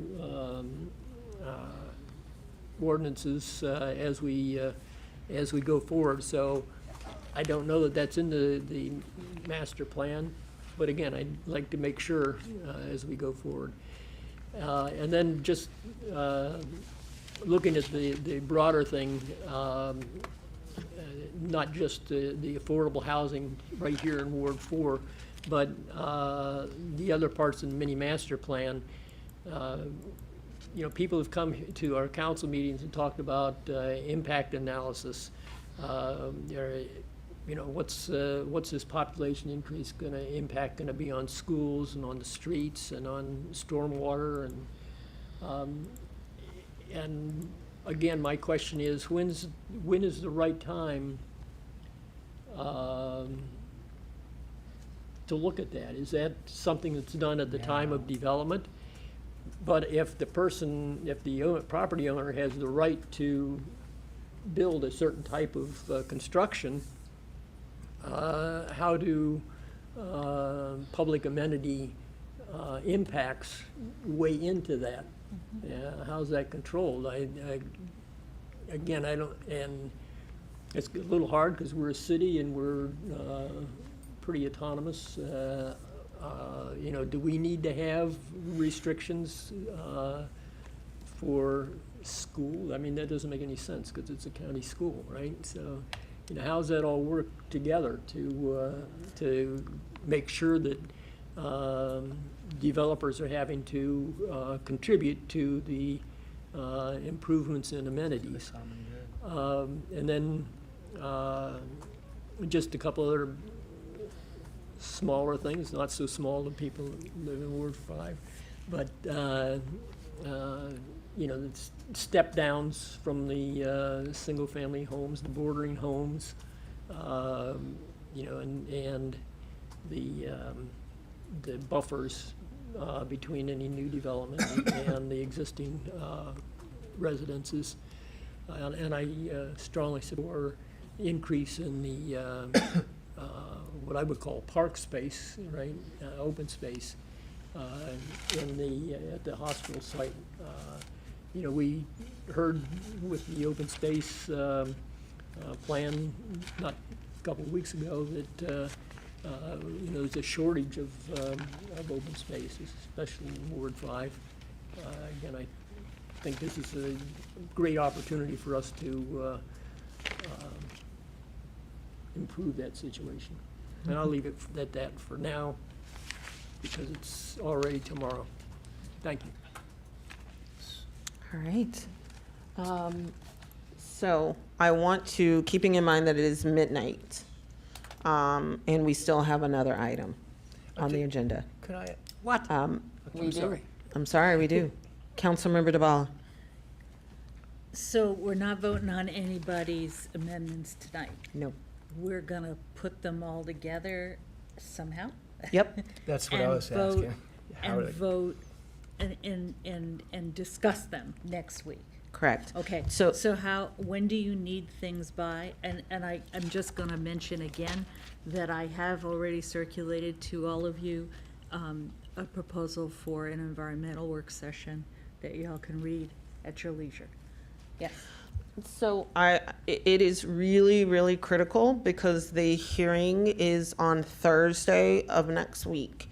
And if the desire is to make sure that we are equipped with a resolution that we can communicate during the hearing on Thursday, we have got to get those comments from folks by Friday morning, no later than Friday morning.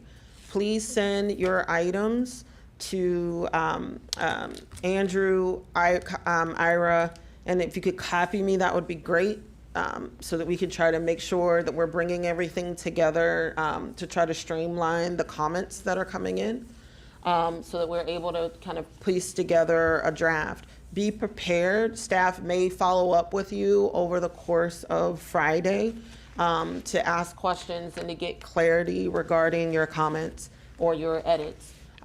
We need people to submit your stuff in writing. We need it to be clear. We cannot make it hard for people to have to decipher like a stream of consciousness.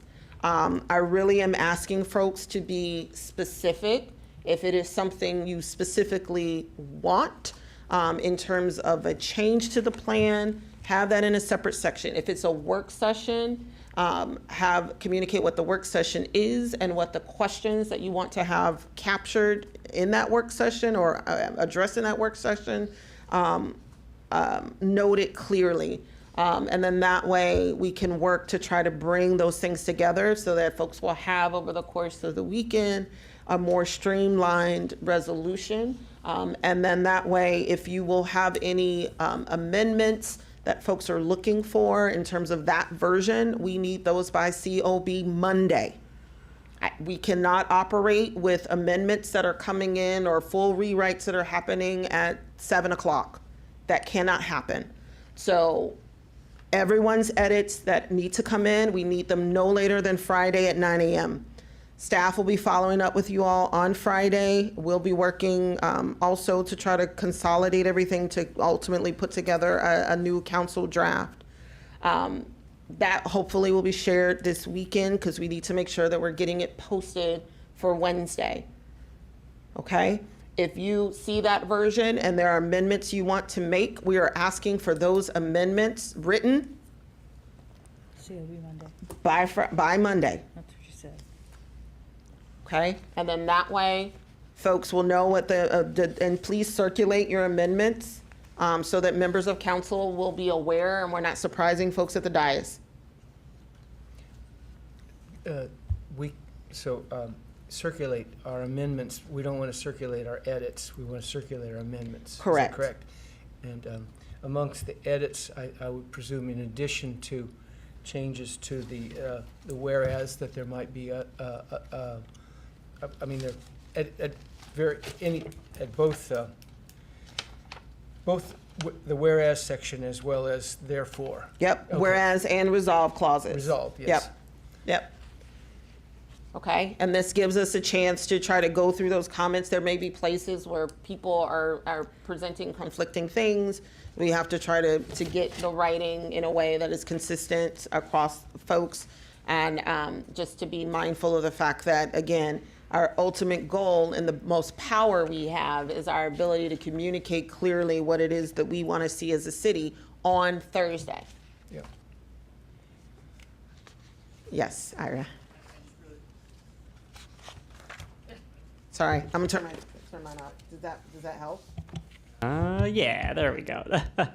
I just wanted to emphasize one piece of that from staff's perspective, which is, I know every time we get to one of these moments, it feels like a tight timeline again, right? But the importance, and so I know both this week, council session next week is going to be, I'm sure, extended going through all this, but the value of having the resolution to read in the public hearing the next day rather than just kind of submitting it to public comment after the fact is that you get to say that to the face of the planning board, right? So, we can talk all we want about planning board has to do what you say, blah, blah. They don't have to do what you say. They just have to have a supermajority to do what you say, right? And so being able to say clearly to them verbally, what you want rather than saying it in a written format after the public hearing date, potentially carries more weight, right? So,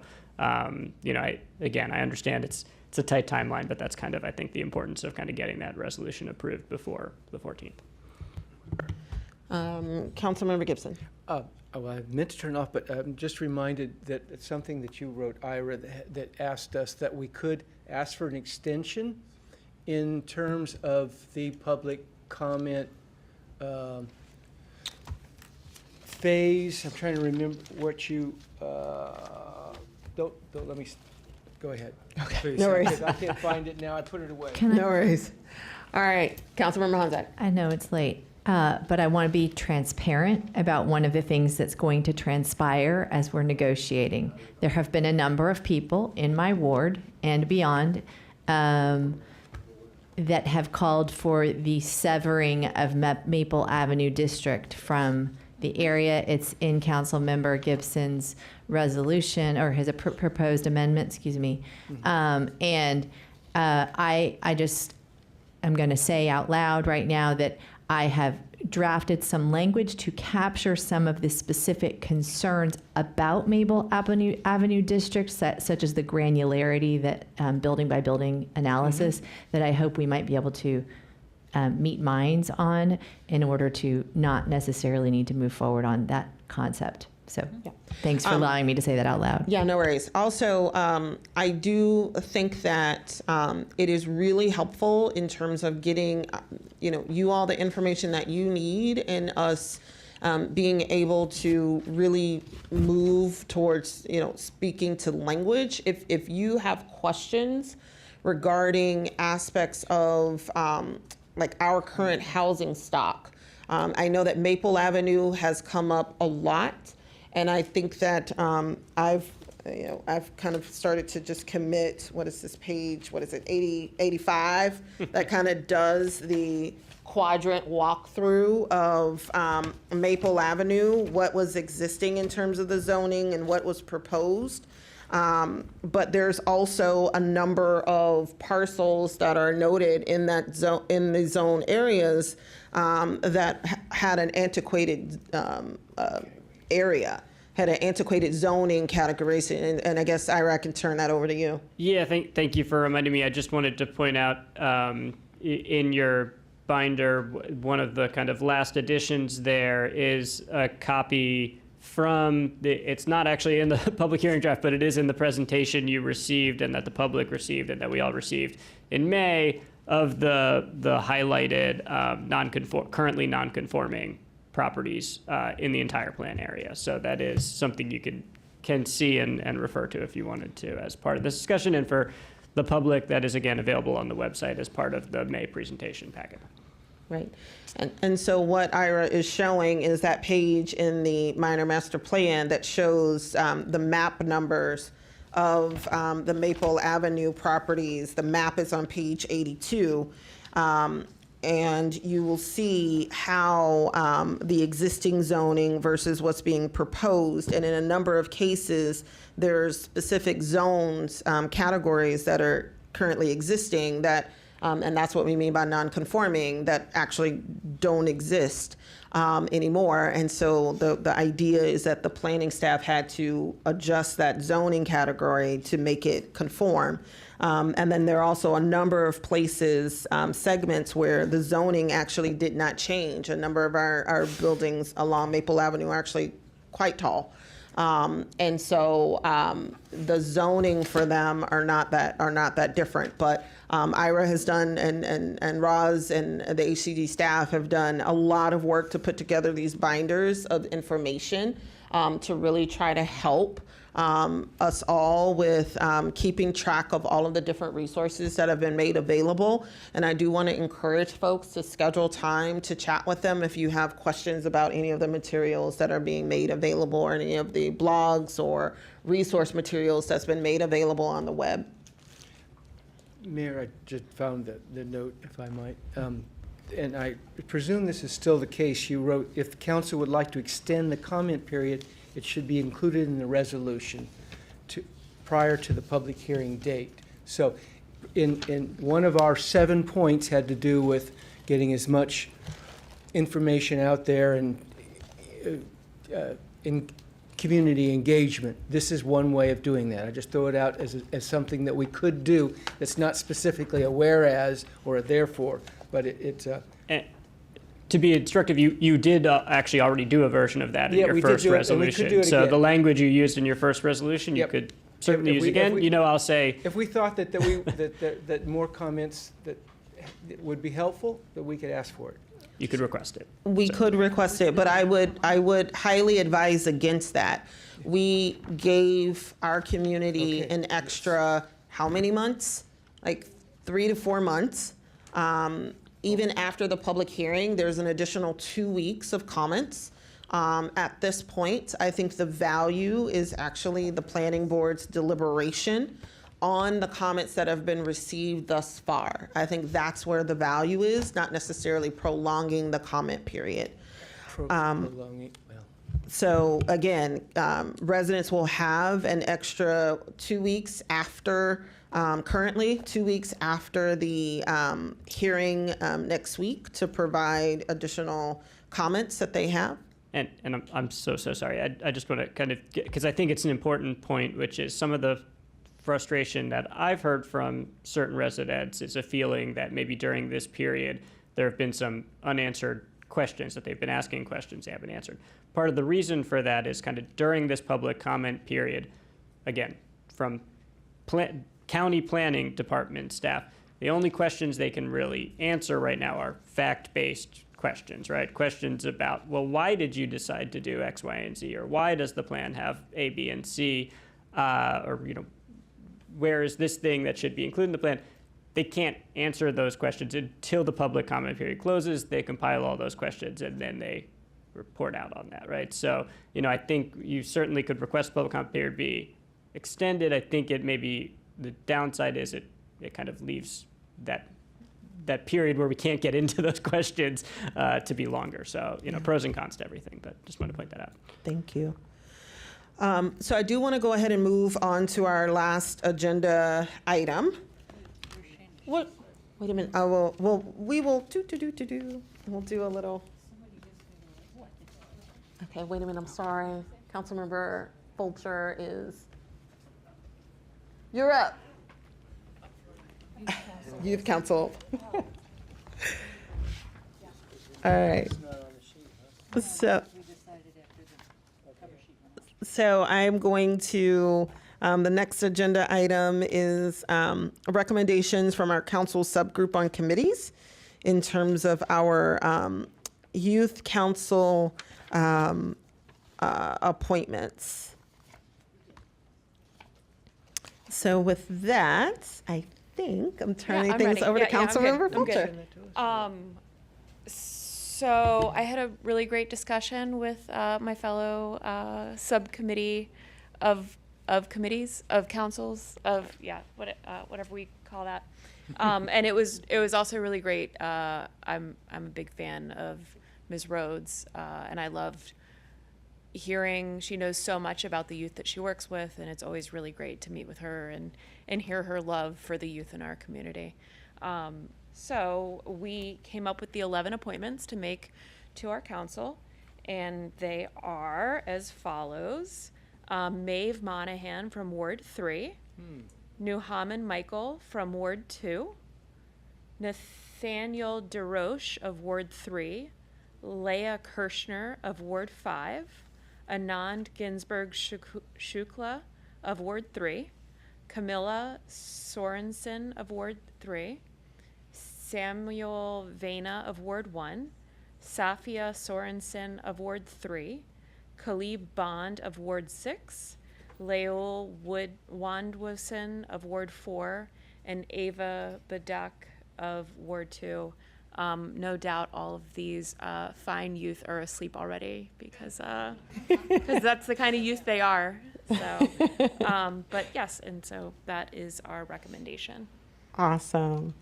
Will that information be, then it'll be on online tomorrow or so? Yep. Okay. Thank you. When will it be online?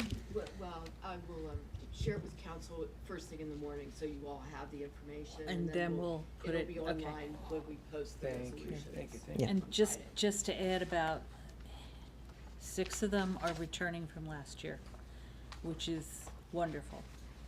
And the rest is a mix of middle and high school students. Yeah, a good amount of mentorship for the newbies. Exactly. Yeah. So I'm And feeling some- really good and some about new this, blood. actually. Yeah. Yeah. Wonderful. Well, thank you so much to all of the. I'm sorry, there's one more appointment, Okay. which was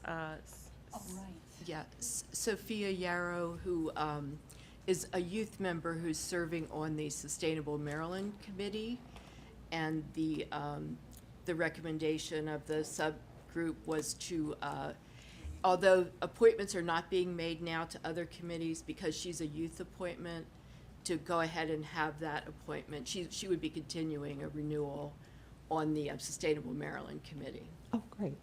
Wonderful. Well, I just want to thank all of the wonderful students that apply to be on a youth council or other committees. We really appreciate your commitment and to public service. So thank you all so much. And I want to give a special thanks to our Committee on Committees for all of the work that you all have been doing to ensure that our committees keep functioning. And with that, I see everyone's packing up. What are you all tired? Are you ready to go home? Would someone like to make a motion for us to So adjourn? moved. So moved. Councilmember Fulcher, you moved way fast. All right, thank you all so much. Have a good evening.